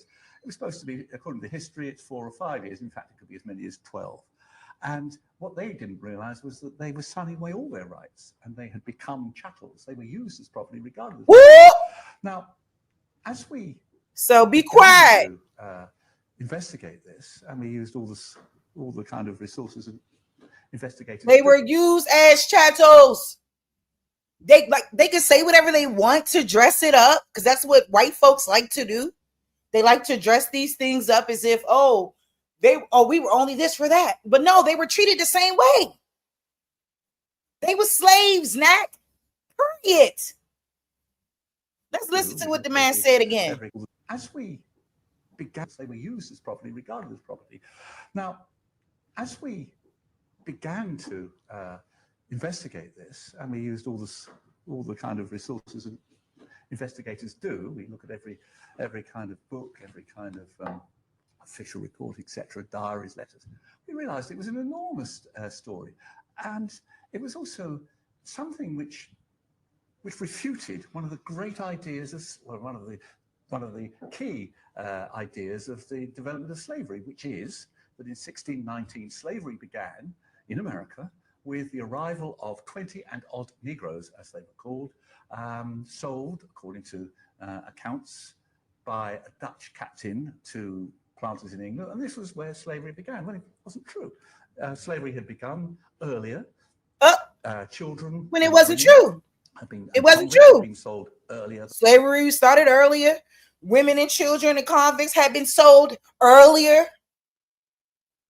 So I don't understand why people like to work around this idea around word semantics, because not just these two, but Michael Hoffman also said it too. Like, this idea around white people being indentured servitude is just for glory purposes. It's just so it could look like their form of slavery wasn't worse as the idea around so-called black slavery. And that's all it is.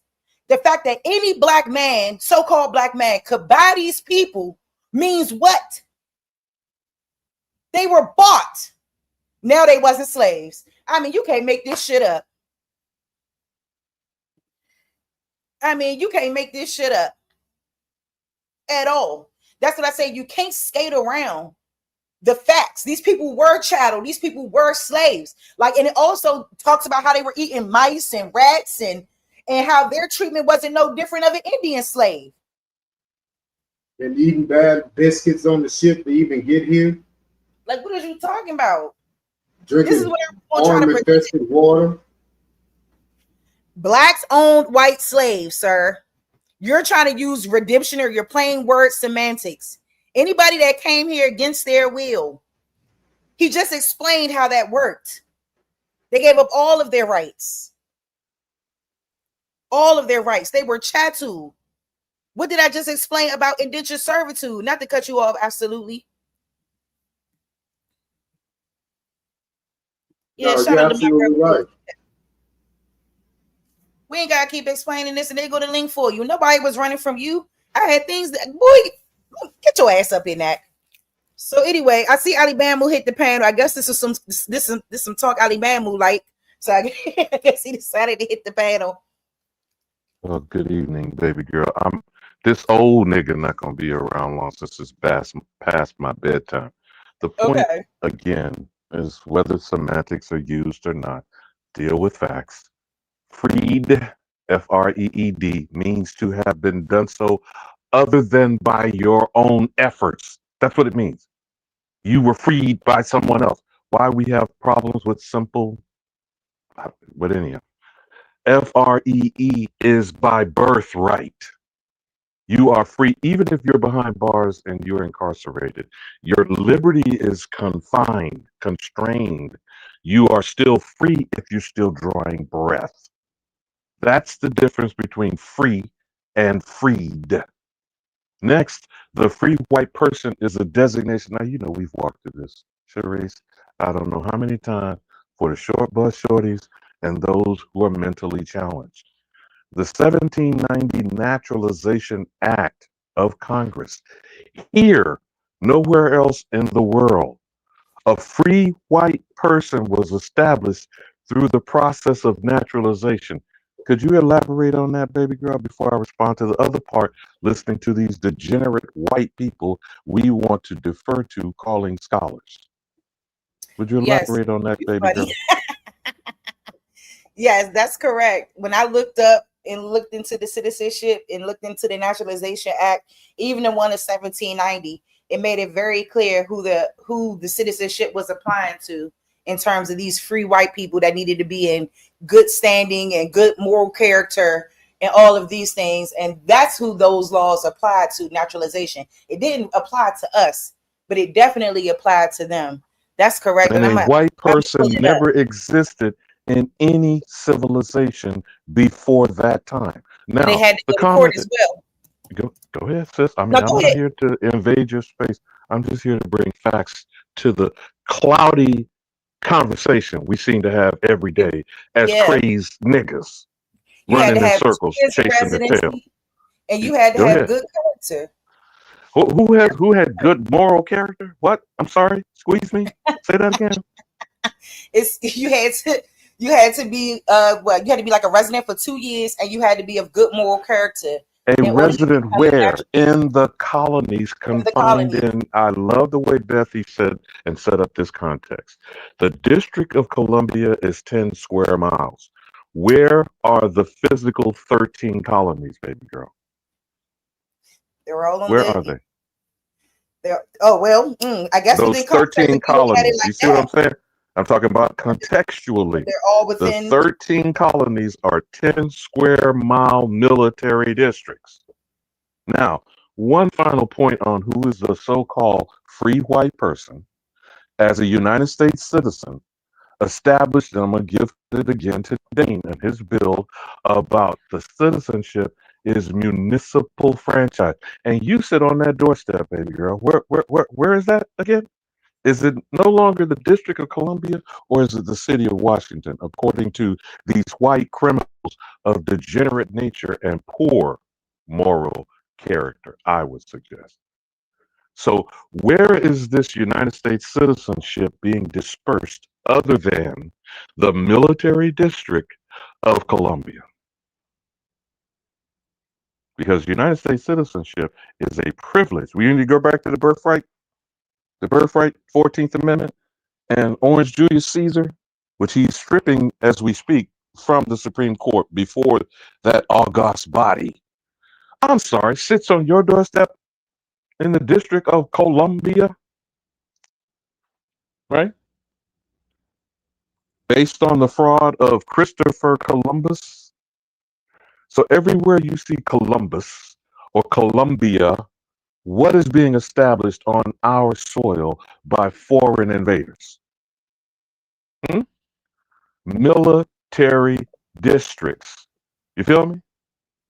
So now let's focus one more time on citizenship. And I hope you go back to that beautiful being footage of these British sounding foreign degenerate alleged, and I'm using air quotes, scholars. So each of these 13 10 square mile military district or villages, how in the hell do they confiscate ceded, C-E-D-E-D, ceded land? How do they acquire ceded land that is not under their jurisdiction and certainly does not fall under their authority until this very day? So my suggestion, maybe my opinion, but based on the accumulated facts of record that I just laid out, the state capitals of the 48 contiguous and the Kingdom of Hawaii and the Territory of Alaska is 10 square mile military district where you will find these so-called state capitals inhabiting and extending what state citizenship, baby girl? Because let's circle back to how you become a United States citizen before you're a citizen of a state, which, by the way, did not exist until they adopted the United States Constitution, right? Well, we've gone over this before, though people seem to ignore the simple facts of the matter. In 1790, they had not yet created the process of naturalizing a citizen, right? No, not at that point. So how are you going to precede yourself being a state while being a colony? And how do you follow the law, which means you're a law-abiding, quote-unquote, citizen, to have resided somewhere for a state that didn't exist yet? And how do you jump to the line, whether it's 1 year, 2 years, or whatever, with following the law, which would be evidence of moral character? Would you agree, sis? So it sounds to me that this entire enterprise is fraudulent on its face, and all the people broke the law, and therefore their citizenship, which is a franchise and a privilege, has been voided. Now, let's circle back to the white bitches that's called white slavery. The Scottish mammy of Orange Julius Caesar, in case you don't know, Donald John Trump, was a Scottish whore, according to them, transported as a mail order bride for his trifling ass father, Fred Trump, son of Friedrich Drump, D-R-U-M-P-S, who ran a brothel in Washington State. You familiar with those facts, right, baby girl? Yeah, I heard you talk about this before, Alabama. Oh, I'm gonna land my plane on this. So tell me how mail order brides, whores, and prostitutes, and if you haven't seen American Gods, you'll see a very interesting episode about how the motherfucking Lucky Charms leprechaun got to this bitch. And I yield. All right, so all right, because now Alabama. Mm-hmm. What's going on, Elder? How you doing, brother? Aton Yah in his house. You already know. And you know I got some pushback for you, right? All right, so look. Push it good. No salt and pepper, man. I don't eat that shit, man. I don't put that in my food, man. I don't put salt and pepper in my food. All right, Oh so my look. goodness. All right, because I want to get back to Knack real quick when y'all finish. Is he back? Oh, he's back. Yeah, he back. But go ahead. You can He's still back. finish your He's question. back. He can wait a little bit. Okay, so based on the conversation that we was having, right? And I know you had brought a lot of different scenarios into the conversation, but when you look at those, my point is that when I was talking to Not a Coincidence, he actually mentioned Anthony Johnson, and he owned land, and then there was a black term that was incorporated, and then he didn't own land at that time. We don't know if this brother was indigenous, he came from somewhere else, but the point is the fact that he did own 250 acres, right? Acres, indentured servants, plantations, he had all that rocking. All of a sudden, that these people that actually, he say, put him in power to own these lands, then now took it under another different circumstance. Now, my question is this, Alabama. I mean, is that realistic? You're talking about the back and forth situation that you were describing about this. And notice again, people want to take an individual anecdotal situation and stretch it over an entire group or even an entire population. First, the false premise of the conversation is, how is ownership land based? From foreign cultures, being transported to a land that is not theirs based on the doctrine of discovery, according to the 2005 ruling of the United States Supreme Court, that all property law is based on such. I know these are facts you are aware of, Eitan. Yeah. I'm aware of that. Now, So then explain to me the ownership of land. Go ahead, brother. Cook on it. Cook on it. These are the. This is the 1600s. This is pre-Continental Congress, and this is pre-13 United States Constitution. How is this going on in the 1600s at that time when really? Okay, what was going on in the 1400s and the 1500s before these British speaking, not English, British, because American English is based on American tongues and tribal languages, right? We already know that fact from Noah Webster and how they supposedly fabricated and created a trade lingua franca to be able to communicate for all these different tongues, but based on our ancestral, right? Hey, Tom? Right. So American English is not British English. Can we at least agree on that for the discussion that we're having? Absolutely. In addition, what I'm asking again is, how is there such a thing as ownership of land that is not yours? Please make that make sense, bro. I know it's being done by, again, criminals of poor moral character at best, all of which are thieves and convicts that we just had laid out by the scholarship from their own kin, right? There we go. All right, no, so I'm just asking. I'm just repeating shit I heard. Okay. Right. So 1500s, right? Right. You got people actually fleeing persecution, seeking asylum, right? Obviously. So they say. When will we ever know the fact? I mean, so they say. So, but we gotta at least, well, at least me. You don't have to, but I gotta at least go with the narrative of what was told, right? Spanish Inquisition narratives, right? These things happen. Now you done got to Spanish, Portuguese, Dutch, and French, which precedes British, correct? Correct. Okay, cook, brother, cook. All right, so here's my point, right? So let's just take everything for face value, right? Prima facie evidence says that Anthony Johnson owned 250 acres, was the first one to have a slave, had a court case and all this shit. Then all of a sudden, these people sit here and took his shit, calling him black, when the paragraph that he put in there never mentioned black, mentioned Negro. And then we're talking about white people that he sold it to. When you already put it on his face that 1790 was what? The Naturalization Act, free white persons. But until then, how can a white person exist? How can a white come on, walk person with me, brother. exist in the 1600s when you got a Naturalization Act that pretty much created free white persons? Now again, and I want to make a semantical argument, just dealing with the facts on the face, as you said, prima facie evidence. The Negro Act of 1740, the supposed Sundry Act of the Moors out of South Kakalaki. OTK, would you like to elaborate on where this white status originated with someone? No. Land your plane, brother. No. I'm putting that out there for us to be on the same page with the context of the conversation. Yeah, we on the same page. Go ahead, brother. Okay. So then what are we talking about when we're saying free white person? Well, based on the definition, 1790, right? 1790 definition of and the Naturalization Act dealt with what they consider to be Caucasians.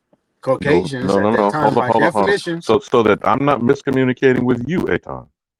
I'm going by the exacting of the language and what it states. It describes a United States citizen. An alien. Go ahead. Come on, sis. This is your house. I'm finna leave anyway. Right. Yeah, but they were aliens. Okay, so if you considered you're aliens of that are from Caucasian or European descent. Right, Caucasian, right? Yeah. That's all I said, Sharice. But mainly aliens, though. That's the key. Okay, so now I get that out of you. Now this is the kicker. Who at that time in power that was actually granting people these powers and actually giving them labels and titles at that time under these acts. But Aton, you're granting power based on fraud and theft. No. Hold on. No, come on. You can't keep ignoring that. Everything that you're suggesting is because they wrote it down on a piece of paper. It has authority. It's still based on theft of land that they cannot own. The Great Law of Peace tells you very clearly, no alien from this land can own this land. Ali Bamu, nobody wants to answer this question that I put out there. Who in the hell was granting these powers? Who was giving these titles? Who was doing these acts at that time? Whatever you want to suggest, Aton, but I'm saying to you, it's not a suggestion. It can't well, be a you're the one bringing it up. You said this is your pushback. I'm not trying to dispute who your was setting position. policy? Who was setting policy? You keep saying, you keep asking that they're not. Okay, then why don't you put the facts on the table as you see? Okay, let me put my facts. Here's my facts. And I want somebody to rebut it. And I need somebody to rebut it. I need it. The bottom line is who's setting policy at that time in the 14, 15, 1600s? And even in the 1700s, who was setting policy? Who was dictating the program at that time? You keep asking a question. We're still waiting to hear who you're suggesting they are. I'm gonna land my plane. Look, it was us in the 14, 15, 16. Let me get in. OTK, let me land my plane. Naughty. Look, in the 14, 15, 1600s, when these people was coming over here seeking asylum, when they was being persecuted and being ran from where they was at, they set asylum where? Here. The treaties that was set up was where? Here. We had all the companies, we had all the different colonies and penal colonies, by the way. Who was setting policy? Who was dictating these people to act a certain type of way, to be labeled white? That's the bottom line. And that's my question. And nobody don't want to answer it.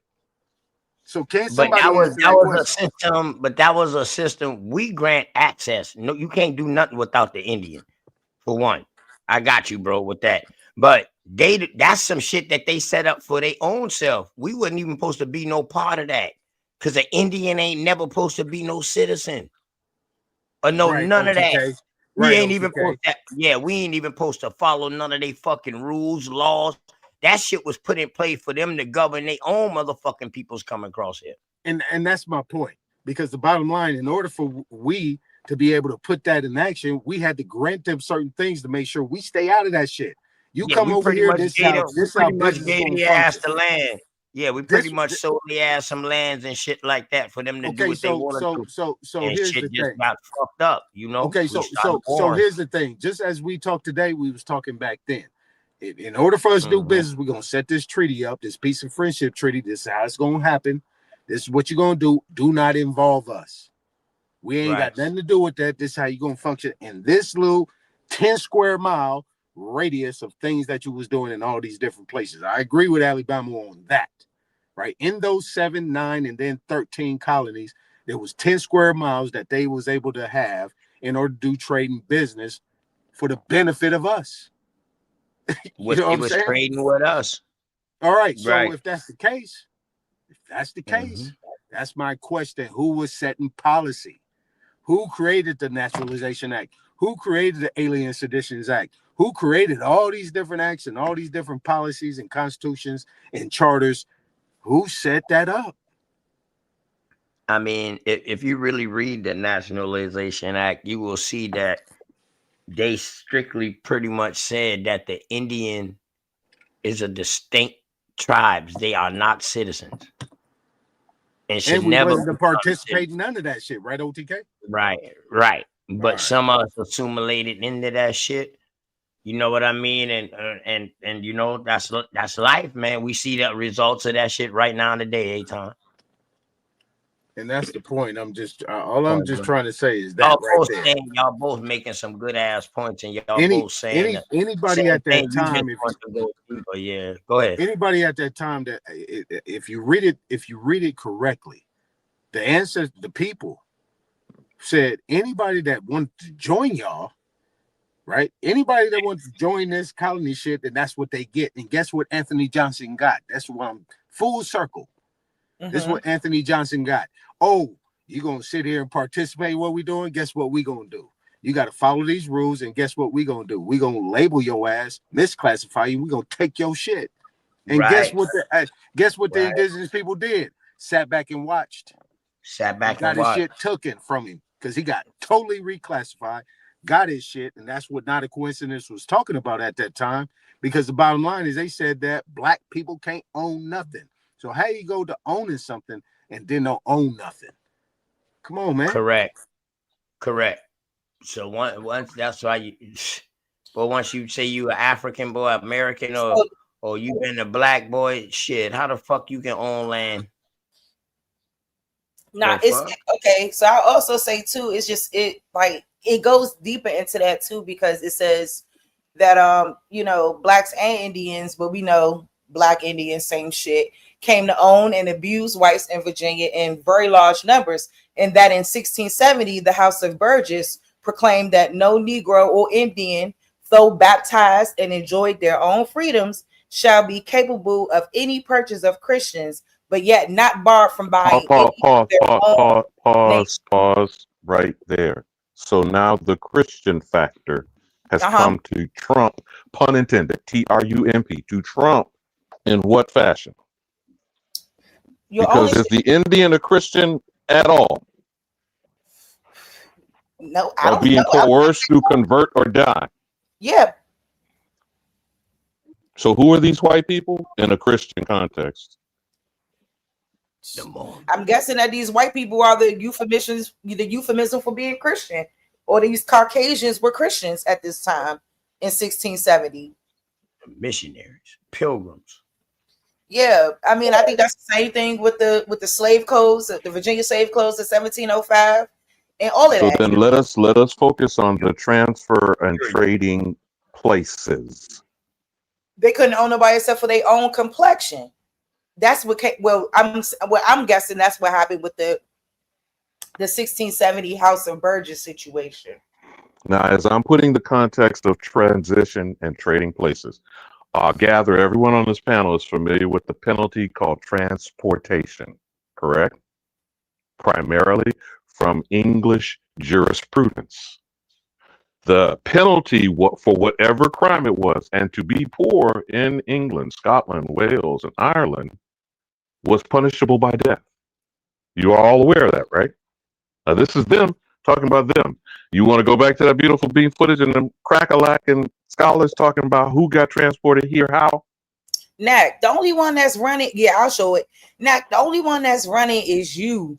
You made it seem like they could not own white people, and I showed you that they could, and that they did. And when laws came into place, yeah, things changed and things happened, but that doesn't mean the ownership wasn't there. The key word is ownership by a black person. That's the reason why I'm pointing this out, so that we get clarity on how one owns. How does one own land through owning? OTK, I'm finna hand you the baton on it, bro. Just walk with me for a second. How do we own land through owning the people? Correct? The whole point of American chattel slavery is based on owning human capital, the source of labor. Now, back to the penalty, transportation, and jurisprudence, and an English magistrate who emptied out urchins, orphans, and who in 1618. And I'm going to give, Autochthonous one his credit for this could be verified or disputed. 300,000 Irish urchins, children, vagabonds were transported here before the 20 and odd Negroes. They was. And that's what he just, that's why you want me to roll the footage again. Yeah, I do, sister. I'm gonna yield on this final point. Because once the judge, the magistrate in England, the land of Angles, the land of Anglo-Saxon, passed a judgment on debt, because serfs, peons, peasants, and servants didn't own shit. Not even themselves didn't own a patch of dirt. If you were caught shoplifting or trying to get a loaf of bread to feed yourself and your children, you were charged with capital punishment. The option given to you was that or transportation to where? the War. colonies. Your contract was handed to the slave ship captains. The captain gets upon our shores. Cook with this OTK. Where is that contract handed over to? And I yield. Thank you, Ali Bamu. Laugh. Y'all irritating. Yeah. So you mind I get in one time? Hi, Naughty. His slave owner. All right. And then he also Mind- doubled down mind too I now. get you in one Just real time, quick. OTK. Yeah, all right, hold on. You can get right. And then he doubled down too, sis. And he said that an indentured servant can't be owned for life. They could. In that same article, I want you to It's bring saying it back it. out. I Because it will. say Anthony Johnson them. Yeah. All right. Go ahead, Naughty. But you want me to? What you want me to highlight? This one right here. Servitude for life. Or where you wanted me to show that at? Well, first I'll go back to the footage real quick, and then Naughty could talk while I'm going back to the footage. Yeah, you go ahead. We Let could go Naughty back go to in that. and then go to your right. All right, go ahead, Naughty. Peace to you.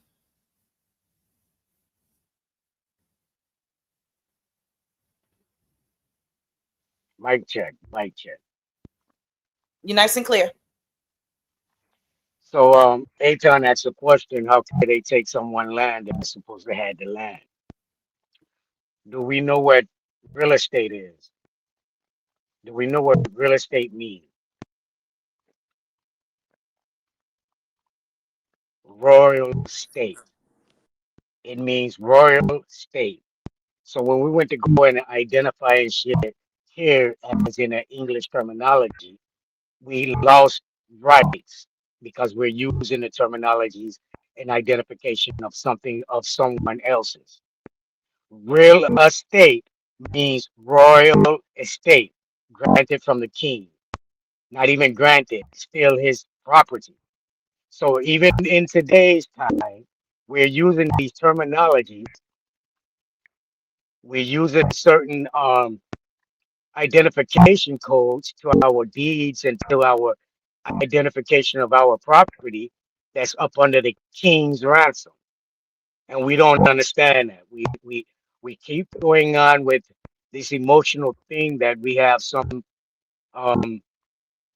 type of strength because we feel it, but we're using this weakness in our language, in our actions, and in our character every day of someone else's. Oh, it's an American word. Man, no, it's not. Go do the study. Certain things we're using is not of us.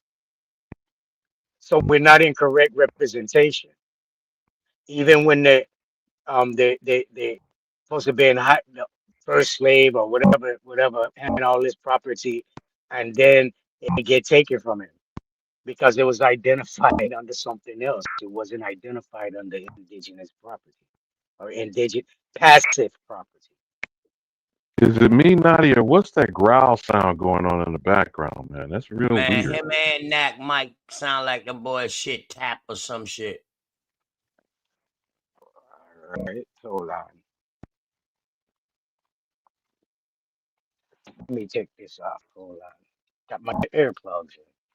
And how the hell you get royal estate in the real estate? Because I just that lost me just now. I'm wondering how somebody can tell us what language we speak and then they don't speak the language we speak. Like what the fuck? All right.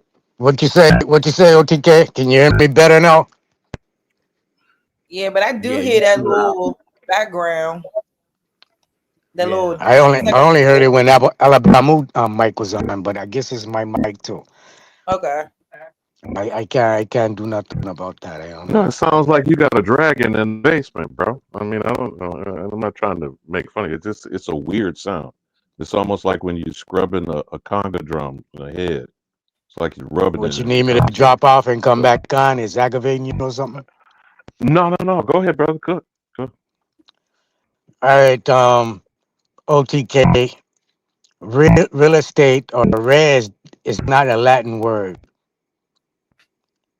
The origin is an English term. Real is royal, royal state, royal estate. You've been taken out of your indigenous aspect and placed up under a foreign occupation.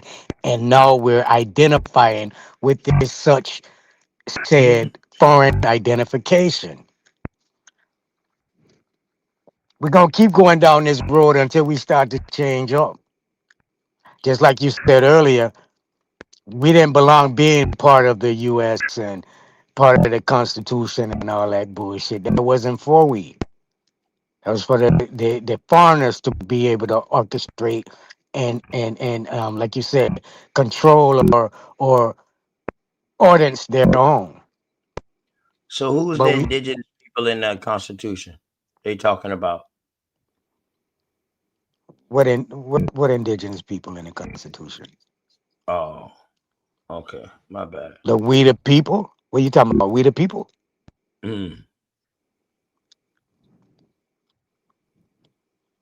We the people is the declaration of the true, and I hate using this word because ownership is what is demented by the semantics. We the people, our ancestors, announcing to foreign invaders coming in your space, this is how you should conduct yourself. I don't know why it's hard to understand that. Before I go, Sharice, would you look up Stanley Durham, Barack Hussein Obama's ancestor, and look at the court case of her ancestor? I believe his name was Pound, P-O-U-N-D, who was the first adjudicated slave for life. OTK, we've talked about this before. You familiar with that case? Yeah. OTK? I can't think of the case right off the top of my head, but Well, his mother's name is Stanley Durham, and that's where he gets his descendancy of slavery from a white slave. But y'all could.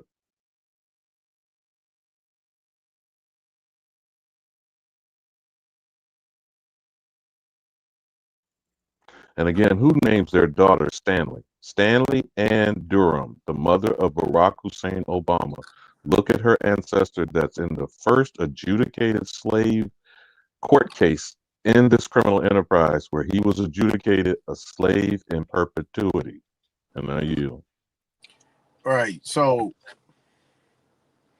peace and love, Smoke Signal. What's going on with baby boy? Hey, Smokey.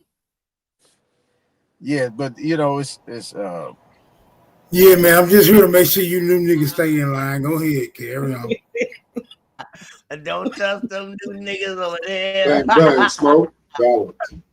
yeah, well, you know, I don't want to get the whole matter confused, Alibama, because we're at when the conversation we was on ownership, right? Slavery, you know, slave masters, ownership of land, Anthony Johnson, right? This is the only reason why I popped up here, because not a coincidence, made a statement that Anthony Johnson owned 250 acres and it was taken from him because he was now considered to be black. That's why I popped up here. How did he own something and then didn't own it under a whole different title? But he was trying to say that he was considered to be black prior to that. But then he's black again, and then they took it. I mean, that don't make no damn sense to me. I wanted him to qualify. What was it? What was he when he got the land? That's what I try to ask him, Smoke. But He was just what? He was just nothing. He was just Anthony Johnson. Then he became black, and they No, took he the was land. in Like, our what was he? hog area. That's Yeah, what I'm was saying. he? What was he when he got the land? That's what I'm saying. That's what I'm trying to tell you. You guys, he was in Power Hog area. Then he moved over to the Accomack. Yeah, but at this time, So he had the land in Accomack land, Indian territory. Yeah, he definitely was that. But then at this time too, they're also using black and white as a status thing. So if he's owning that much, he is not classified as no black person. But the cold They thing classify about it, him though, as he was an white Indian. because of his status. You see, but I the understand cold what thing you're about it saying. is He the was an motherfucker Indian. put the I shit. understand that, but we talking Not about a his status. coincidence. The link, not a Yeah. coincidence. Put in the back, black Mhm. was nowhere on it. It said Negro. Nowhere. Right. Right. But he's trying to say Well, if you don't think black and Negro is the same thing, nah, that shit say Negro. Negro is Y'all not see what part he of the said, right? Constitution. He said they didn't change it to black. He just said they changed the law. So when you is black, then you can't own no land. That's All my right, you point. better, That's you better my straighten point, that. Smoke. You better straighten that shit up. But that's my point, Smoke. Hey, who was this? bottom line is, They say that they Who was sold this? it. Hold up, because his link in the back says Anthony and Murray Johnson had sold 200 acres of this land to 2 white settlers. The other 50 they gave to their son. So how was it taken from them if they sold it? bingo. Bingo. It says they sold it. It doesn't Yeah, say bingo. that it was taken from them. Yeah, bingo. Now, on top of that, obviously, Anthony Johnson's 250 acres pretty much was in the vicinity of those colonies. So it was in that jurisdiction. And they said, well, if you're going to stay here, you got to reclassify yourself and you're going to be this person. If not, then you need to go ahead and sell that or whatever. So for him to sell that and then move somewhere else, that means that he decided not to be in that jurisdiction, and then you sell your shit, and then he got on. This is the conversation that I want to have. I want to have it. But that sound good. Man, we That never sound sold good. anything. That sound good, but I think you just made that up. It sound good. No, I did make it up. Smoke, I did make that up. Now, if you know me by now, I do my research. I don't make shit up. I don't make that shit up. Why would he sell his land in a specific jurisdiction? Why would he do that when he's making money and he's doing good? Why would he do that? Well, you know the So my good brother, again, before I leave, Sharice, do you see in the private chat what I dropped in there for the Obama situation? That's for PR, but when you pull up the article, scroll down to the section that reports how his ancestor Punch was punished in court adjudication as a servant for life. Are you brothers and sisters hip to this? It's there in the private chat, sister girl. If you want to go back to that beautiful beam footage, bring that up as a footnote. Got it? You got it. Man, I'm trying to drop no I'm gonna bombs say and run. Johnson is Nigga, deal with this. Johnson is an Accomack Indian or whatever you want to call it, but he was definitely from this land, and his wife was too. And they owned over 1,000 acres. They never sold it all. They didn't even sell any land. It was handed down.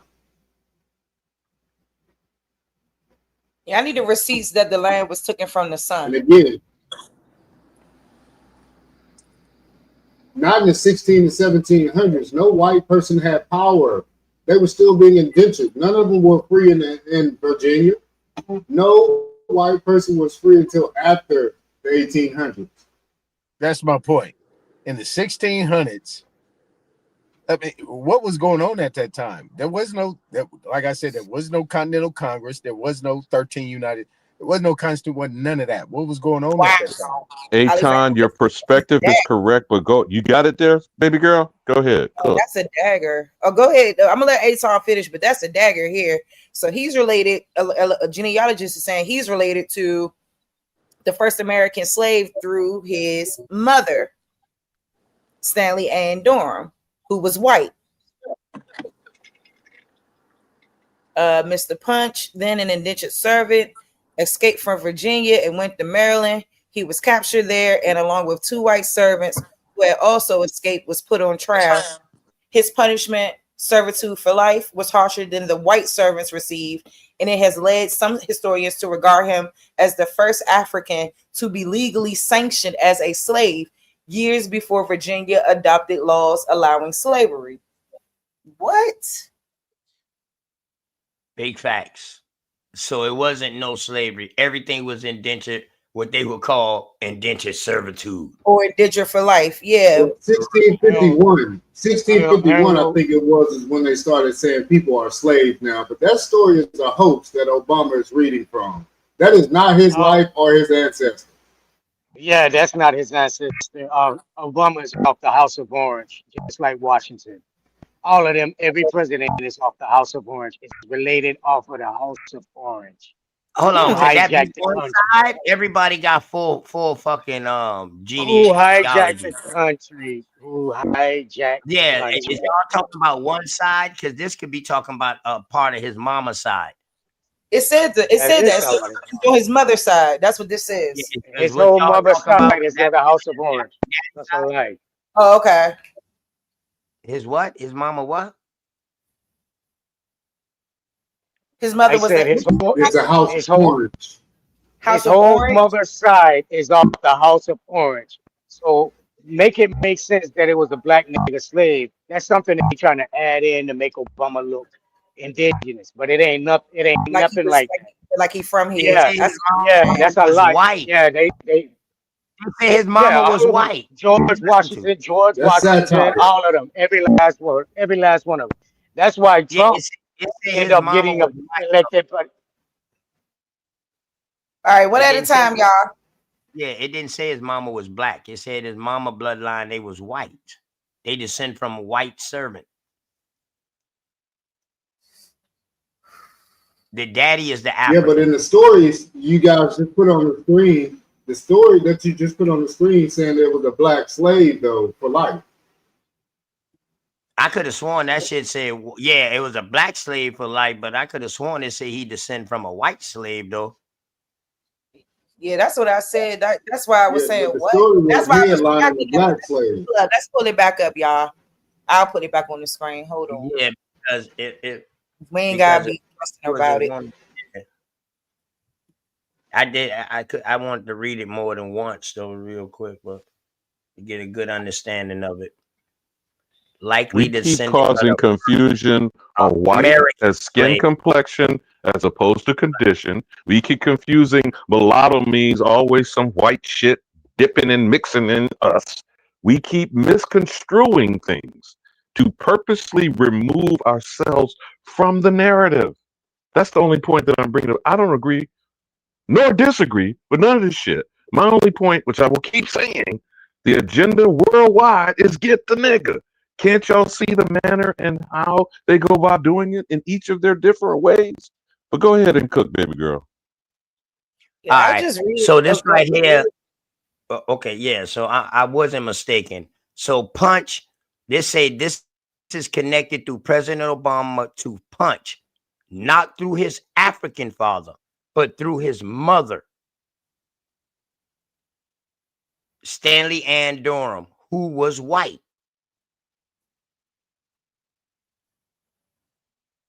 So is Ann Durham the white side and Punch is the African? Is Punch the African? In that white line. Okay. That the grandson. But you do see how they trying to show you a nigga in the woodpile, OTK. You see the bullshit? Likely John And Punch. one African nigga makes you an African slave for life, huh? Is that what we saying? Are we acknowledging that? Because my only point is we keep letting them bring shit to our doorstep. You feel me? Right.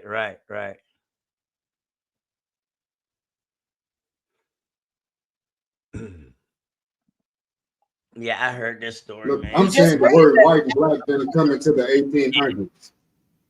Yeah, I just We read just about. read I that. read The about NPR that. article says that, Nak. You're saying what the articles just said. You're not telling us Yeah. nothing.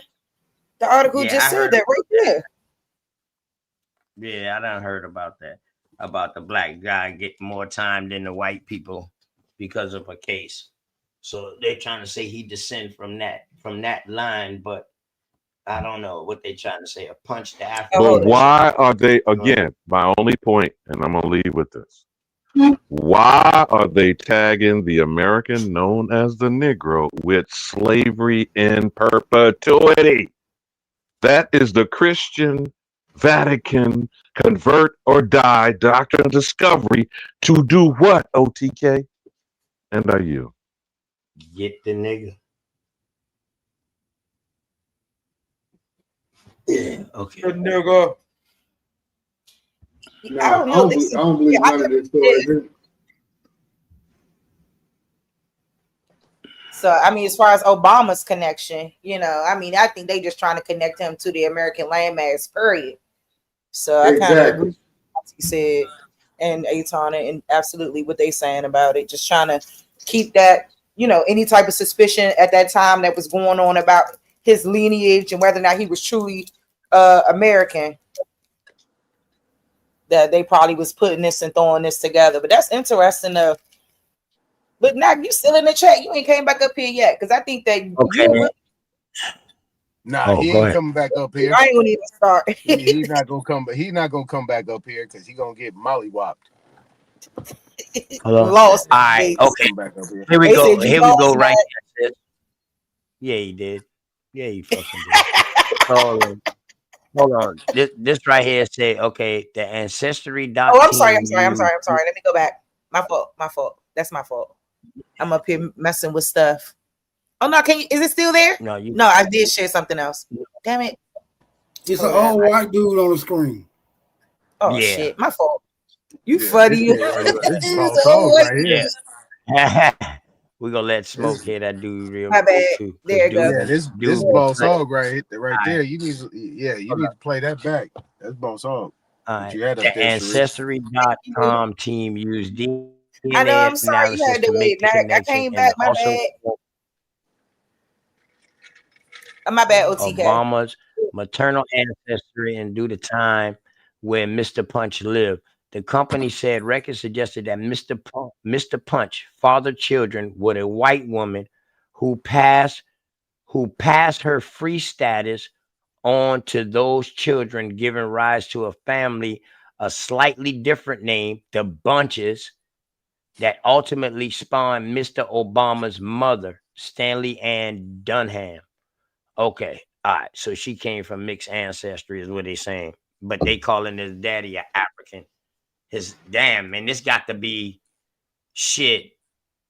1600s, boy. This got to be 11 generations, 12 generations back.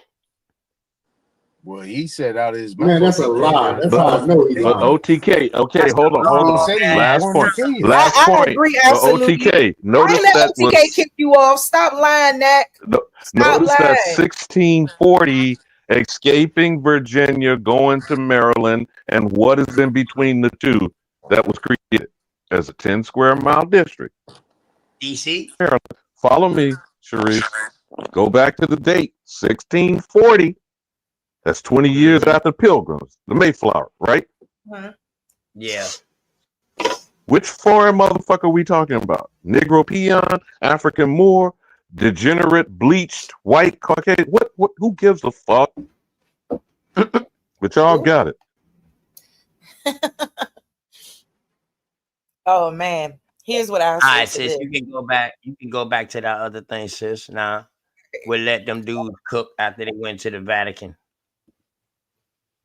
Yeah, because I just wanted him to like, you know, I kind of wanted to get into that because it's kind of like I said, when we're talking about verbiage and words that are being used, like most of these white authors about this history makes it very clear. And I'm gonna pull up that white, they were white and they were slaves situation as well. Because it says it right there that it's just indigent servitude, anything like that is just an embellished term for slavery. You were chattel. You signed away your rights. And you were brought to this land. And you were owned. And in this case, a lot of them were owned by Anthony Johnson owned a few. His son owned 11. So I just, whether you want to say that, oh, they were right redemptioners, that's different from a slave. It's not different. I don't care what you say. Nothing is going to make me agree that that's different. Anybody that buys me, that's owning me, bro. Somebody paid money for me. Yeah, when you buy something, it's yours. It's yours. Once you buy it, it's yours. I don't understand why we got to play these games. And I think that'd be the problem too, is just the semantics around words. And that's just very annoying to me.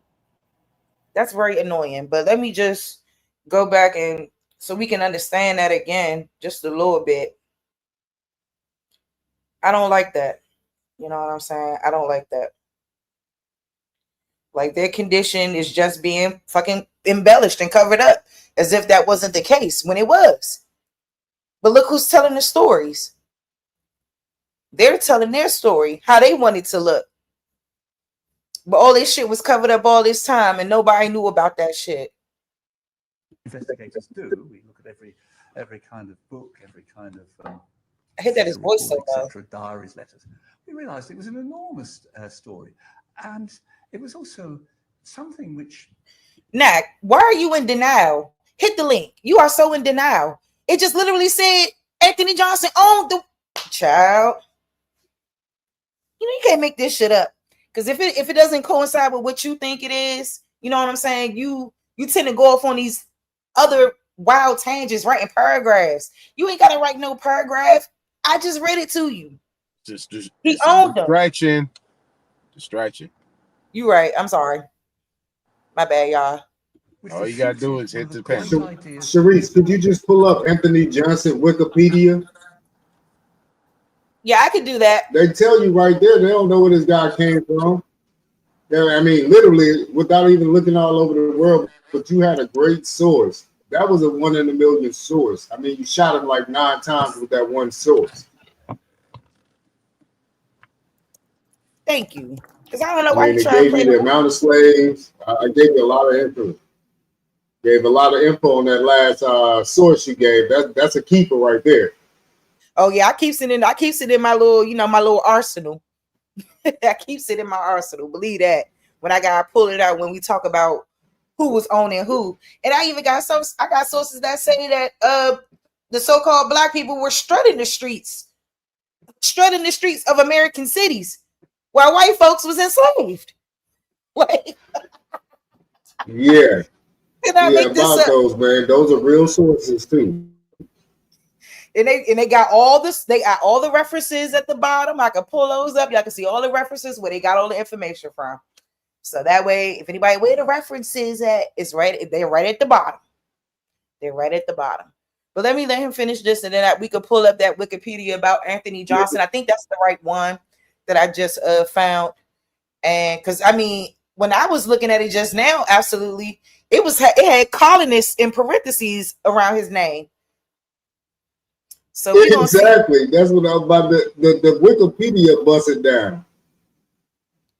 So I don't know, because like I think when they go, the only thing I don't like about Wikipedia is that anybody can go in there and change it.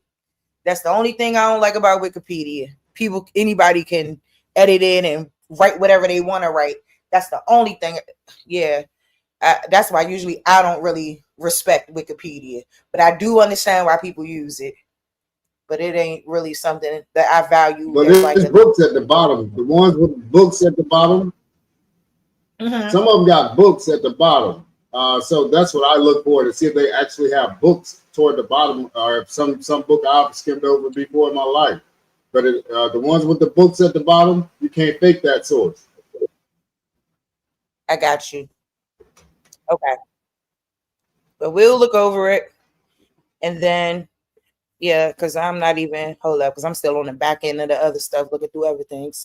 All right, so that's what I do when he finished, which I ain't gonna let him go for long, but they're just explaining how they found this information, how they went to the Vatican and, did a lot of investigating, and they came across, this story, this white cargo situation.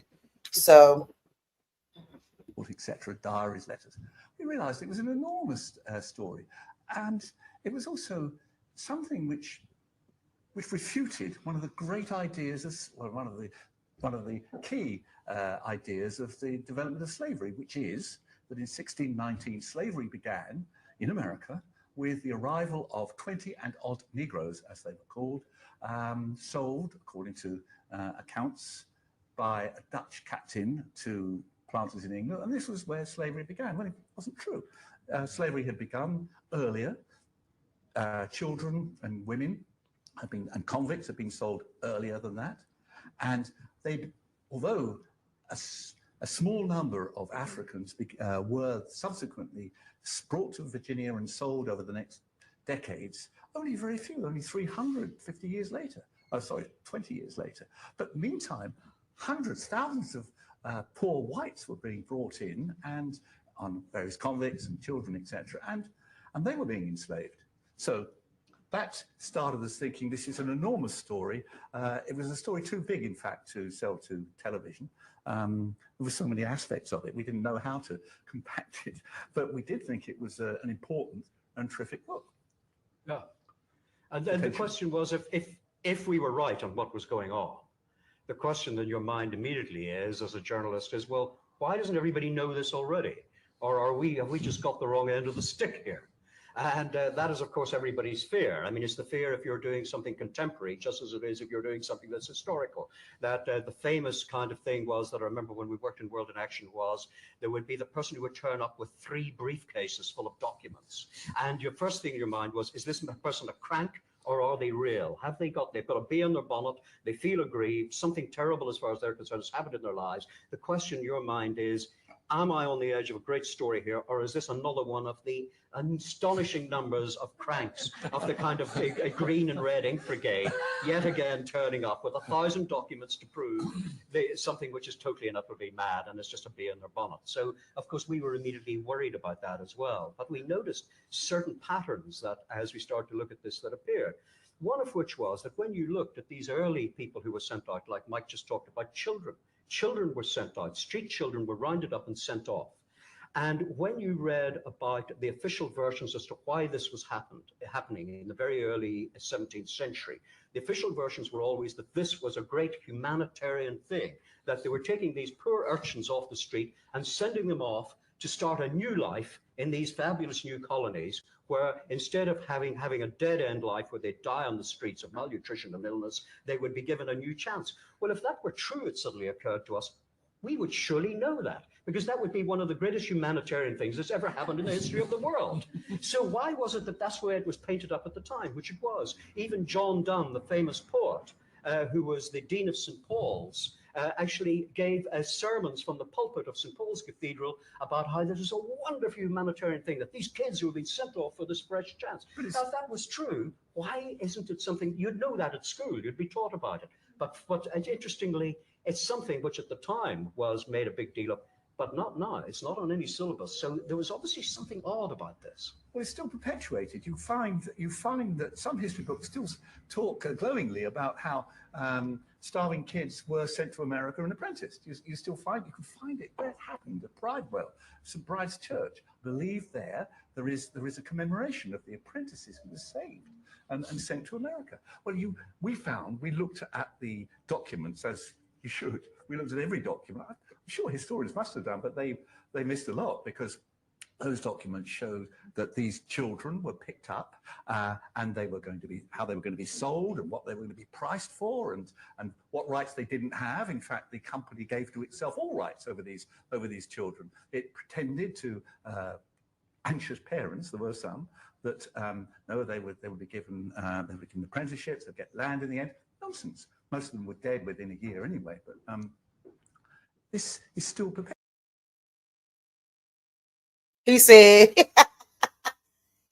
the parents was anxious and that they were being told that, they were going to give them a hand and all that nonsense, because they was dead within a year. Okay. Dead within a year. Damn, that's crazy. Life expectancy was a year. So real quick, let me go to this one and then we could continue the conversation, because I do want him to hit the link again, because I don't understand how we could misconstrue that. And we could talk about John Kaser and all that too. I think they talk about that in the same document I pulled up.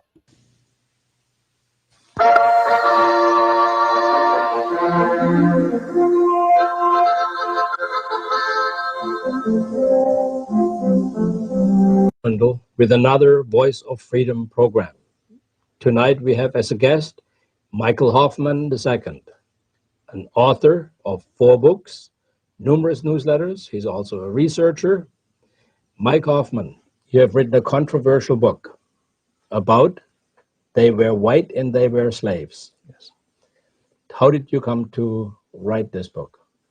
Well, originally I came across a book on white servitude in Virginia by a man named J.C. Bala, and I became very intrigued by his idea that white servitude was not limited to this juvenile kind of sophomoric notion that's pushed in high school that persons of white background who were put into so-called indentured servitude had a very privileged type of bondage, and that that bondage was very temporary, and then it was ended after a period of 4 or 7 years, and they re-entered the ruling class and went about the job of exploiting black people.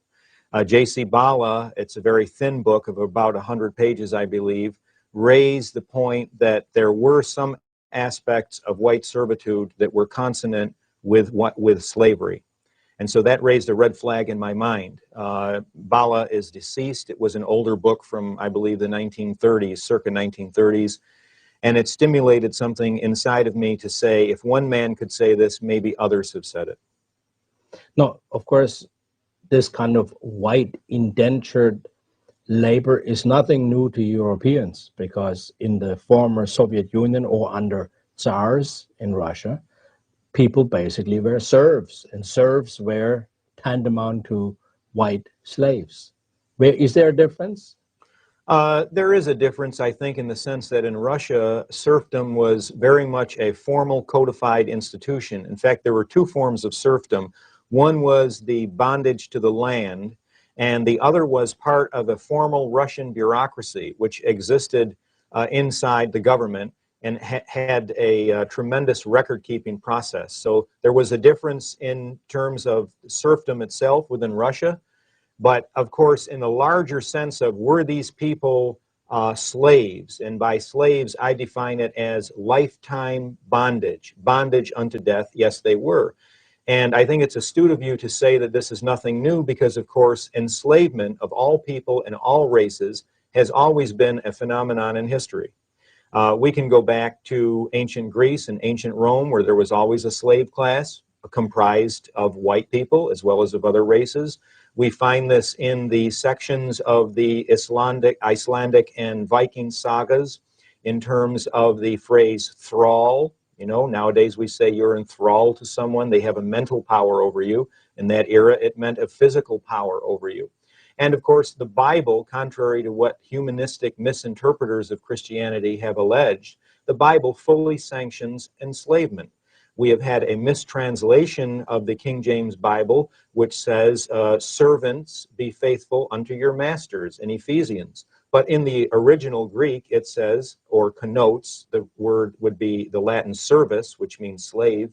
Slaves, be faithful unto your masters. So there is no New Testament or Old Testament prohibition against slavery. In the Old Testament, the prohibition is one of qualification, which is to say, if you are an Israelite, if you are a believer in the one true God of the Hebrews, then you can only be a bondsman to a fellow Hebrew for 7 years. Anything beyond 7 years, in the eyes of the ancient Israelites, was kidnapping. And that law was brought over to New England in the 17th century, because the Puritans tried to keep the Old Testament law in that regard. But in the New Testament, in terms of enslaving people of a non-Christian Israelite background, I don't see that there was any limitation to that. Bringing you up through the Middle Ages, through the thraldom of the Icelandic era and so forth, we also have the Vikings conducting really a international trade in the capture and enslavement of white people. Irish, Norwegians, the Danes would capture the Norwegians in battle and sell them. And actually, there became a capital along the coast of Spain where the Vikings would meet with Arab slavers and sell whites that they had captured and raided to Arabia. And so you have that. And then also in the Middle Ages, you have a phrase that's very interesting in terms of modern usage called villenage, or villains, V-I-L-L-E-I-N-S, which would have been a French Carolinian term and then became anglicized as our modern day bad guy, villain, V-I-L-L-A-I-N. And what I found in the course of my research is there was a persistent demonization of poor white people. In other words, in many eras in white society, if you were poor, it was tantamount to being a criminal. And that criminalization was then a connotation for making you a slave. And this slavery, by the way, this villeinage, even was hereditary. In the chronicles that I read and in the accounts that I read, there was a almost biological taint on children of parents who had been white slaves or villains. So to summarize, I would say that the enslavement of whites, far from being a very brief period in the annals of time, was in fact the universal experience of whites. So now we come to the modern period, and we have this absurd stereotype which denotes black skin with servitude. And it's absurd. It's a folly. So I'm bringing the good news to black people that they are not of any more of a slave race than whites have been. And I'm also bringing good news to white people to say, you don't owe anybody anything. At least not the majority of white people don't. Perhaps the British aristocracy does. Perhaps those who were the heirs of codifying and institutionalizing white slavery in the United States are. However, they were a lot more politic about how they codified it, because in many of the New England rules and regulations for servitude, it would say that this had to be biblical. It had to be limited to 7 years. And that's where we hear in our high school history classes, when they give their minute and a half to this subject, they'll say, well, you can't compare white bondage to black slavery because the whites didn't do very difficult work and the enslavement was all over with within 7 years. No way. There were many loopholes and abuses of that law. As you and I know, there can be a law on a piece of paper. That doesn't mean that that's what's lived or brought into action. And for example, if you were a white slave and you did work that was unsuitable, or if you tried to run away, how were they penalized? In some cases by whippings, very onerous whippings. I have found accounts of almost fatal doses of whippings. There's been the recent firestorm of hysteria about this Jewish teenager who was to be caned in Singapore. I believe it was 7 cane strokes, and he was ultimately administered 4. Well, white slaves had to endure hundreds of lashes, and many of them died of that. But another way of penalizing them was to add time onto their length of service. If you ran away a day, that was a month of additional service. If you ran away for a month, that was a year of additional service. If you stole from your master, that could be months of additional service. If you had a corrupt master and the courts of assize listened more to the master than they did to you, he could have all kinds of trumped up charges against you, as happened in the Caribbean and has happened in the United States and the tobacco plantations. And it meant that in reality, it boiled down to a lifetime of enslavement under the euphemism of indentures. No. Were these people allowed to marry and have children? No. A white woman who had a child out of wedlock because she was not allowed to marry, so any child she did have would be out of wedlock. If it was a male child, that child became a slave until the age of majority, and the age of majority was 21 for males, and a female issue from that woman would be a slave unto that woman's master until the white child was 18. It's a voice rarely heard. The voice. So what y'all think about that? It's 3 parts to this though, and they were pretty short. Man, that's deep right there. The same shit I be talking. I swear to God. Even with the Neanderthal. That's why I say no such thing as the Neanderthal. I mean, Neanderthals, they were Neanderthals. Those are white people enthralled into indentured servitude or slavery out of the Neander Valley. And that's really what the Vikings called them, the Neanderthal. Calling this man a white supremacist. They were just rough looking. Yep. He tried to say he a white supremacist. Michael Hoffman also doesn't agree with the Jewish Holocaust. He doesn't agree with that. He believes that whole thing is fake. So that's why they try to, shun Michael Hoffman out, because he was exposing that wasn't real or a real occurrence. So yeah, I'm high-fiving you on these videos right here you've been playing. I'm high-fiving you. Yeah, because I think that people really do miss it. And like he said, like just the idea around servitude and being enslaved is all subjugated to us. And that's not the case. That's just not the case. And I think that both of these people, him and the other two gentlemen, they made it perfectly clear that it is not just a condition. Oh Lord, are you serious right now? Nah, you don't know what you're talking about. You don't even know what a white supremacist is. You don't know what you're talking about, because ain't no white And I gotta supremacist say, and said that they were slaves. No white supremacist is going to do that.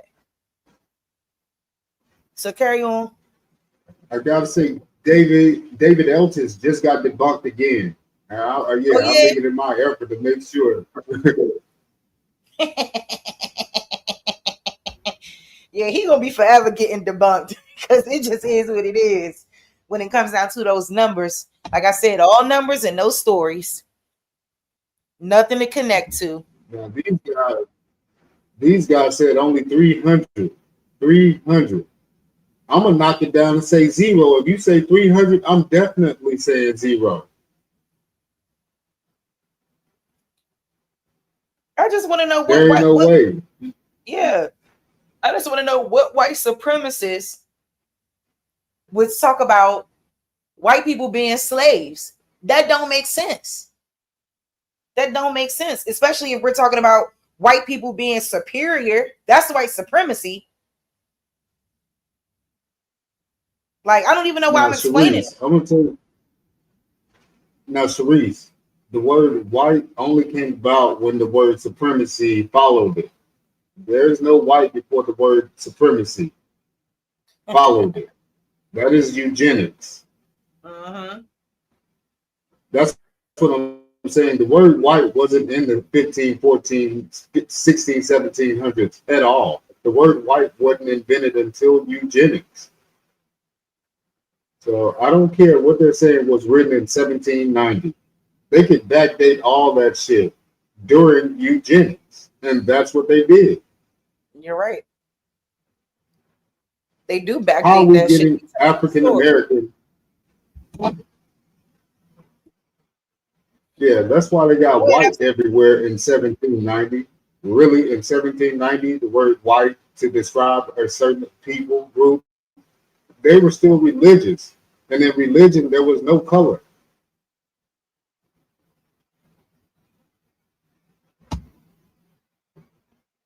So yeah. The video was definitely dope. This guy hit on some great pointers, breaking it down from sea to shining sea. He actually broke it down, which areas they were being snatched from, how long they had to stay into the so-called slavery / indentured servitude. Man, the breakdown was amazing. Yeah. He sliced that pie right on up.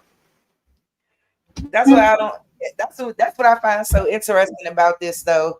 You know, like them in particular, like, you know, speaking out on this. And this is, I mean, these are old. This is old footage.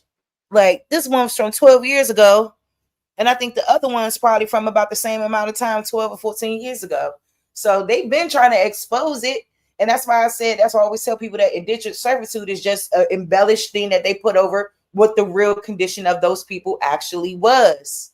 That it was no different from whatever they want to call whatever they believe so-called black people was subjugated to. It was no difference in that. And that's the thing, you know, if that's what they want to. Yeah, I got a delay. Keep talking. If I come in a little late, I really have a 2-second to 3-second delay on the mark. Oh, okay. So yeah, I mean, I don't know if I guess OTK went to bed, but you know, if anybody else wanted to comment on it, because I think that, you know, like the misconception around who was doing what, who was in power, I think all of those things need to be put in a better context. And then, you know, maybe we can do more research about that and about what was really taking place here.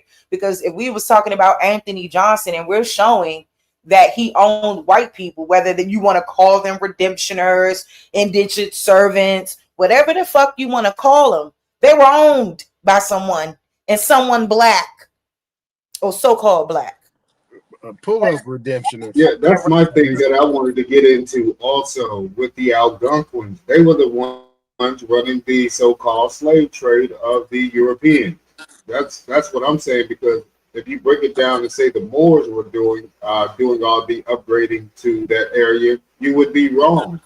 To say that the Moors actually came from the Arabian Peninsula, walked took ships right around the coast of North Africa, claimed North Africa, then went to Iberia.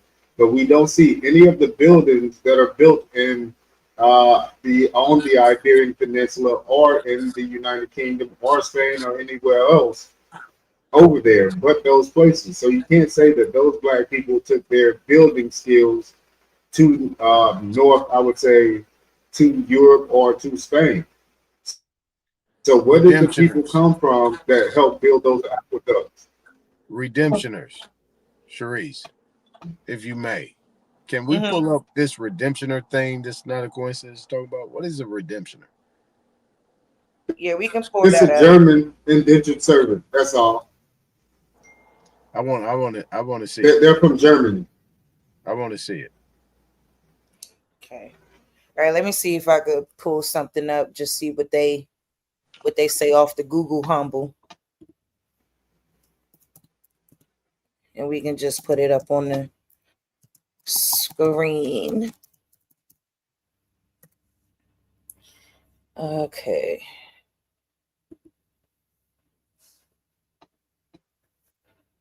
When I put in this white is during the redemptioner, time of when Germany. go ahead. Absolutely, you good. Yeah. So this is right when Germany wasn't Germany. It was actually Prussia. So the people that were coming here were called redemptioners from that particular area of now so-called Germany. As indentured. So this is where they were getting some of the indentures from. This area is what they're saying. So those are called redemptioners, not indentured servants or slaves, but redemptioners. Same thing though, same thing. Just like they gave us all those different titles like Negro, Black, and Color, they gave themselves titles in their story. It says redemptioners were European immigrants, generally in the 18th or early 19th century, who gained passage to American colonies, most often Pennsylvania, by selling themselves into indentured servitude to pay back the shipping company, which had advanced the cost of their transatlantic voyage. Bingo. It says British indentured servants generally did not arrive as redemptioners after the early colonial period due to certain protections afforded to them by law.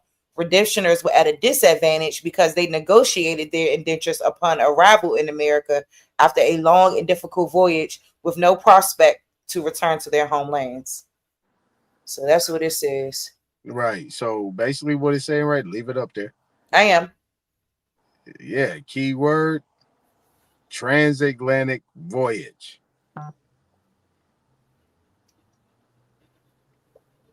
There it is, right there. Now, if you actually look at if you look at redemption, right? Just the word redemption. Redemption, the basic word is redeem. What are you redeeming? You're redeeming something. Now, if you actually break down, I mean, I was kind of being facetious because I actually know the definition. I read it and everything, so I want to play dumb for a second. But when you're looking at redemptioners, they actually have a debt that needs to be paid. Now, if you actually go back to the 1490s and the 1500s and the 1600s, most of these people that was actually leaving what you would consider to be Europe, coming over to America, had a debt to be paid, or that they was, you know what I'm saying, they was persecuted for a certain belief. Don't stop, Eitan. You're on the right path. You're on the right path. Keep going. Yeah. Of course. The debt of the transit. That's where the debt come in at. That's Because right. they was actually seeing lost at sea, so they had to pay the bondage of their insurance. What happened? And this is where you Still get had debt to slave pay from. Nadia, it's your mic again. Go ahead, try to talk again, Nadia. Mic check. 3, 2, 1. Mic check. Mm-hmm. All right, you good. Go ahead.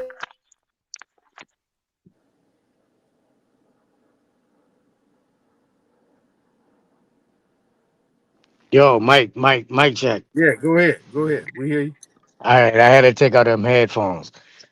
But yeah, the voyage over to the transit was actually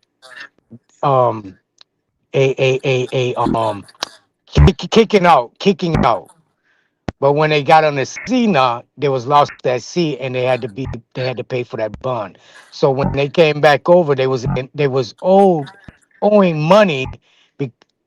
It's hard to explain.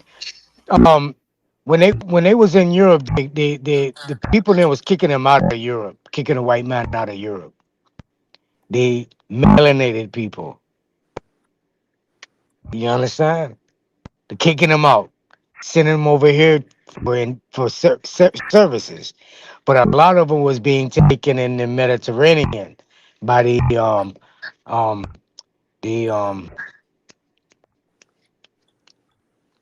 shit. By the Berbers and the Ottomans. And these people held their ass for a long time. So the church said, yo, we can't leave Christian people over locked in with these people. So we're gonna pay off the ransom. But when we pay off the ransom, we're gonna charge them because we're gonna say they lost that sea. And there's a bond behind them, insurance bond for the cargo on the ships. So once them people come over here, so slave time. Man, I gotta get that book. I explained it a little fucked off, but that's basically what happened. You can read it from white cargo slave or white slave cargo. Right. So during that time, see, this is the most important. This is the most important conversation that needs to be had based on 15th, 16th, and 17th century. What was going on at that time, and what did America have to do with it? We understand, based on what everybody is saying, quote unquote, we fed the world. Crops, everything. Hey, plantations, all the different trades, maritime, navigation, all the different businesses and what was going on at that time started right here in America. So if that's the case, you have this redemptioner thing, right? This is where not a coincidence. The first not company. a coincidence, Shasa and all you cats. Boy, y'all be giving us jewels. I appreciate it. What was the first company? They're verifying what's going on. They just want to see how they can put it in place because they don't know. What was the first company, Aton? I don't know. The Iroquois. Okay.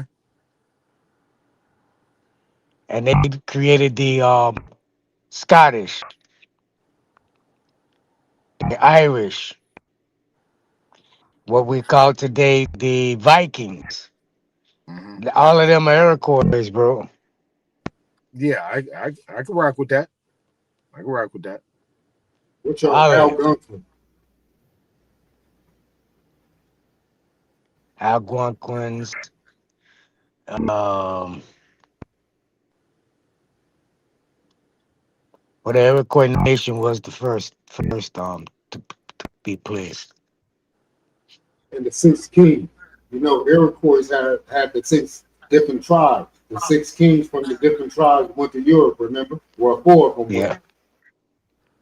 It was 6. Remember, it was 5 at first, then it turned Yeah, into it was 6. 5. Yeah, it was 5 at first. Yeah. That's where you get the word Viking from, the 6 kings. Well, that would be my opinion. when you explain it how you're explaining it, also now it makes more sense. Yeah, they established the first major city, what people call New Amsterdam, or they did the first contract, as far as America knowing, with the I want to say the Swiss. I want to say the Swiss. But they Now, created the first agreement contract. It was the first agreement contract in the 1400s. now the Swiss were the like New Hampshire area or something like that, right? What was New Well, Sweden? what you call New York now, that's where it actually Okay, took so place at. right, so that's what I'm saying. All of these different tribes were actually in that New York area. That's why I'm saying the white slaves came by way of New York down. New They were York, already, Canada. Yep. yeah. So when they saying cross the Atlantic, no, they were just going from the top, the tippy top, reaching the United Kingdom. That's where they were holding them at, and going to the top of France and Germany, and going to the top of it and coming back, because they were also whaling in those same waters for years. Remember, the Appalachians was the only thing that they followed all the way. The Appalachians go all the way to Scotland, bro. Oh, I got the maps of that too. How the Appalachians still runs under the water going toward Greenland all the way over to the United Kingdom. That's why Scotland is sitting on mountains and it's unlivable. Yep. That was the So when passage back in the day. All them damn passage. There wasn't no Atlantic people crossing over the Atlantic. There was island hopping, coastal drifting off the coastal coming in from on the north. That southern tip shit didn't happen until a later time. And steamboat actually, time. say it again. Steamboat time. That's when that crossing the Atlantic. Exactly, bro. Exactly. Way late. Yeah, so the whole story is told in reverse because, like you're saying, Nadia, it was that north passage is what they call it. And they were going back and forth on that north passage, coming down the Mississippi or the East Coast. That's how you got the French quarters with those Creoles down there, down in the Mississippi, because they were bringing some of those indentured servants down the Mississippi and selling them. Some of them was going down the East Coast. That's why you got two different sides. And remember, before Louisiana was French, it was Spanish territory. So a lot of people were still speaking Spanish, even in the bottom half of the Mississippi and Alabama and Florida. They were still speaking their own dialect of Latin down there prior to the 1800s, when everybody started speaking the one languages, and that kept going. We still hold that Spanish trait to a lot of our names is Spanish oriented. Yeah, that's why I got some cousins named Pierre, like for real, like because that Mississippi bottom, even though I'm from the top of half of Mississippi, I got cousins from Biloxi and they got Spanish names, or they got Creole French names, because those are some indigenous tribes as well that spoke that dialect. So I got French names in my family, but those people were actually Aboriginal people to like the Louisiana area. So yeah, man, when we get these different mixed names on the back end, like even to do with Powhatan, when we're talking about Anthony Johnson, he was actually in the Powhatan area, and then he moved over to New Hampton, Virginia, where the Accomacs were. But my thing is, he was always an Accomac Indian. That's where all his records trace to. They don't have no trace of this guy getting on the boat from Angola. They have a story of him coming from Angola, but there's no trace. Even on the Monster Manifest, it just says Negro. So that ain't saying that's actually him. And as far as that Monster Manifest goes, you can't prove it. It just says Negro. How we know that's him? So again, this guy has always been an Accomac Indian, always. And if you look up just New Hampton Virginia, man, the history on that one little spot just goes a little deep. So the shit is actually crazy when you actually look into it. And these Indian chiefs were buying those, I'll say Indian, these Aboriginal Indian chiefs were buying those indentured servants to work on the tobacco farms because they was expanding their business. In order to expand your business, you need more workers. So no, the Iroquois side of the United States to have something for the foreign workers to be able to come over here and work under as time progressed. The United States wasn't set up until after 1865. Prior to that, the Iroquois Confederation, the Six Kings, the Vikings were running that shit. And some other Algonquin tribes. Okay, so initially there was 5, right? There was 5 nations, right? That actually created, that created that confederation. Right, that's the Great Law of Peace, right? The Great Law of Peace was 5.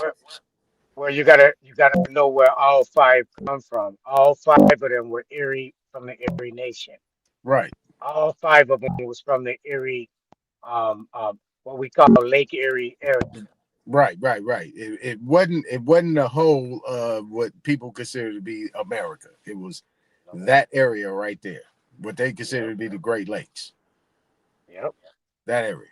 So now, when we're talking about these indentures, right? This Anthony Johnson comes from that area. Obviously, this is where I have the question at, because in order for him to lose 250 acres, right, or 200 acres, or to be forced to sell, right, because he was forced to sell. You either at that time when these things came into existence in the 1600s, he had to decide whether he was going to be a part of this new colonization and be considered a Negro, or maintain his sovereignty, sell it, and move.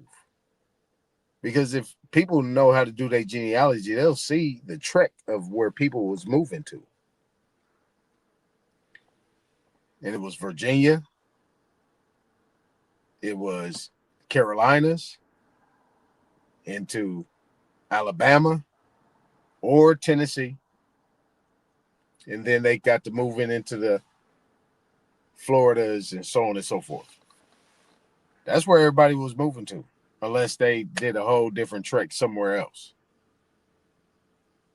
You know what I'm saying? So, like, these people that was coming up over here during the time that they was actually being removed or deciding to immigrate with an E, you know what I'm saying? Those people were actually selling their property. That's why when I brought up the Aboriginal title, you actually had a picture of the actual chief at that time, Granny Land, doing a conveyance, signing over land to some of these people to go ahead and do it. That's why I also brought up what you would call Indian tribe or Indian country, so on and so forth, where people are actually gifting or ceding land over to some of these people, which eventually became the United States. But if you're gifting something, in by definition, if you're gifting something, you're actually granting or donating something, or what you consider to be creating a trust for the benefit of the people that is still owning the land. But it's a complicated conversation that people got to be patient in order to have. And then they'll actually understand that that's why you still own the land, that these people are actually leasing land. Because in Oklahoma, my people was doing the same thing. In the late 1800s and the early 1900s, they still was granting and leasing land to these people to do business. But they still own the land. Ain't changed.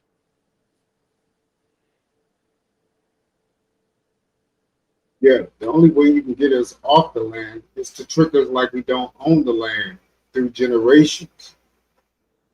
You Right. stopped the story from being passed down that you owned the land without a deed. You didn't need a deed to say you own this land. You were that's the Aboriginal title. Right. So check this out. Absolutely. Based on what you just said, we go straight to Anthony Johnson. We go straight to Paul Cuffey. We go to these people that they want to actually put in front of our face that was melanated.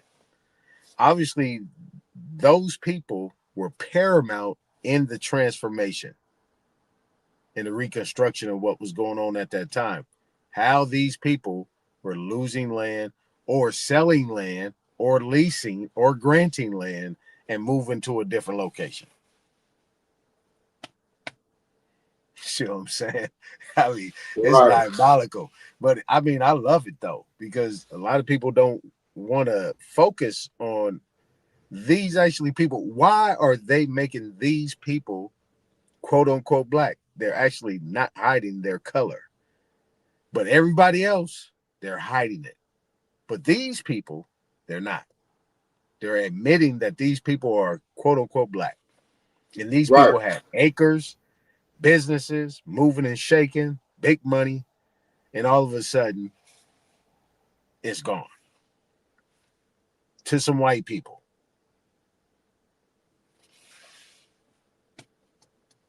Absolutely never happened. And again, we got proof that most of us and our family didn't lose our big scape of land until after 1965. When we was out there playing with Martin Luther King Jr. and his dumbass speeches. Excuse my French, but I'm just saying we were following somebody else's lead, and that's how we lost our land. So all these stories. That's a whole another conversation right in pocket though, Ably. Let me get in right quick. Can you hear me? Yeah, go ahead. Yeah. When we seen that some Indian chief of the establishment is giving away land, auctioning away land. Can't you see the corporate construct in that? And I just want my people to understand that the term Indian and tribes are corporate entities. Before you got the West Indies, the East Indian Trading Company, and all of that. Those are trading companies, but the actual company of production are the tribes. And why I don't know why we're not really seeing the Okido prior to the 1700s, 1600s. These tribes and these Indians are not us. We didn't have names like that. We had our family names, or we would have Rod. Say your father's name is Joseph. You'll be Rod, house of Joseph, family of Joseph, son of Joseph. This tribal shit came through identification of corporations. Every state was identified as a corporation through tribal descent, through tribal identification. And I don't know why we're not really seeing the importance of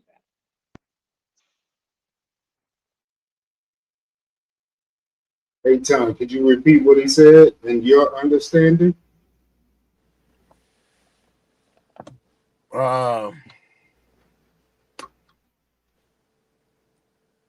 Well, no, I can't. But what I would say, based on what I'm hearing, is that the corporate structure during that time is actually something that's been remixed today. It's the same function. It was just more absolute. It was just more absolute. Hey, Todd. Go ahead. Remember what we were just discussing about the Eric Wars? The Right. Algonquins 5, and then there was 6. Why did the 5 come together? Yeah, the five came together to make sure that there was no beef between themselves, to make sure there was no foreign infiltration. No, sir. The five came together and created a nation. Right. Each one of them had a different flag. One had a U.S. flag. One had a British flag. I got all that shit, bro. They was repping these flags before the goddamn British them even identified under the flag. Before United States identified under the flag. They was Right. representing So, the flags already. It was yeah, all so it let's was a just say like corporate NATO. structure coming together as a Yeah, this nation. you could compare it to like NATO and BRICS, right? So to make sure that there's a, we might have some differences, but we know we have a common goal, and we want to make sure that there's no foreign or external infiltration in what we're doing at this time on this land. That's why they band together. That's what a confederation is.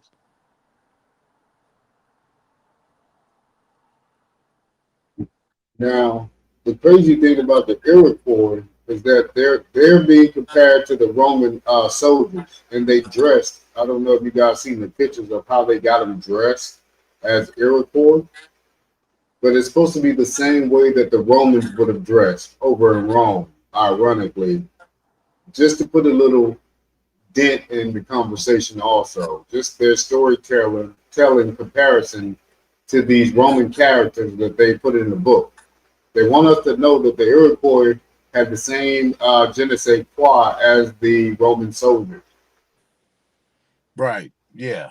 I mean those hats they wear with the thing, those were feathers, what you would get from those Roman soldiers. And actually, they have that little movie out from the guy that played Aquaman and all that type of shit. You know what I'm saying? He been playing this war chief type shit. They're actually putting it on Front Street right now. But see, this is the thing, they quick digression. This is how they create these movies in order to try to still maintain or try to steal the narrative or steal the story, as if these people are still somebody that don't look like us. That's bottom line. That's the bottom line. I don't know if y'all seen that war chief thing from that guy that played the new Aquaman.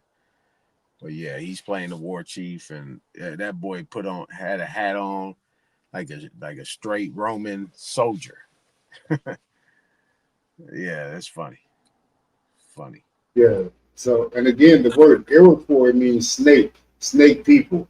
That's really all it means. I always say that, but Iroquois just means snake people. And who are the snake people?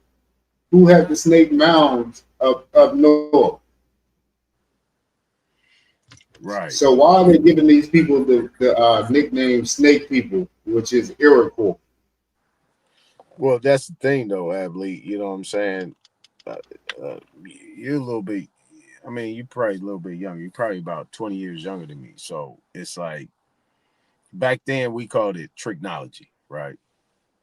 Everything that they know to be true, they flip it on its back, or they turn it on its head.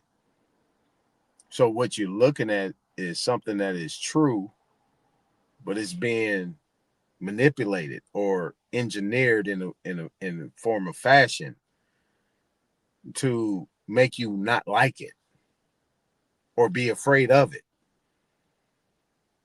Hey. Everything that they're doing, Ably, is actually true and factual. You know what I'm saying? But what they're doing is that they're making it in a certain type of way to run you from it and say that it's not you. So when they put their face in front of you, because they know they don't like us and we know that we don't like them. So if they actually can manipulate that story and put it into a context where it's just distasteful for us, we not gonna claim it. Let me ask you a question. And what sense does it make for a living being, a consciousness, to surrender their sovereignty to a company? Only individuals or persons that a company doing corporate takeover is another company.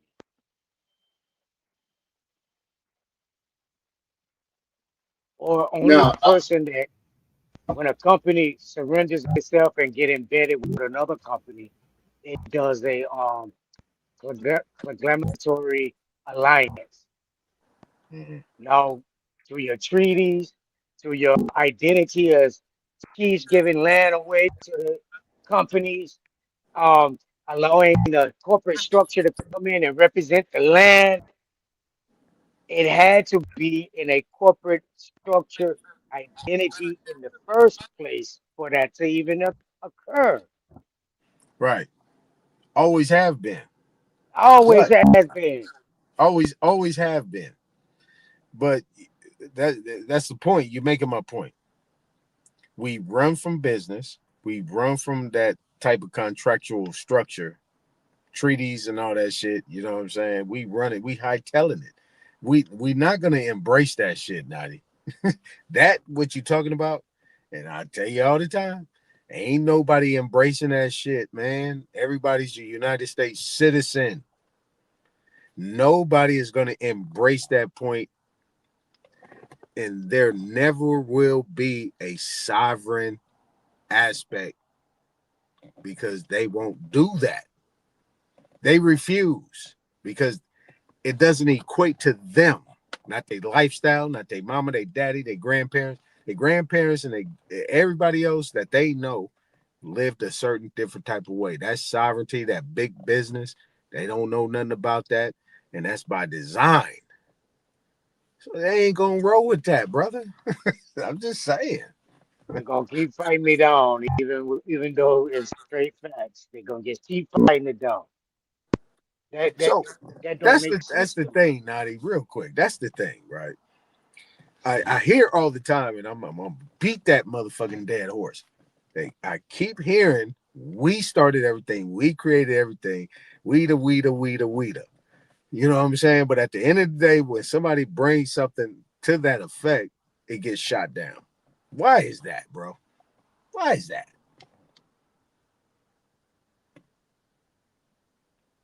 They living in the they living in the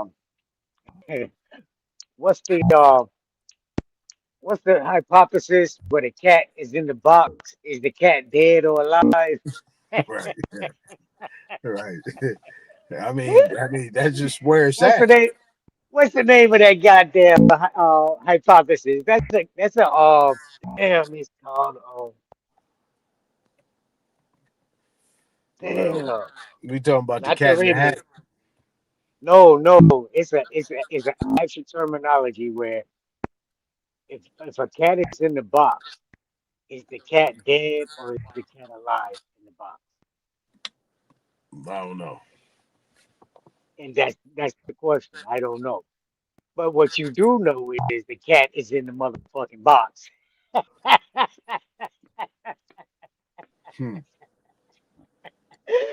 Hey, so everybody try to figure out is the cat alive or is the cat dead? That ain't the fucking question. I mean, that's the question, but it's a question to throw you off. You ain't never thinking that the cat is in the box, period. Goddamn. And what we gonna do to get the cat out the box to see if the cat dead or alive? Ain't everybody mind pondering, is the cat dead or is the cat alive? I wonder. Hypothesis. Let me add this in. Let me add that in. It ain't no one actually going to see if there's a cat in the motherfucker.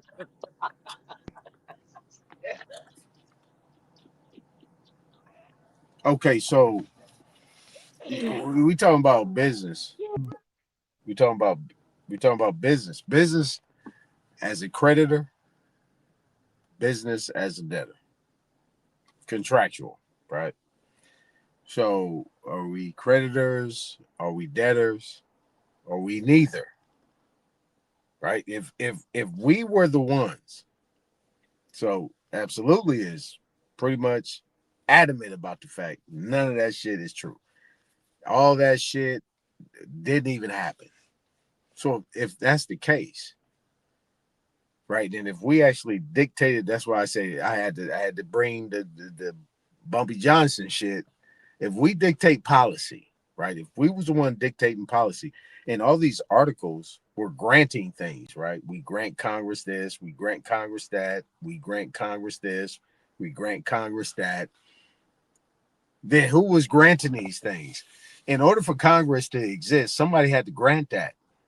Somebody had to give authorization, sign off on it, approve it, right? But at the end of the day, we Aboriginal Indigenous Americans, by the 1828 Webster Dictionary definition of, states that, and the Great Law of Peace, and all the encyclopedic definitions of what the Iroquois Nation did, confederations, the 500 nations, documentary, and everything said that we actually helped them draft their shit.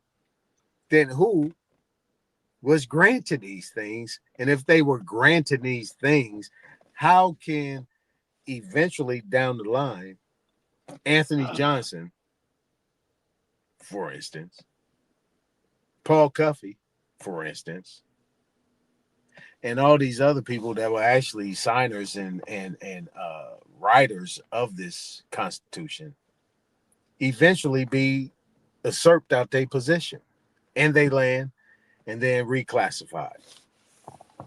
I know I was long-winded. It's called Schrodinger's cat. SCHRODINGER apostrophe S cat. And it's part of the quantum mechanics. It's in quantum mechanics.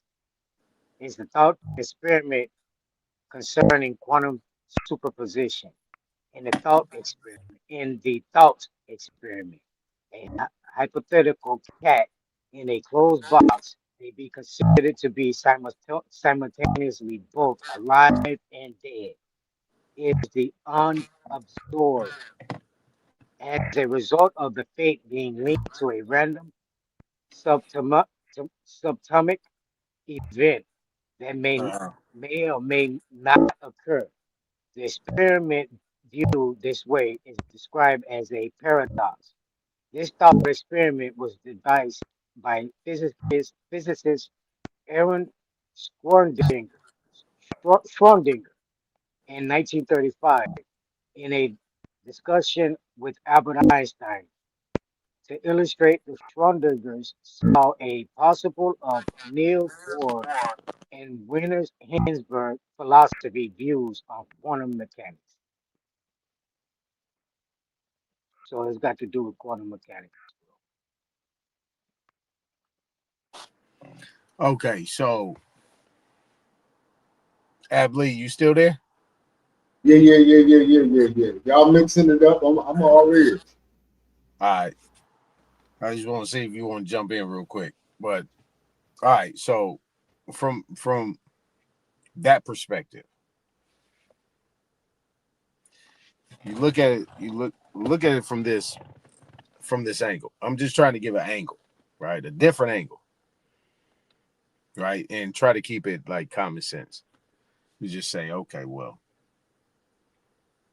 if this guy on 250, right, Anthony Johnson, had all these different things, and then if you actually look at what Not a Coincidence put in the back, they actually said it's cheap, right? So I'm gonna bring this to you. Nadi. What is cheat? ES cheat. CHEAT. What is cheat?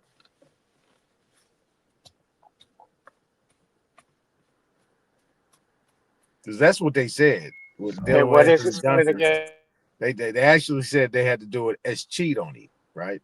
ESCHEAT. I don't know if it's E at the end, but I know it was cheat. Why did they have to do it as cheat on him?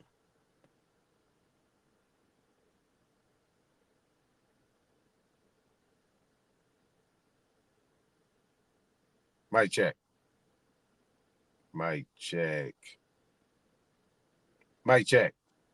Yeah. I'm still here. I can hear you. I don't know if not can hear you.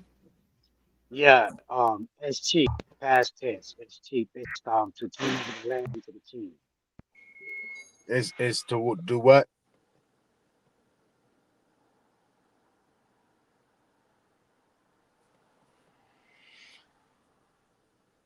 So escheat is kind of like a cease and desist type thing, right? It says to hand over land as cheated. Private chase which had cheated to the king of land revert to a lord or the state by its chief.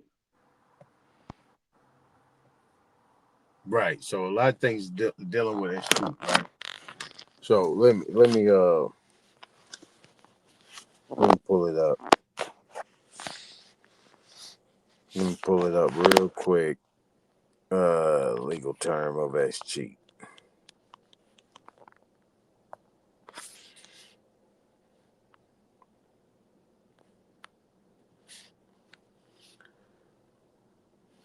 Okay, so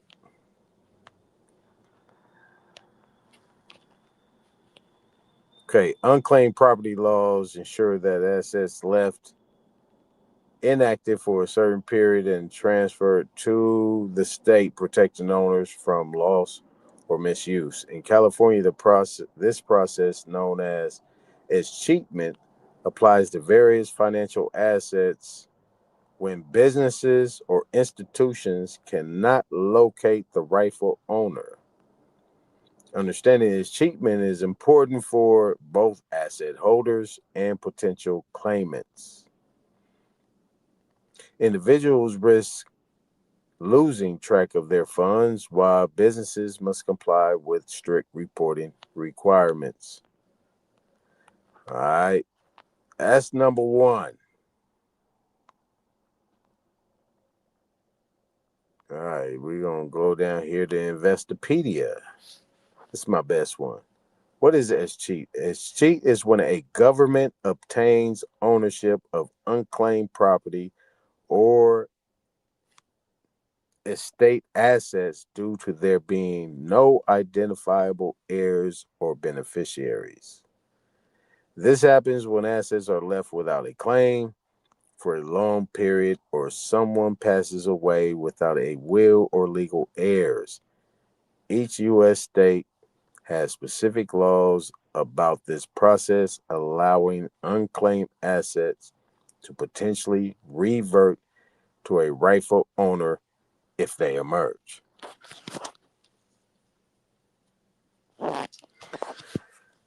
Now,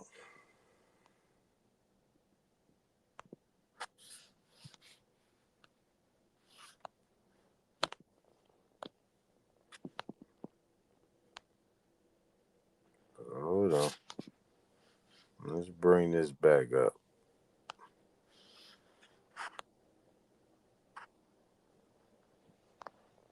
Yo, to the haters in the chat. I can't help that. I get Ooh, Nati, Jesus. Take the wheel on that, Mike. Right.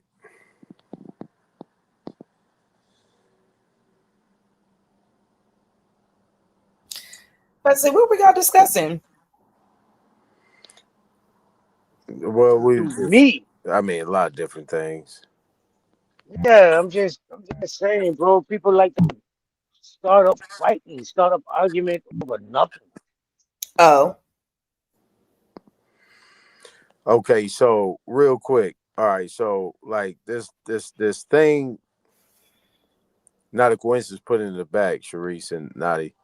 Let me read this. It said in August of 1670, several months after Anthony Johnson's death, a jury in Virginia court decided that because he was a Negro and by consequence an alien, ownership of the 250 acres Johnson once owned should be escheated or reverted to England. Now, that's why I brought up these definitions of what escheat means. It means that they're saying that being that he's a Negro,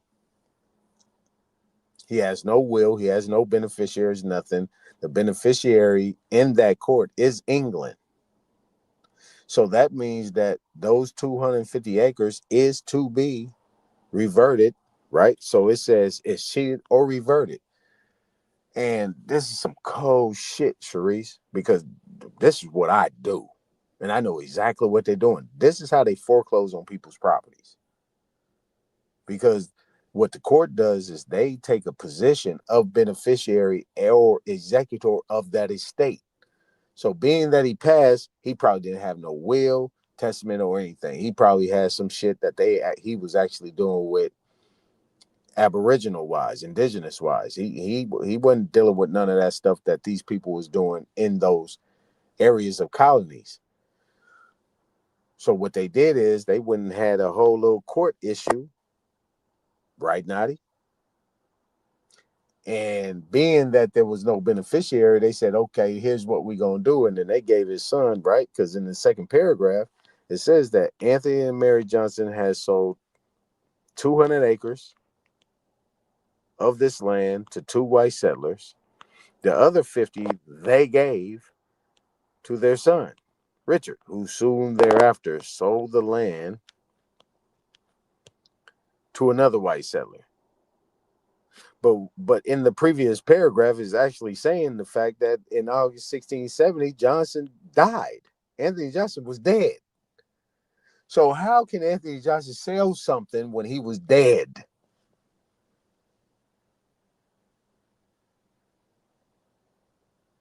This is why not a coincidence he won't come back up here. Because he was going to have to answer for this right here. Because obviously they reclassified him, Sharice, to a Negro. And death, child. That's why he needed to come up here and account for this.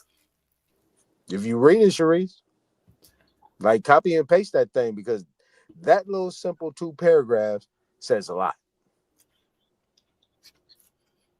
He was already dead. How can he be selling something if he dead?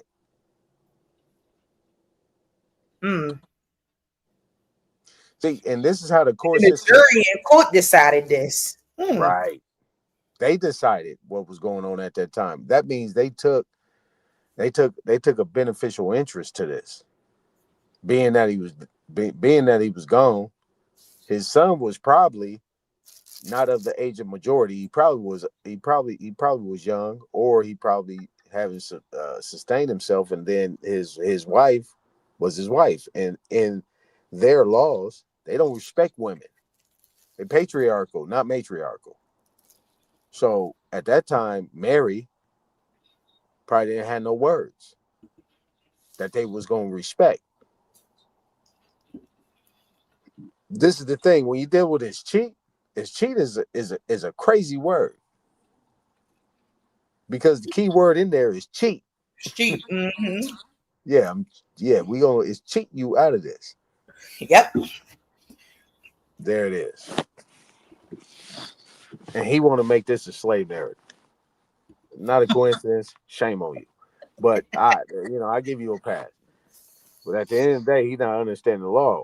He brought up Black's Law, but he's not actually understanding Black's Law.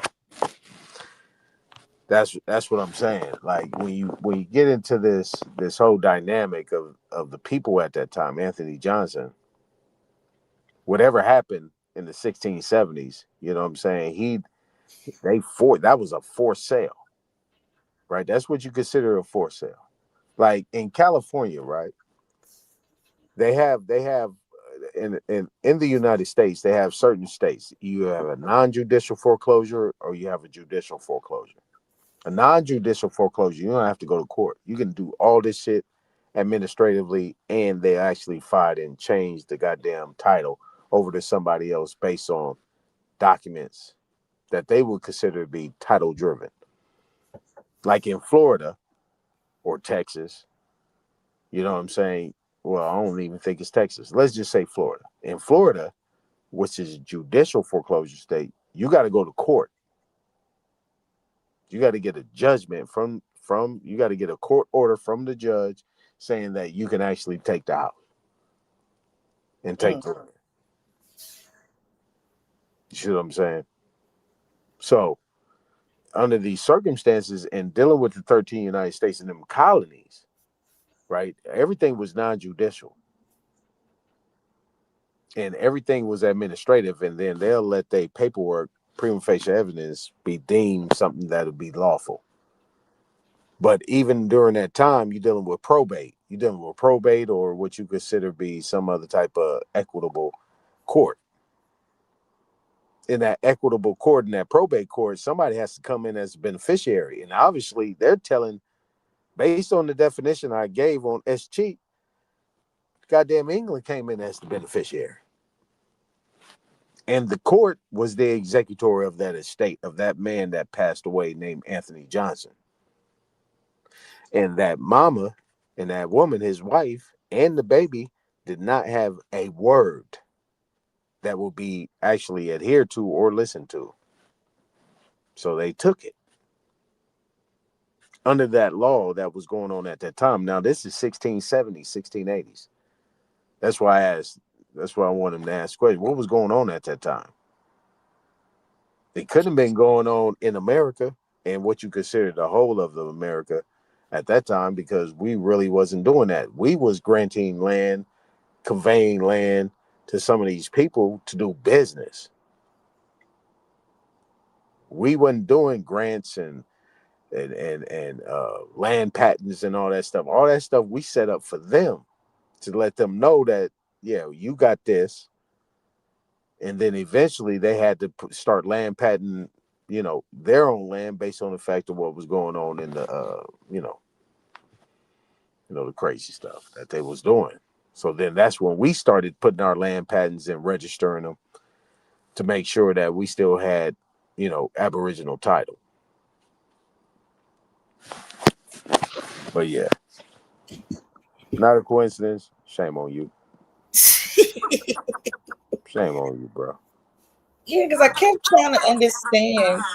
I think ultimately, like where he was getting at or what he was getting at, like trying to make it seem as though I don't give a damn what terminology you want to put it as.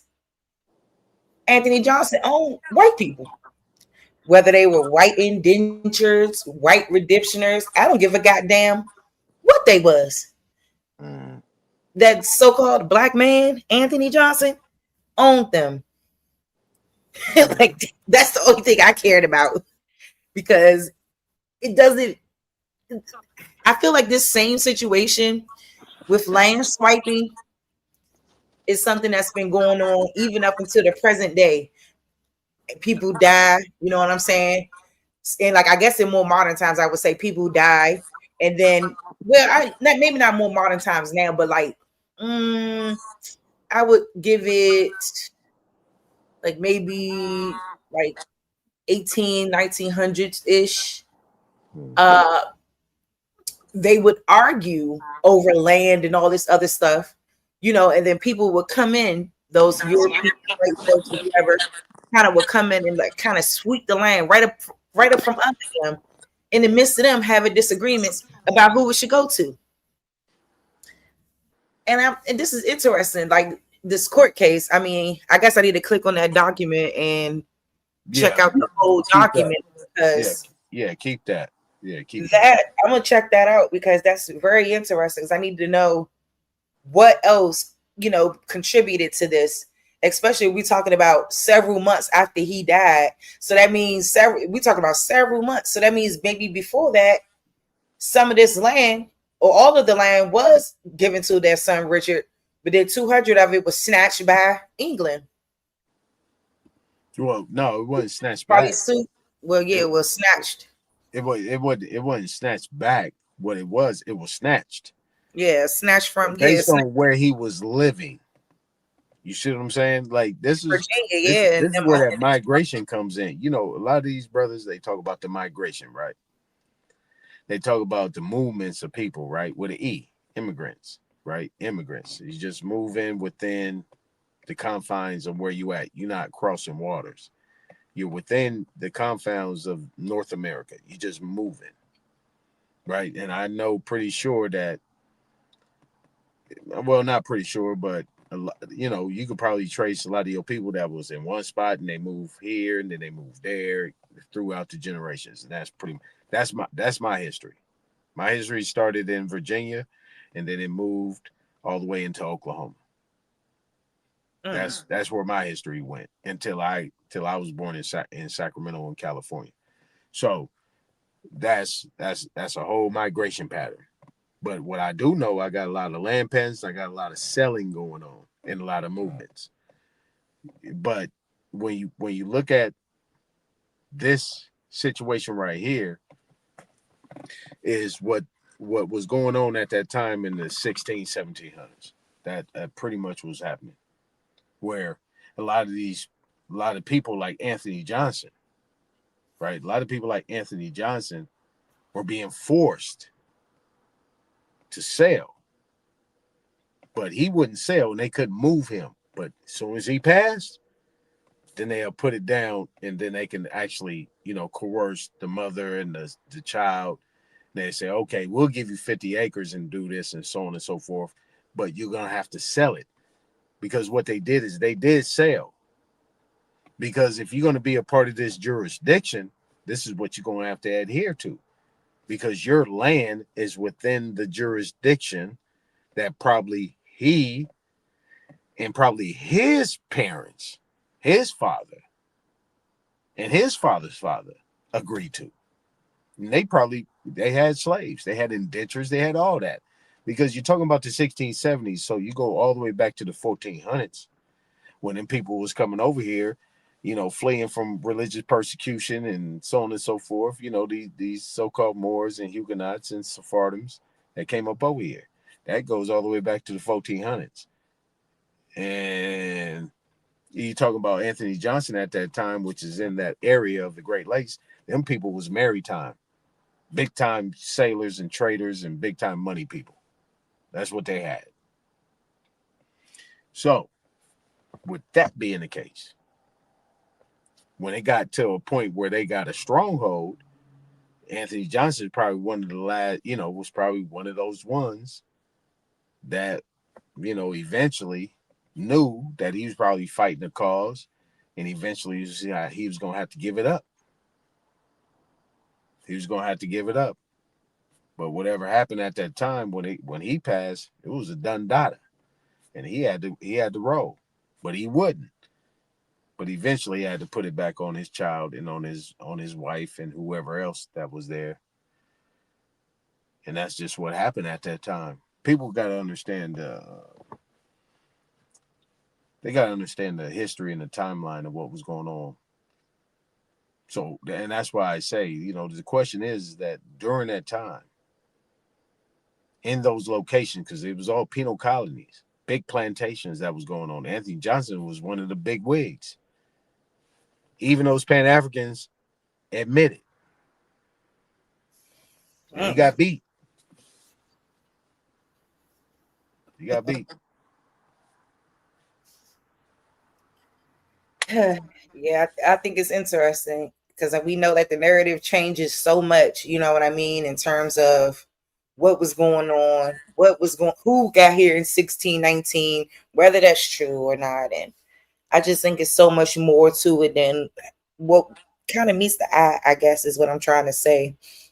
And I think once we learn like the fallacies in history, we can kind of understand why a person like Anthony Johnson, you know, rose to prominence in terms of being able to own as much land as he did and own people of this magnitude. And I know like this can't be the case of somebody who came on the boat with 20 of our Negroes.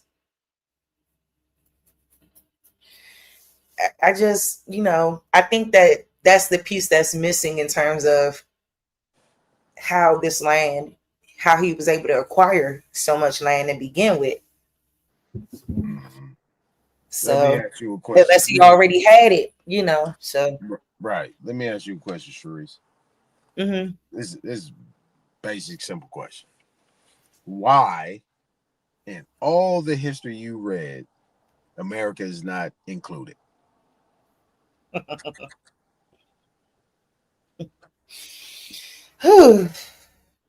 It was purposely done. Why?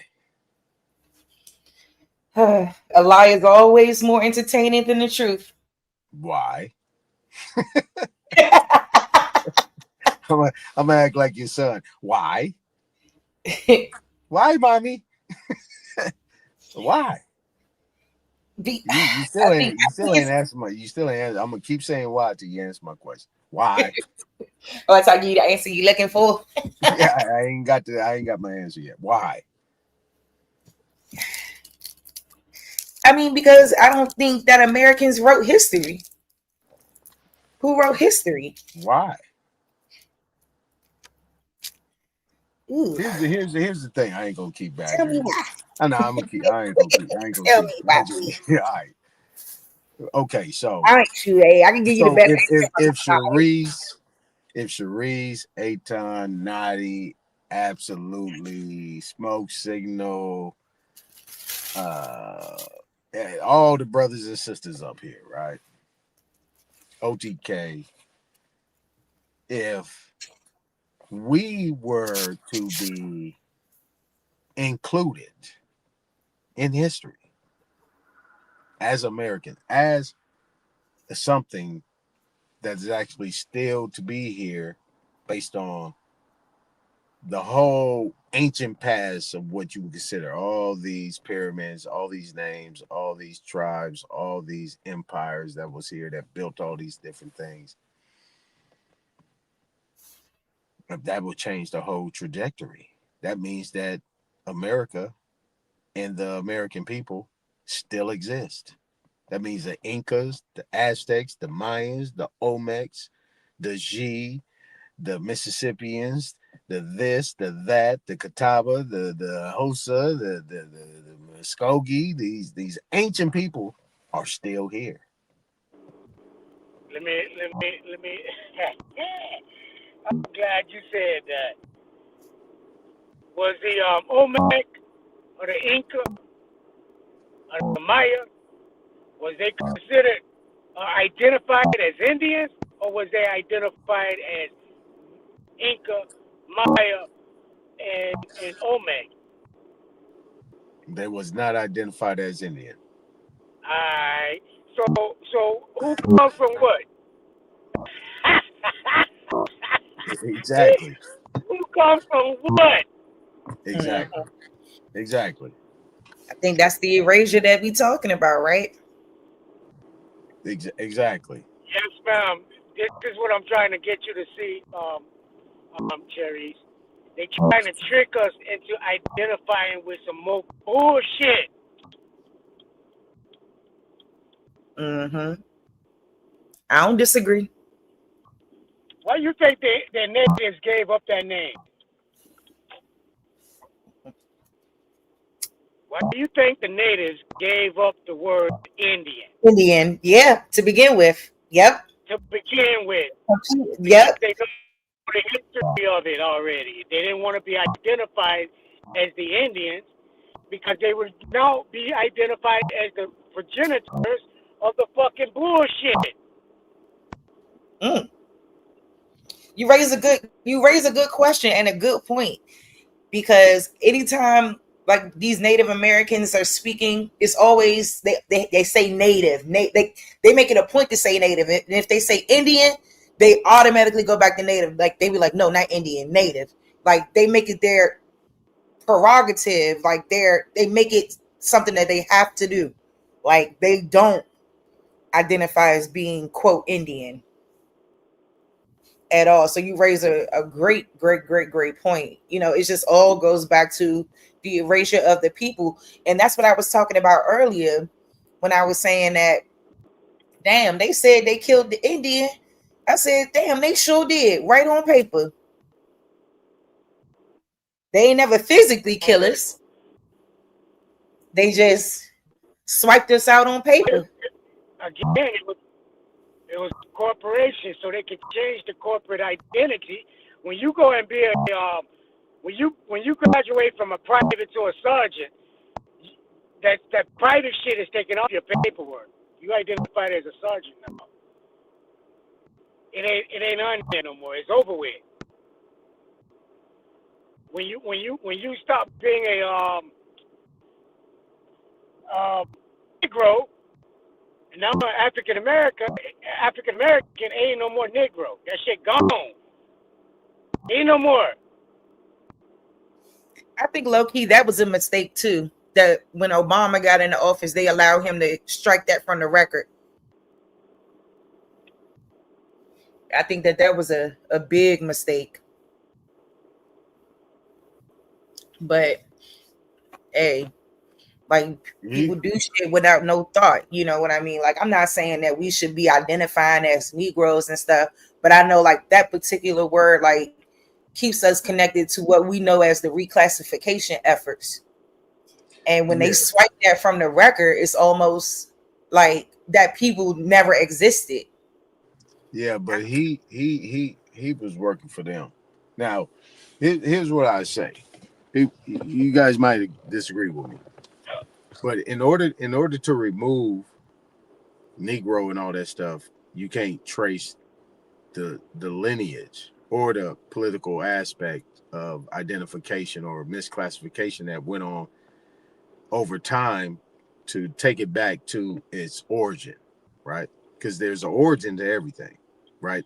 I can actually take Negro, Black, colored, African American, Black, and all these different things, Indian, and put it to its origin because there's a bloodline to it. There's a tracking to how it happened. So what he was trying to do was he was trying to erase us all the way out and keep it African American, right? And that's in order to fit his narrative, where he come from. You see what I'm saying? And that was the actual opening for a lot of people to come in of African descent, they will say in quotes, over here to equate themselves inside of what is considered to be what is today. That's man, it's a lot of angles to this shit that's just crazy. You know what I mean? Yeah, I believe the Obama character was the biggest mistake. I think our people really felt for the okie doke, and that shit sad. Felt for some real okie doke bullshit, and we should have. And I'm not gonna even say. I ain't gonna even say too much on it. I just know that situation should have been vetted more properly. Like just, I don't know. Like we shouldn't have expected nothing from that man to do anything for our people at all. And I think a lot of people was okay with him not doing anything for our people. Like they were fine with what they felt he could do with his capacity of being president. But we watched this man literally bring in, a set of laws for a certain group of people. And now they got more rights than us. It's a hate crime to hurt one of them. Right. You remember during the vid action, they brought that Asian law in there, right? They put that act in there and they gave them a bunch of money. That Asian hate crime thing. You remember that? Yeah, I think that was fuckface. Damn it. Was that Biden and them that did Asian hate? Yeah. But that's the same crew though. The same crew. Yeah, they all go in there. Mm-hmm. Yeah, you ain't never lied about that. Kamala was with that. Kamala was vice president.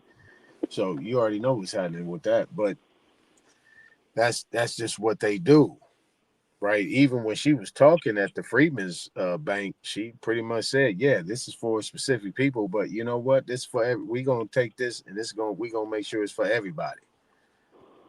Right. And that's what they do. You know what I'm saying? That's what they do. She said it. I don't know if you've seen that one. I did. Find that one. This is bottom line. She said, "Yeah, we're gonna just make this for everybody.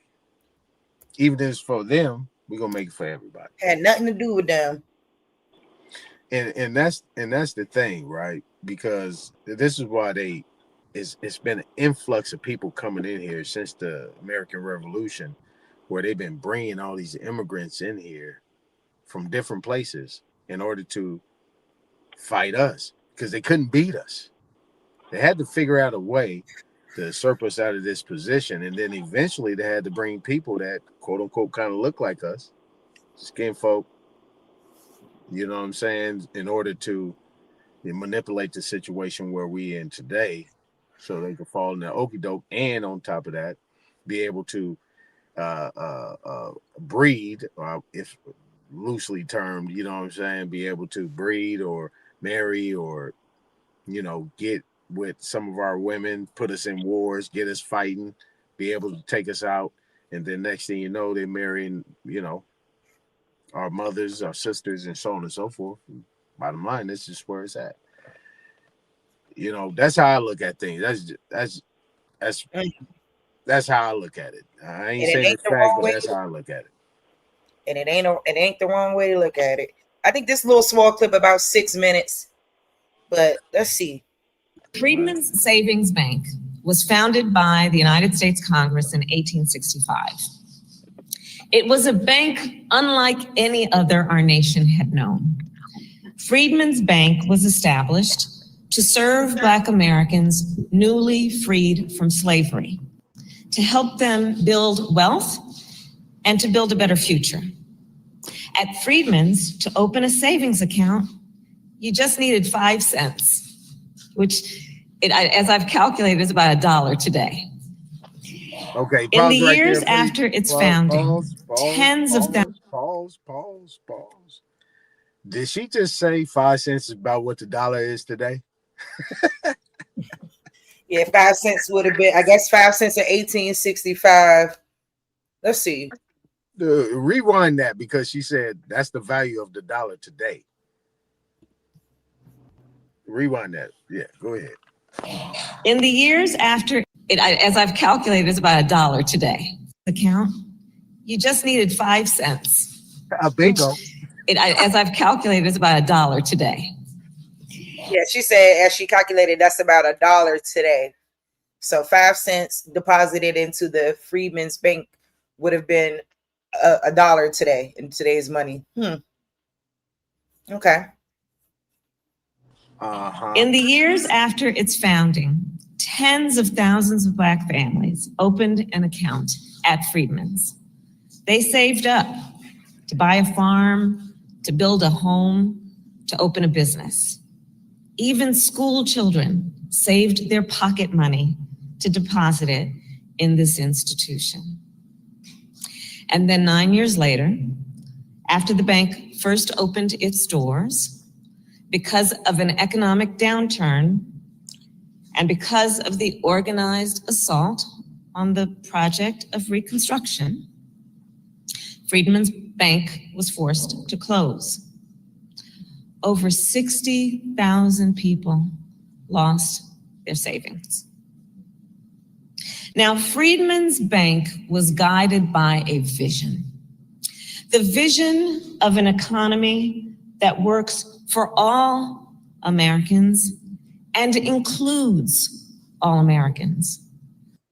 The vision of a nation in which all people have access to the financial resources they need to succeed, to thrive, and to determine their own future. Truly at the heart of that bank was the concept of self-determination. Over a century and a half later, in communities across our nation, that vision remains unrealized. Consider, today, Black entrepreneurs are 3 times more likely to report that they did not apply for a loan for fear of being turned away by a bank, often anecdotally because they heard about that experience from friends and relatives. Today, Black and Latino homeowners are rejected by traditional financial institutions at a higher rate when applying for home loans. And this is the case even when they have credit profiles similar to other applicants. Today, many immigrant business owners, including some Asian American business owners, face language barriers that limit their ability to access capital and banking services. And people who live in rural areas, including many Native Americans, often lack access to traditional financial services of any kind. These disparities must be spoken of, acknowledged, and addressed. One of the last actions, as you heard Secretary Yellen mentioned, I took as a United States Senator was to team up with Leader Chuck Schumer and Senator Mark Warner and Senator Cory Booker and Chairwoman, Maxine Waters, to invest $12 billion in community lenders, which of course are financial institutions that predominantly do business in overlooked and underserved communities. Last month, I was proud to announce that because of that hard work and the work of many of the leaders in this room, our administration has distributed more than $8 billion of that investment to 162 community lenders across our nation. That is $8 billion on the ground in communities across our nation right now.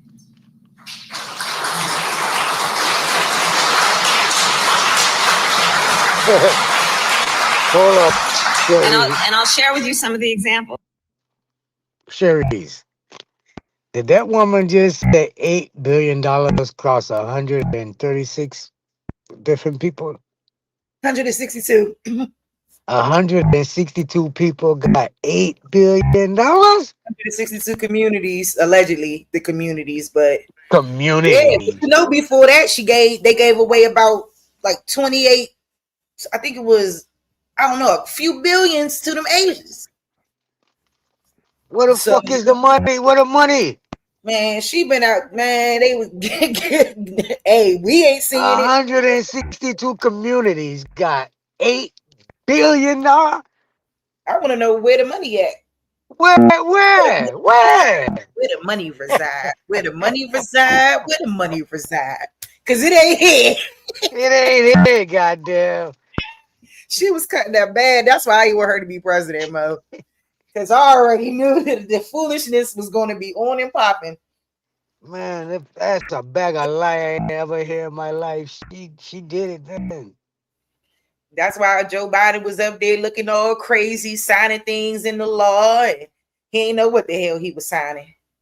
They was just trying to make sure he signed that shit. You know they said Trump has got the mind capacity of Biden now. They saying his shit fucked up.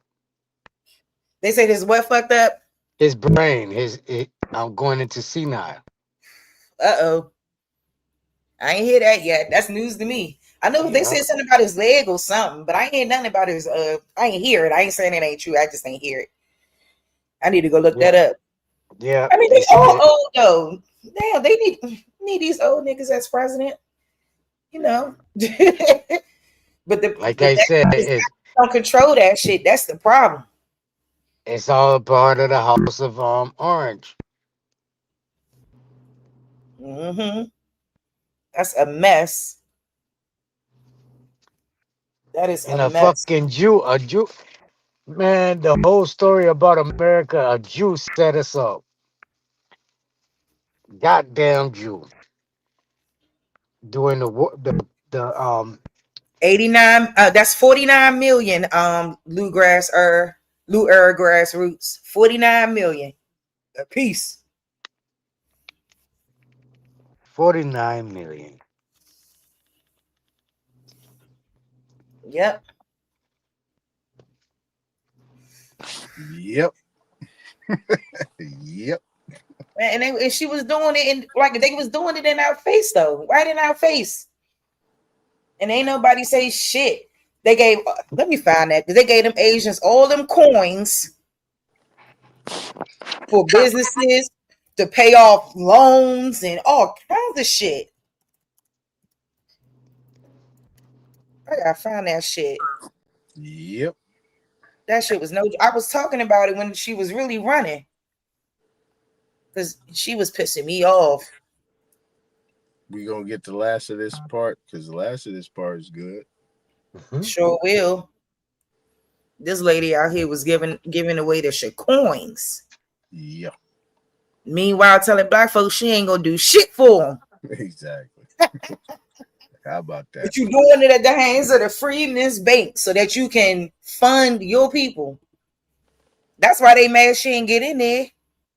In North Dakota, Native American Bank lent $10 million to help fund an opioid addiction treatment facility on tribal lands. In Georgia, Carver Bank lent over $500,000 to help Black-owned companies build affordable housing. And in Mississippi, Hope Credit Union, led of course by the great Bill Bynum, lent $10,000 to a Black-owned and woman-owned coffee company to help them expand. And that's just one example of the incredible work that they do there. Since taking office, then I will tell you, I have traveled our nation and spoken with small business owners who have received funds from community lenders. And I have seen what it means in terms of acknowledging, recognizing, and then feeding their ambition and aspiration and creativity, both in terms of their own aptitude and capacity, but also because they are in the best position to understand the needs and the capacity of their communities. And I've seen how they use that capital to hire people from the community, to open a new storefront on the main street, how they buy inventory from local businesses. The whole community benefits in one way or another, economically, not to mention psychically, from their presence. And at the same time, I have also seen how the great need for capital still remains in our country, meaning how much more work we still have yet to do. You know, I hope and know that everyone here does get the opportunity to travel our country. And from my travels, I will share with you, there are so many people in our country that have incredible dreams, fueled by their ambition, fueled by their aspiration, fueled by seeing what is possible and then going for it. But far too many still lack the resources and the support to make those dreams a reality. And what ends up happening then is these entrepreneurs cannot access capital to start a business.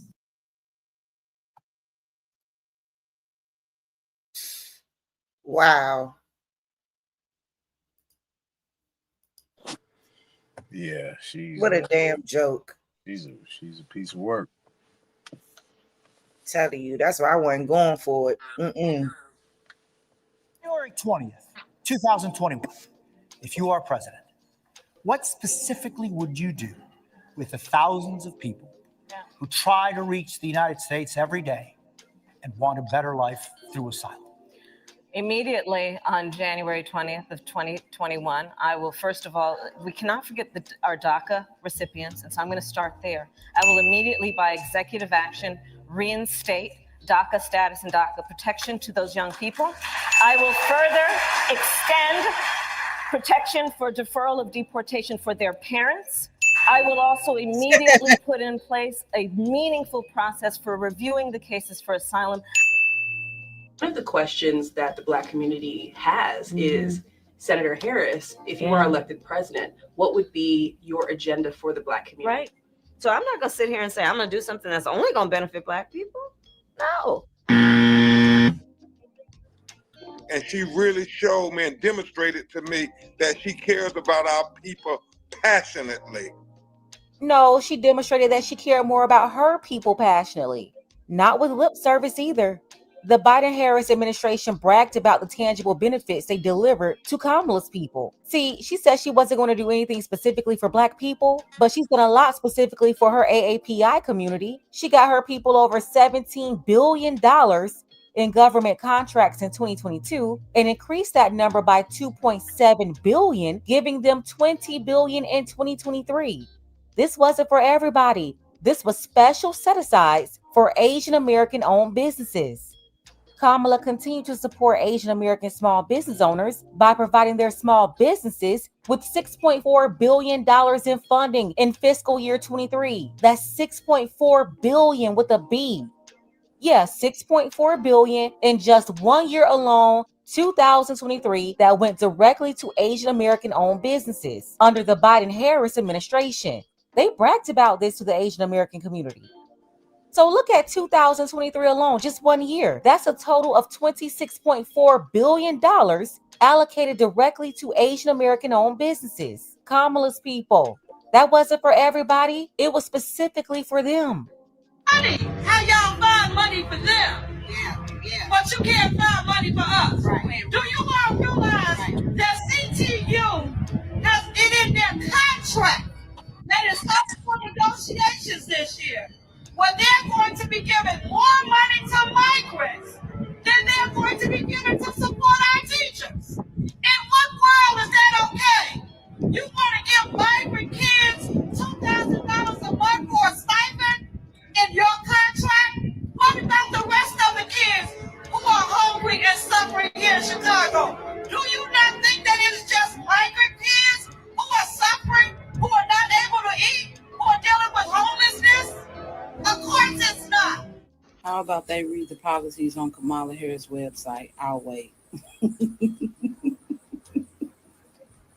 Because ain't none. Just donate. Donate. Yeah, see, you can't reason with any Kamala Harris supporters, though, because they lack any logic.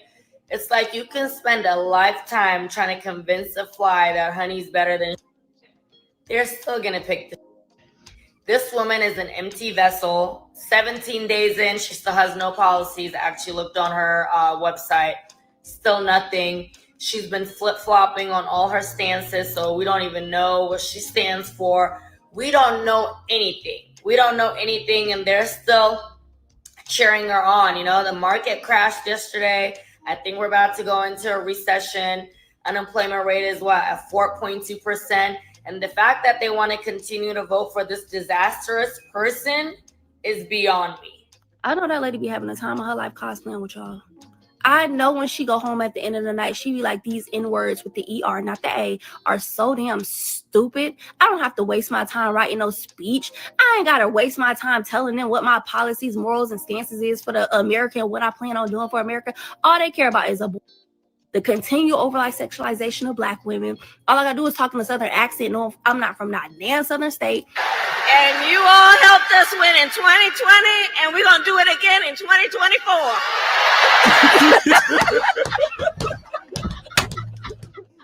And give them a little backyard barbecue with some check sodas and a little two-step. That's all they care about. They don't care about nothing else. I know she be like, y'all are so stupid. Who remembers that? Who remembers the infamous Kamala Harris tweet? A whole bunch of minorities, not a single Black person. I'm going to tell y'all what she's going to do. He's going to bring back diversity, equity, and inclusion. Kamala Harris is going to bring back diversity, equity, and inclusion. But guess what? You will still be excluded because you don't understand how diversity, equity, and inclusion goes. She's going to include the East Indians, her family and race. Kamala Harris is going to take care of the East Indians, her family and race. Kamala Harris is an East Indian presidential candidate. She's going to take care of the East Indians. She's going to take care of the Asians, the Chinese. She's going to take care of the Latinos, the Native Americans, the immigrants, the rainbow gangers, the feminists. Guess who's going to be left out? Guess who's going to be left out of diversity, equity, and inclusion? Guess who's going to be left out? The Black folks. Before y'all start calling my radio show and DMing me, talking about why you ain't asked no hard-hitting questions, that ain't what this is. I'm throwing a lob. This is an alley-oop for a dunk because this administration. Steve Harvey is the worst, Mo. I do not like Steve Harvey. I don't. Y'all I remember don't when like. the woman? You remember when Huh. the woman said she washing greens in the bathtub? Oh my, that was horrendous. I don't know anybody in the tub, lady. Right then, I said to myself, "Oh my God, she just fucked up in the community. She just fucked up." Yeah, man, and people saw right through that shit. So right through it. And they was heated because this time people ain't going for that shit. Greens in the bathtub. Bitch, is you crazy? Kind of home training you got, goddamn. I never heard of nothing like that. We do not do things like that. In the zinc, yeah. We don't wash them in the zinc, yeah. In the bathtub. People wash their ass. No, ma'am. No, ma'am. Oh, I would never touch nothing. Nothing you make, sister girl. Yeah, but I think Steve Harvey and all of these people like him just during this period of time really irked me so bad. Like, ugh. And the thing about Steve Harvey is I just feel like he always trying to tell people what they should be doing. It's just like, shut your ass up and start telling people what they should be doing. Stop. And I see why Cat Williams was coming for him real bad.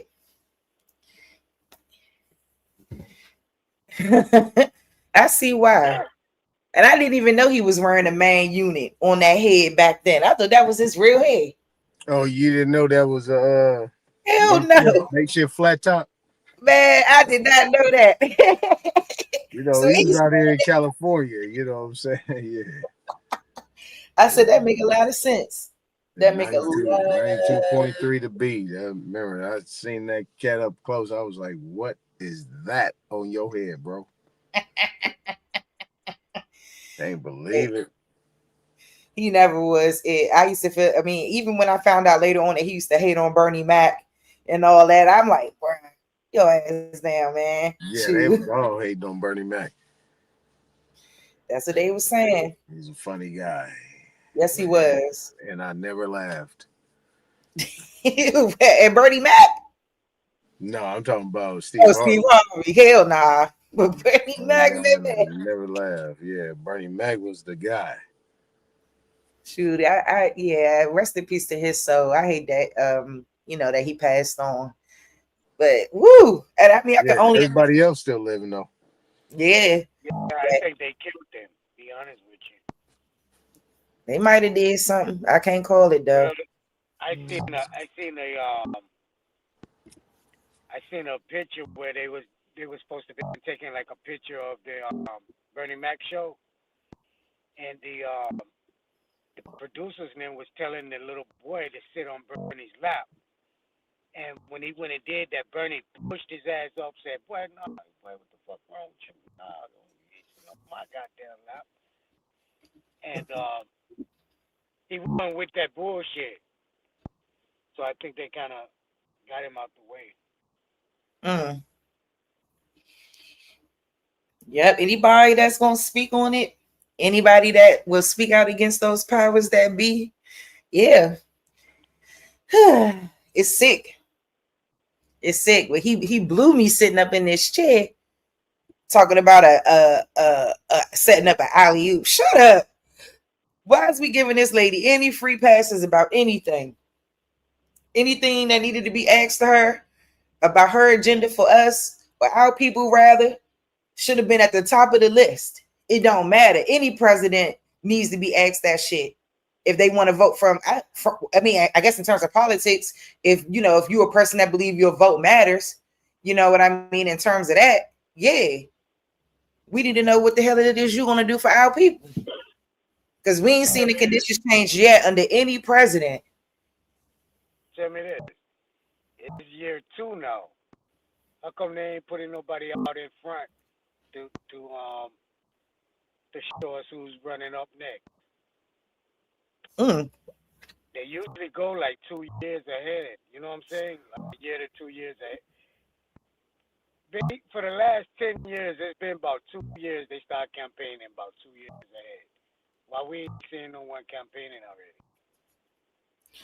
Well, no, Trump did just get in there, so maybe after I'll give him until next year. In 2 years, he'd have been in there. He just got in there. When? Really? Well, technically, he just got in there January. Oh, this year? Oh, okay. Yeah, so I give him like another year or so. before somebody else start campaigning and see who's gonna be on the docket and all that. Yeah, he just really, he was elected in November, but he ain't come in until he ain't get inaugurated until January the 20th. Yeah, I was crossing up that insurrection that happened and kind of tied him in with that. Yeah, because they did yeah. I guess it is easy to be confused by it because Trump was president one term before, then he got voted out and Biden was elected in, and now he back in there. So I'll give it until maybe about this time next year. We'll probably see who's about to be running for president. Probably between 26 and 27, we'll start to see those campaigns start to rev up. Probably when we gonna separate ourselves, because they're showing us the separation from John. Yeah, I don't disagree. They're showing us we don't deserve their money. Their money is the number white Anglos on it. Then when they supposed to come up with a Harris told me $20 bill at one time? Yeah. What happened to that? That was way back when Obama came president, eh? They was just saying shit to get us all roused up about something. Get our hopes up. I don't think she needed to be on the 20 or anything, but that's that wild shit they be on. Trying to get the shit started. Sister, I don't believe the story that they giving us about that woman either. If she ever existed, I think it's just some bullshit they trying to keep with the narrative of the slave story. Hey, I don't disagree. Because all these people, they be coming out saying they related to her. She ain't had no kids. So how's you her cousin? Unless you related through one of those alleged brothers and sisters. And I mean, people got a lot of explaining to do. Like, I think it just comes down to us believing anything that we've been told, any and everything we've been told for all of these years, never questioning shit. And then we wonder why we getting sugar for shit. And we wonder why. Because we just take every word for it, everything for face value. And that's the stuff that's going to always get us screwed up. Every single time.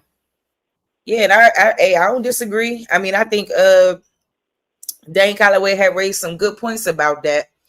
And I do think it's something that people need to look into further. You know what I mean? I think that people love perpetual victimhood. I always say that shit.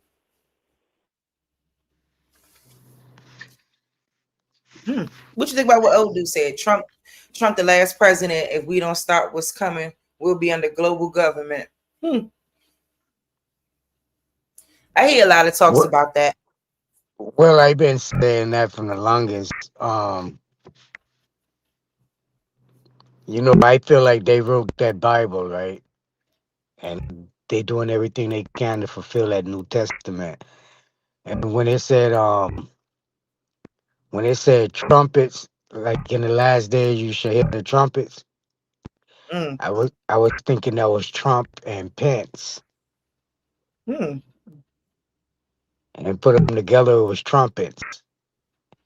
So it's just some things being manifested in our face that they already created to bring in their history on their own.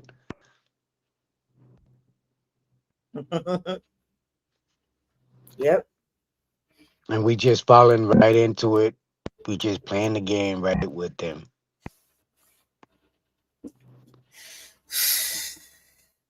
I don't know. I just be feeling like we in a world of trouble. I've been saying that. When we see the Somalis taking over in Minnesota, just all this stuff going on. What do you mean? What happened in Minnesota? Yeah, you didn't hear about? Well, yeah, that was my last live stream. That's why I was showing a bunch of videos and talking points around, like the Somalian takeover down there in Minnesota right now, and how like pretty much a lot of the business and stuff being bought out by them, and Like they're able to get a lot of grants and funding. They also have a representative in the United States Congress that is Somalian, and she's from Minnesota, where they got her as the Minnesota congressperson. They also changed the Minnesota flag to look similar to the Somali flag. Ah, Yes, out there cutting up. God damn. Immigration takeover is on full blast right now. And I was just like, bringing it to people's attention. The mayor, he's some white guy, and he was speaking like the Somali language. And I was like, what the fuck is this? And then, there's some of the white folks out there, they was complaining because, they real into their Muslim religion and stuff. And they had to bail the sirens or something out there at 5:30 in the morning, making loud ass noise so people can go to the mosque and pray. Violate ordinances. And then they were trying to adjust the city ordinances so that they could have their fucking shit on at 5:30 a.m. so people could go to the fucking mosque. So yeah, I ain't got nothing against people who study, whatever you study, respect it. But come on now. Tell me this. We see that it's gotten way out of hand. Mm-hmm. What is the best option for us now? Honestly, we don't have the weapons.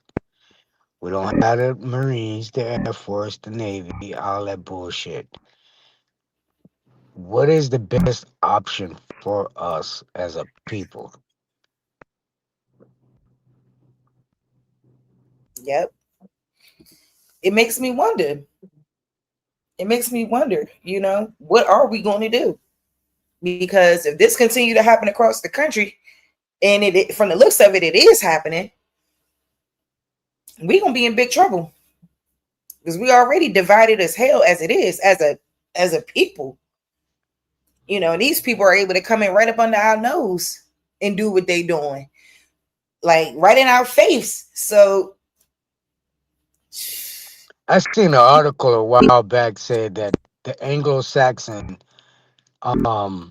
genetic bloodline should be eradicated by 2050. You ever come across something like that? something to that effect. I think because more people are mixing in with, there are more, I guess, interracial relationships. And I was hearing something about them saying that, it won't be a pure white race by a certain period of time because so many people are in interracial relationships. So something to that effect, not fully, but something to that effect. In a science journal, I read this, and their excuse was saying because of the sun was gonna reach up to a degree where the rays, the sun rays, actually kill off the white race or something like that. Oh wow! I Yeah, mean, this they is in a say science we journal. get our melanin from the sun, so the sun ain't gonna kill us. That's Right. interesting. That's interesting. I'm gonna have to go look for that article. Yeah, it's in a science journal. I can't recall which one it was, but Yeah, I'll put the keywords in. I'm sure something to pull up. yeah. Damn, But that is insane. I believe that too. Well, I ain't gonna say I believe it, but I could believe why they would make such a statement.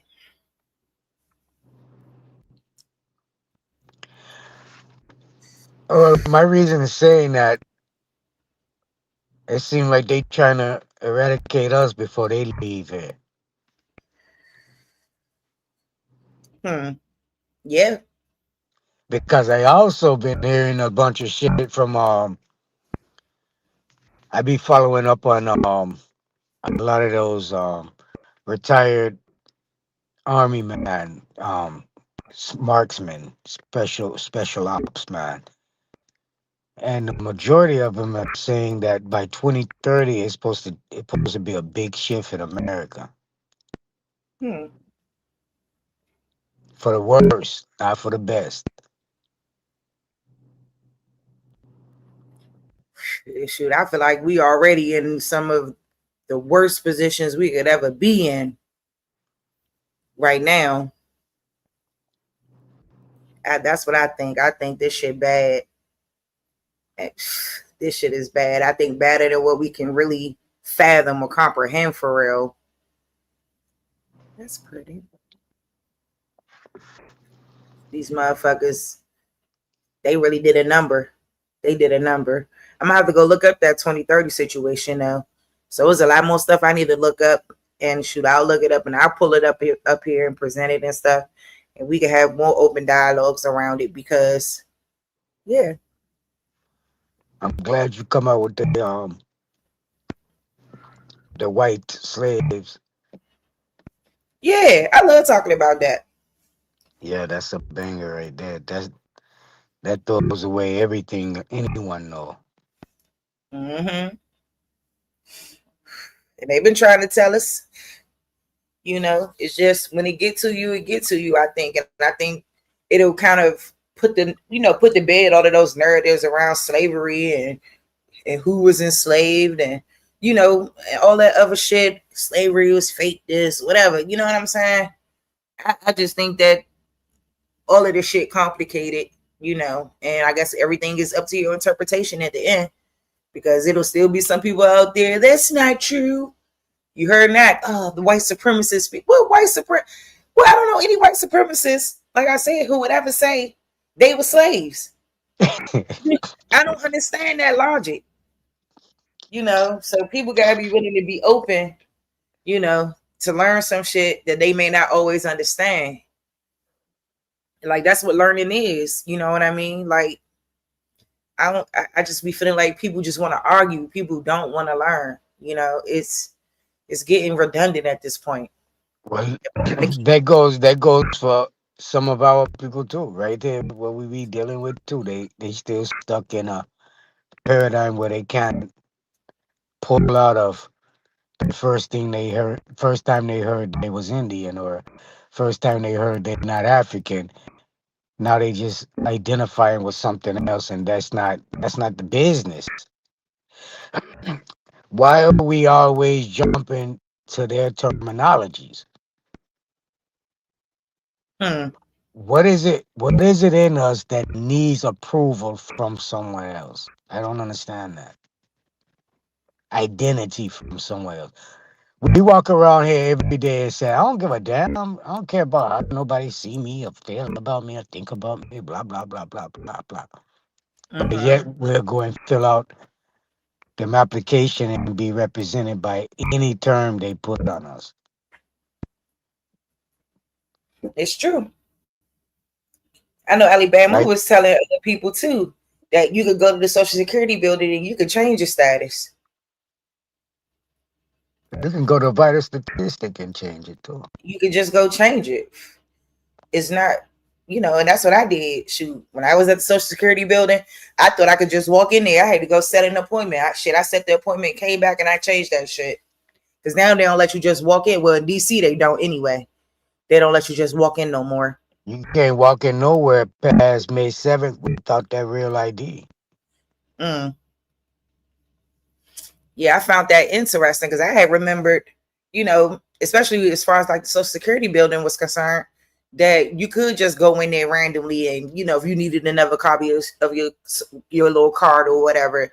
But like now they tighten it up on that shit, and everything is through like the electronic system. So you got to do most of that shit online. So I just changed that shit and my daughters. Pull up the Real ID Act right quick that came in May 7th this year. Yeah, but I'll pull it up. But I thought it was in there way longer because I know some people was having problems at the airport when some people had the Real ID. I'm guessing before it was actually put in place, because when I had in 2018, I pretty much had the Real ID since then. They were doing the Real ID from 2000. Yeah, I had it since 2018 when I went in there and got my stuff renewed and everything. I seen them putting them on driver's license back in 05. And when they saw the DC ID in the airport, it was all of this shenanigan around that not being the Real ID, but it was the Real ID. I don't know how they wasn't hip to that.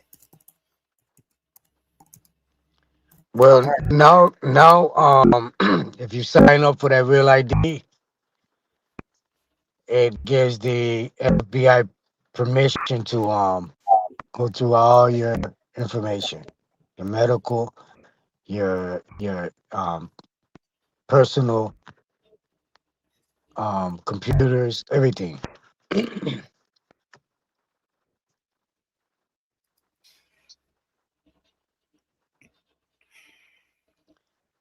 It's a scam. It's just indoctrinating and bringing the people right back up under their system.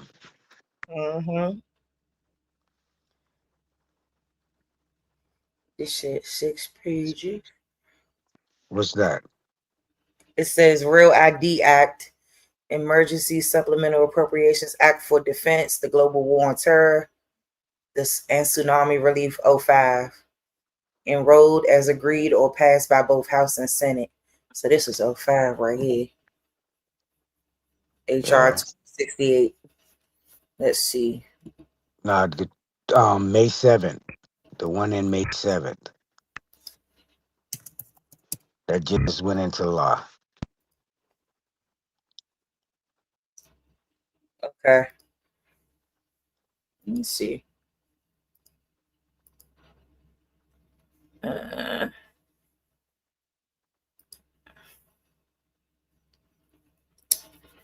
Real ID required for U.S. travelers beginning May 7, 2025. As of May 7, 2025, U.S. travelers will need to present a Real ID compliant license, OID, or another acceptable form of identification to board commercial flights.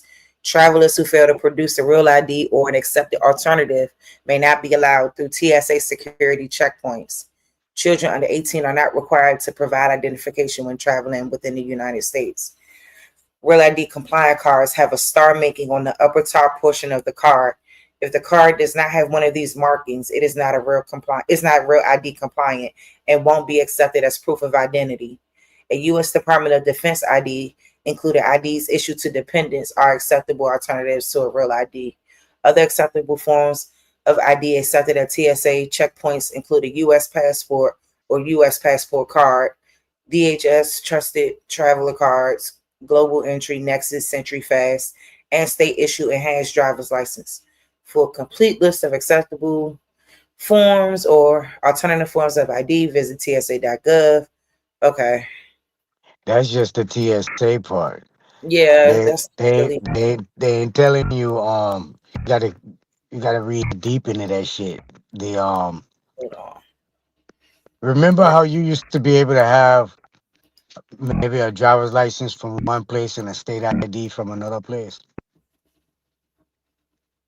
You remember when it was allowed you couldn't have more than 2 forms of ID on you? You couldn't have? Yeah, you couldn't have more than 2. It was against the law to have more than 2.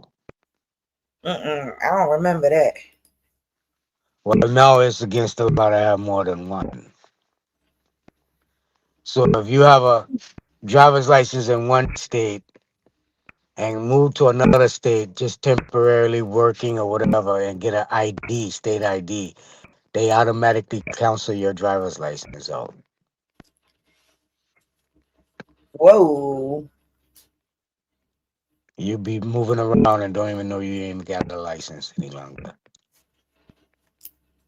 That's interesting. Yeah, I'm gonna have to do a little bit more research on that. But I do see the deadline here, so niggas better get it together. So the whole thing about the Real ID, you're not gonna be able to enter any government have any government building access. Mm-hmm. All right. You know them. You know what a Brinks armor truck is, sister. Mm-hmm. You know what that money in the back. You know mostly where they go. I mean, I would assume FDIC corporations are insured. FDIC. So FDIC, once it has a FDIC, that is official government building. Ooh. So are the grocery stores identified as government buildings? That's a good. I would say Yes. Are they under FDA control? yeah. So if you ain't got at a certain point, I know grocery stores and shit. All of that was well, yeah. I mean, I know they would have some control, but I thought that was more operated under like private, like nah, yeah, private corporations or private companies. they got to have one of them. They got to have a that certificate you got to get from downtown. What it from the Food and Health Administration, and also you got to get what they call that shit when you get a license audit, when you get audited, and they get grocery store, all them grocery store get that, all of them. If they FDIC cover, if the Brink's coming up in their building picking up money, they FDIC, they government controlled. So at a certain point, and when do the bucks stop as a government building and you can't do business or trade without a certain?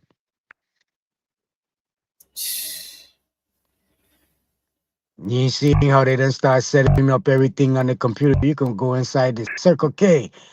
The attendant will tell you to use the computer. Use the put your merchandise on the counter and it'll scan it for you. Mm-hmm. You see how everything is starting to be moving now. So even to buy anything, you're gonna have to show this thing. Yeah. I saw Burlington or something commercial, not a commercial, but like somebody talking about how now when you go into like the Burlington Coke Factory, the store, shit, they taking your picture before you go in there, and they running you through the system before you even shop.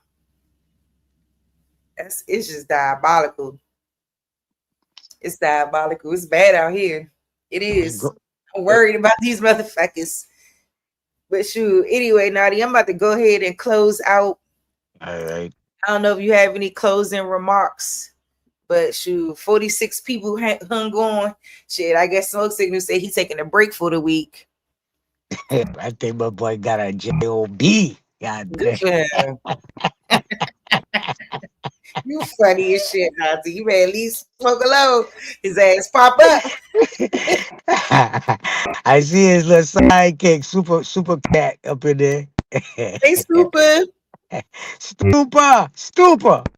He said you were selling freedom packs. I see his dumb ass. They ain't sold shit to nobody. Retarded shit. These people crazy. I didn't get people cars and shit. These people talk about I selling shit. These people retarded, bro. I didn't pay people bills, man. These people retarded. But it's all good though. I'm gonna keep being me. I make it with the. Oh yeah, I gotta get a ranch too. What going on? Cause they I gotta get you. I gotta get Jazz. Kick me out. Kick me down. I gotta get Nikki. Shoot, there's a couple of y'all still gotta wrench up. Nazi, type in the chat real quick, and then I'll do it right now. I ain't even see a Taunch in his history. Hey, Taunch in his history. He probably went on to sleep too. Yeah, they say good shit, Naughty. Good shit.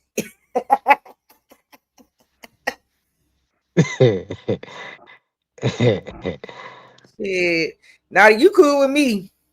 Yeah, you my sister. You know Yeah, it. you good with me. I always said that. I'm like, should they be picking with Naughty? I said, he good. I take that little shit, you know what I'm saying? Sometimes Super be getting on my nerve though. And Mama Sandwich punk ass. Yeah. Oh, that be you calling him that. Hey, no, I'm gonna tell you this now. He's a new Smoke. Smoke used to be like him. Me and Smoke, Man, every day, every time we come around, that nigga used to just come wherever I at just to keep up shit. Now it's this nigga. I don't know what's wrong with him.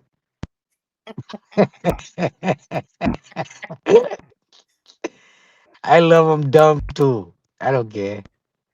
Shit, old Shit. dude. Shit, you cut your live off, old dude. I was gonna tell everybody roll over there. Shit, but you cut yours off, so. Anywho, shoot. I mean, I was just chilling because my ass is up, so I said, "Fuck it, I'll just stay on." Shit, everybody be getting sleepy. I guess when it ain't no arguing going on, people don't know what to do. Smoke We be ain't giving arguing them a with break. each other throat, turn it out. You know what I'm saying? Like, I'd rather us just be able to have conversations and listen to each other and hear each other out, because that's the only way we're gonna accomplish anything. Yeah. Facts. You know, everybody like the box. I shoot every now and then. I like to fight too, but Who you like to fight? Rudy Tootie?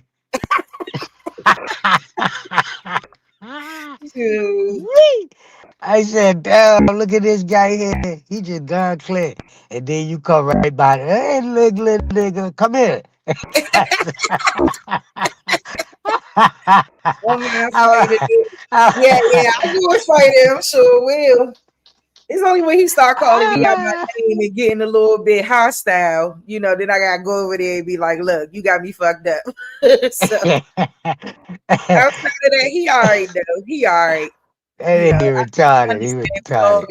Yeah, we got our own interpretations of shit, you know. I think I done known this nigga about 10 years. And he I don't know what's wrong with him. When he said he was about to be 50, I said, Lord. I was sitting back just laughing my ass off. You got up there and they kept pushing me in the back. Y'all keep pushing me in the back. I'm gonna let her come over here. They like that drama too. Oh shit. They like that drama on the shit show. The name is they love that. It is cool. You know, it's cool. I don't like to show like to have to be doing that. You know, that's why usually like I'll just stay away. And like I know if I don't internalize it or if it don't come into my space, then I'm good. But like he kind of came in my chat with the fuck shit. So once you come for me, honey, it's up and stuck. Like it ain't never left. He be running around here picking a fight, just looking for somebody to fight with. Yeah, he liked it. Yeah. He was gone for a couple days after that fight. But he back now though. I see he was doing his little shows and stuff. I saw he was debating Aboriginal power. I gotta get a chance to go over there and look at that because I haven't seen it yet. That boy retarded. That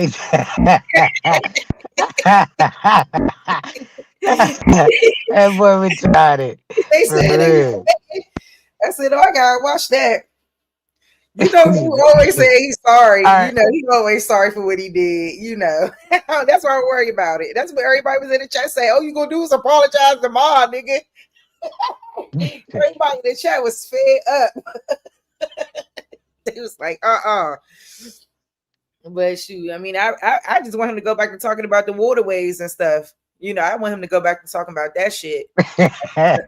For real. Cause he be jumping in shit he don't even really know. He just be he said, hey, it's fake. All that shit fake. Like, what? One day he black, the next day he a Roman, then he a Spaniard. Man, then he a Moor again, goddamn it.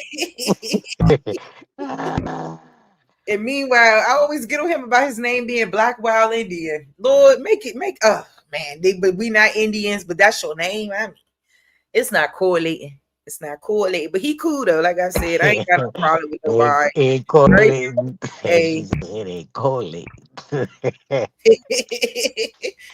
But it's all good. You know what I'm saying? Shit.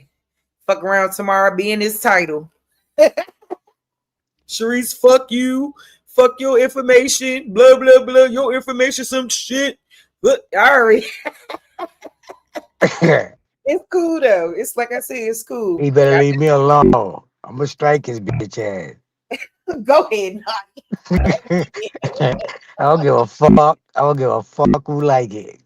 Goddamn, fuck that. I can't put my hands on you. I'm gonna get you one way or the other. I'm a dirty ass fighter. You wanna fight? You wanna fight? We go motherfucking fight. Goddamn. Fuck that. Ooh, stop playing. Bap clowned the shit out of his ass. Yeah, I ain't get a chance to speak yet. I just wanted to kind of go and see, you know, if they was, you know, I know Bap was always gonna kick some information, you know, but I just want to see it. So I just want to see how that went. While Savage said, "Don't waste your time." For real, don't. That's who you like arguing with. You like having to tussle with Wild Savage. You love tussling with him. Yeah, he that's my little bitty brother right there. For real, for real. It's all good. He did good the other night though. When he was up there with who had them African in? It was it was on your show when you had your partner then. Oh yeah, when I do the podcast on Tuesdays with the Sites Room. Yeah. He did good then. I gotta give him a credit there. He did good. He articulated himself quite nicely and he had some good points. And he didn't act up. That was good. That was good.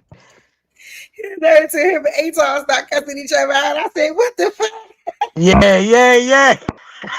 I said these niggas that come over here with these people don't have that type of shit over here. That's why he was like, whoa. I was rolling. They said, what's going on? Y'all they asking me. I said, hey, trust me. I said, that's just another day in the world of the Indians. I said, believe that. Hey, Lil Mama, I like Lil Mama. She intelligent. She intelligent though. Who? The little bitty red one with the glasses, the one that like Aton. Oh, you talking about a Zyra? Yeah, she young, but she from quick. Africa. I mean, but she quick. She quick. And at the ending of it, her points, how she was articulating where she didn't really, you guys didn't make it evident for her was kind of strong too. Mm-hmm. See what I'm saying? So we gotta kind of. That's what I'm saying. It's certain things that you can't fight with that. It's fucked up. It's just fucked up. Yeah, I think with her, you know, because she is a smart girl and she cool, you know. I look at all the girls on the Sites Room as my sisters, you know, the guys that come up there, I look at them as my brothers, like, you know, we all from the DC area. So it's, you know, we family. Yeah, that's a good group. Good people. You know, yeah, regardless of anything, you know. But I just felt like I think with anything that you learn for the first time or anything that you come across when you're so used to one way, it will be hard to kind of accept. So, you know, I mean, pulling out the African cousin, the alleged African cousin, you know, I don't believe that was her cousin. That's what she said. So, well, one point she was saying that you guys couldn't knock down was she went there. She's seen these places. She's seen captivity dwellings, right? Mm-hmm. And I kind of wish one of you would have said, "How you know that was for slave? That's not a made up story. That it was trade and shit. Where the trade houses that was going way more than slave. People had to trade clothes and food and shit. Well, those houses at animals and shit. So the change you might be seeing just might be animal change. You see what I'm saying? So it's a lot that you can throw at their ass that they just going off a narrative of being told something. I just gotta ask her how much she paid to get in that motherfucker. Right. How much did you pay? Let's be real. Yep. A tourist site, you know. How much did you pay? I mean, exactly. we talked a lot on the back end, you know, when it was over or whatever. But you know, I mean, I can't make, and I don't want to make anybody, like, people got to see it for themselves. That's how you got to come into it. Like, we could tell you all the information. we could say, you know, woo woo woo all we want all day long. But if they don't see it for themselves, it's like beating a dead horse. So I never want to discount anybody's personal experience. You know, when they say they visited this place, you visited it, cool. But when she visited and we kept calling her out on it, had nothing to do with the transatlantic slave trade. So we continue to call her out on that while she was trying to tell us, boom, that they did have something to do with it. I think she said Tanzania. And we said, no, they had nothing to do with the slave trade. So, right. You know, I felt like we was calling her out on it though, but you can't discount the experience somebody had. Like, and I know most of those types of little dungeons and everything they got out there, they just getting paid. That's all them Africans doing, because they know that so-called Black Americans is trying to go back there to connect to something. They know it. And there ain't no account of history or none of that bullshit going on. They're just a motherfucker get hired to go and run a tourist attraction. That's it. That's it. There you go. And most Africans that I talk to, even some examples of that shit that I showed today, you know, a lot of them aren't privy to the slave trade narrative. A lot of them that come to the States, they then find out about this history. They don't know it prior to. They may know it more so now in the modern day, now with the internet and different things like that. But most of them are not aware. I guess when they're deep into their tribes or deep into their villages and things like that, they don't know about this stuff. Most of the time, they just trying to make it day by day, just like anybody else, anywhere else. Man, them Africans don't know nothing about no slavery, not even no Egyptian slavery. Yeah. They don't know nothing about that. It never happened. And that's the part that people can't accept. They can't accept that, well, maybe somebody is lying about something. It's always, y'all just don't want to be, I can't be African if I'm not from Africa. Like, that don't even make sense. Nope. Like, but check it. If the narrative, just give them the narrative that everything comes from Africa. Just give them that for just playing devil advocate. Mm-hmm. If you have that, and you ask these Africans who supposed to be older than anything over in the earth, yo, man, when did they come take us? And when did it? Man, I don't know nothing about them taking nobody from here. What do you mean it's slavery? We don't know nothing. Now where that narrative come from? Now what you gonna do with it? You see what I'm saying? It ain't adding up. None of it. And it never will. And it never will. And I think, like, even like most of this stuff, because like even the African girl kept trying to say, you know, like these were like everything she was saying was rooted in facts, and these things are rooted in facts. And I'm like, no, it's not. It's rooted in agreed upon consensus. When we talk about history, is what people agree upon. It doesn't mean that. But she Americanized though. You seen that in her language and her lingo. I believe she just got over there. You never know with these people. Man, she ain't from Africa. Might have moved there, been staying there for a little while. And, she's from right here. She born and raised right there. For real. She was just trying to think she had a relative there, but I'm like, bro, that is not your cousin. Stop what you doing. I mean, I didn't see no resemblance. 1 4 eyes, 1 2 eyes. That didn't add up right there. Then the height and the head and none of them things look familiar. Yeah, because I honestly say, you know, like, I mean, one day I'm gonna put more pictures up of my relatives and stuff like that. Like, I mean, I could see the family resemblance in all my relatives. Okay. That's why usually, you know, if you got a cousin or something, you can tell when somebody's cousin. You know, y'all ain't gonna look exactly alike, but you can tell. So I thought that was just interesting, you know. But hey, you know, like I said, I'm cool with Azara. I like her, you know, I like her energy, you know. Yeah, I like all of that, you know, and that's good for a young lady to have that. She thinks she don't just sit there Now and hear she shit. Googles, but she need to think a little bit deeper. I told her that though. Like, you gotta just think a little bit more deeply about it, you know, because then it was my grandfather German, he was white, you know, all that. So I'm like, oh shit. Okay, so here we go. You know, so if So your what folks, that African part playing at? I don't know. I've been trying to. That's what we was trying to get out What of her. that African cousin play come in at?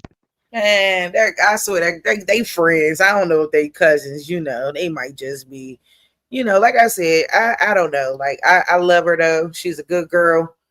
And I think, you know, a lot of that is just perpetuated in what we've been taught. Like it's just a prime example of it. And it shines through like what we've learned and what we've been told to believe for so long. You know what I'm saying? That's what it be. And that's what I hope changes. You know what I'm saying? That everything isn't always what it seems. You know what? You know what Hitler had stated one time? When the black people in America find out who they, when the black people of America find out who they are, United States is in trouble. Yep. In big trouble. Big trouble. They know it though. And that's why they work so hard on the history, swiping the pen of genocide and everything else. Like they made sure that we grew up not knowing the truth. And even if our grandparents said it, you know, you'll call your grandmother a liar. Oh, she doesn't know what she's talking about. What? I think that's the most preposterous thing to ever say about an elder. Yeah, for real. Fuck you mean she don't know what she talking about? Cause she ain't get indoctrinated? She said, yeah, my grandmother, you know, told us that we were Indian or indigenous, but I don't believe her. I don't know. She doesn't know what she's talking. I couldn't believe that girl said that. I said, your grandmother's not a liar. You can see it talking about the little red one. Yeah. You can see it all in her. But that's what I said, girl, that hair is not African on your head. Fuck, she talking. Your hair is not mad. You know, I don't mean no harm, but I mean, because I ain't saying Africans don't got pretty hair and stuff like that. You know, some of them may do. I think them East Africans, some Ethiopians, they're different. But we know our hair textures and hair types, whether it's straight. You know who the Ethiopians are, though, right? You mentioned someone earlier today, Queen Khalifa. Yeah, someone was mentioning her in the chat. Yeah, the Queen of California. All right, so you know what role she played in Africa? Oh, educate me. Her father was the general of what's seen now today as Ethiopia. The whole land was called Ethiopia, or the land of the Nubian. Her brother was the running up in Egypt area, going up more into the European rule. This is where your story of Solomon come in from. So when she went over to this land, this is when Christianity was being practiced a lot. She brought that era back over to this land. Yeah, I like to learn. I'm about to do some deeper research on her. I just know her by just knowing, you know, who she was. You know? That it's all in the parables of Queen of Sheba. The land at that time was the Ananotes, or the land of Hir, Hir, which meant the land of gold. This nigga be lying. Here we go with this guy here. I wish some people just kind of read some and get on more studying than just the narrative, because it's a lot. Yeah. Don't fall for it, Cherise. This nigga be lying. Boy, I telling you the truth. This nigga here, boy. But anyway. So if you let other people tell it, they're gonna tell you Khalif was a made up story. But it's got all kind of facts to it because it's even mentioned in the scriptures as Queen of Sheba. Just got the story all fucked up. It's similar, but it's fucked up. She Yeah. did go over and take that religion, basic religion, and bring it back here. You said Hasheba or Queen Back, Sheba? Sheba, Queen of Sheba. Okay. Queen of Sheba. Natera, she had several names. Makeda.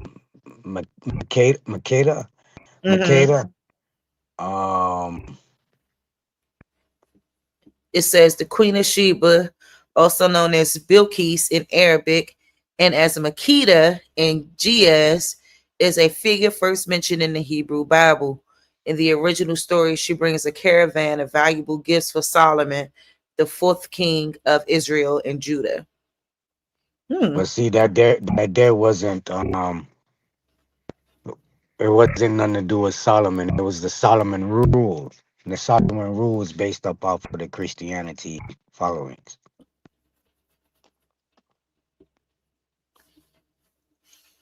She went and learned the Christianity following a doctrine and brought that doctrine back.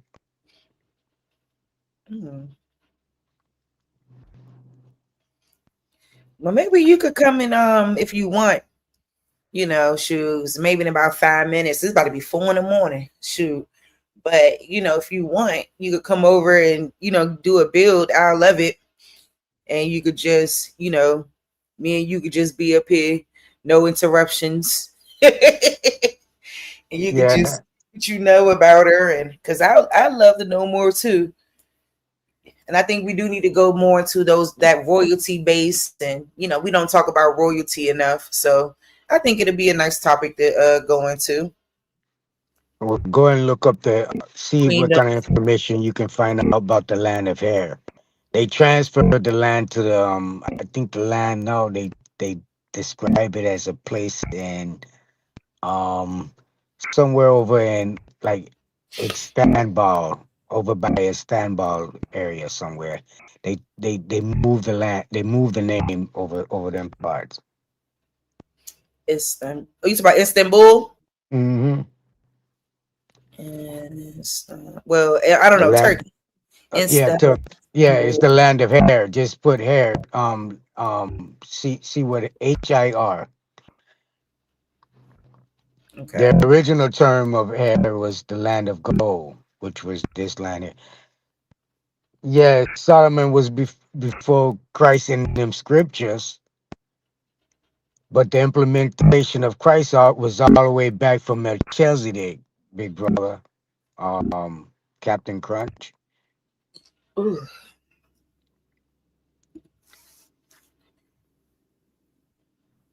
They recently wrote what Bible? That King James, the King James version. Yeah.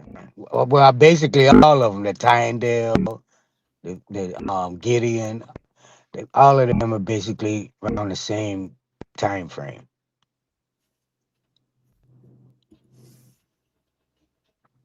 And it's it's running off a script.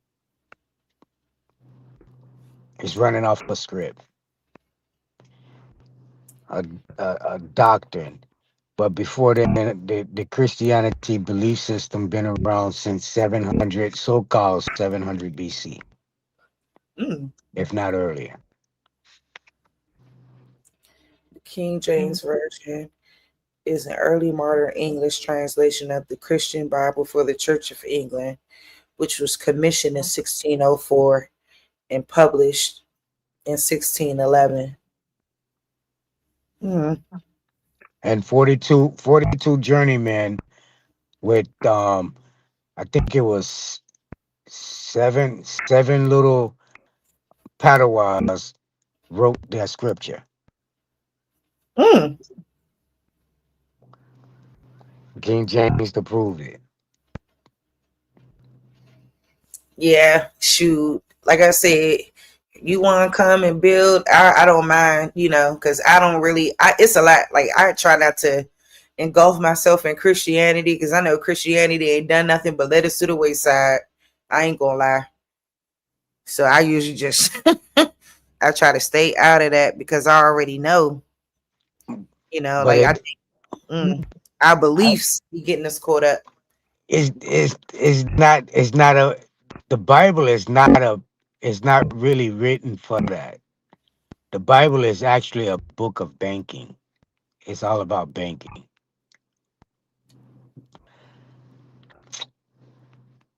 All about banking.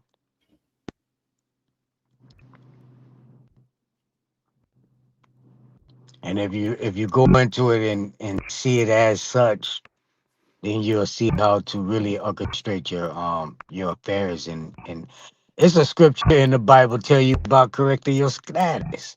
Oh Lord. I swear to God, I swear on everything I love. There's a part in it about correcting your status. It's in the Old Testament. Shit. Well, them niggas must have knew we was under the wrong status for a long motherfucking time now. Cause what the hell? So, anywho, shit, I'm ready to wrap it on up. Shit, that's been All 8 right, hours. sister I've been girl. trying to hold down the little night shift.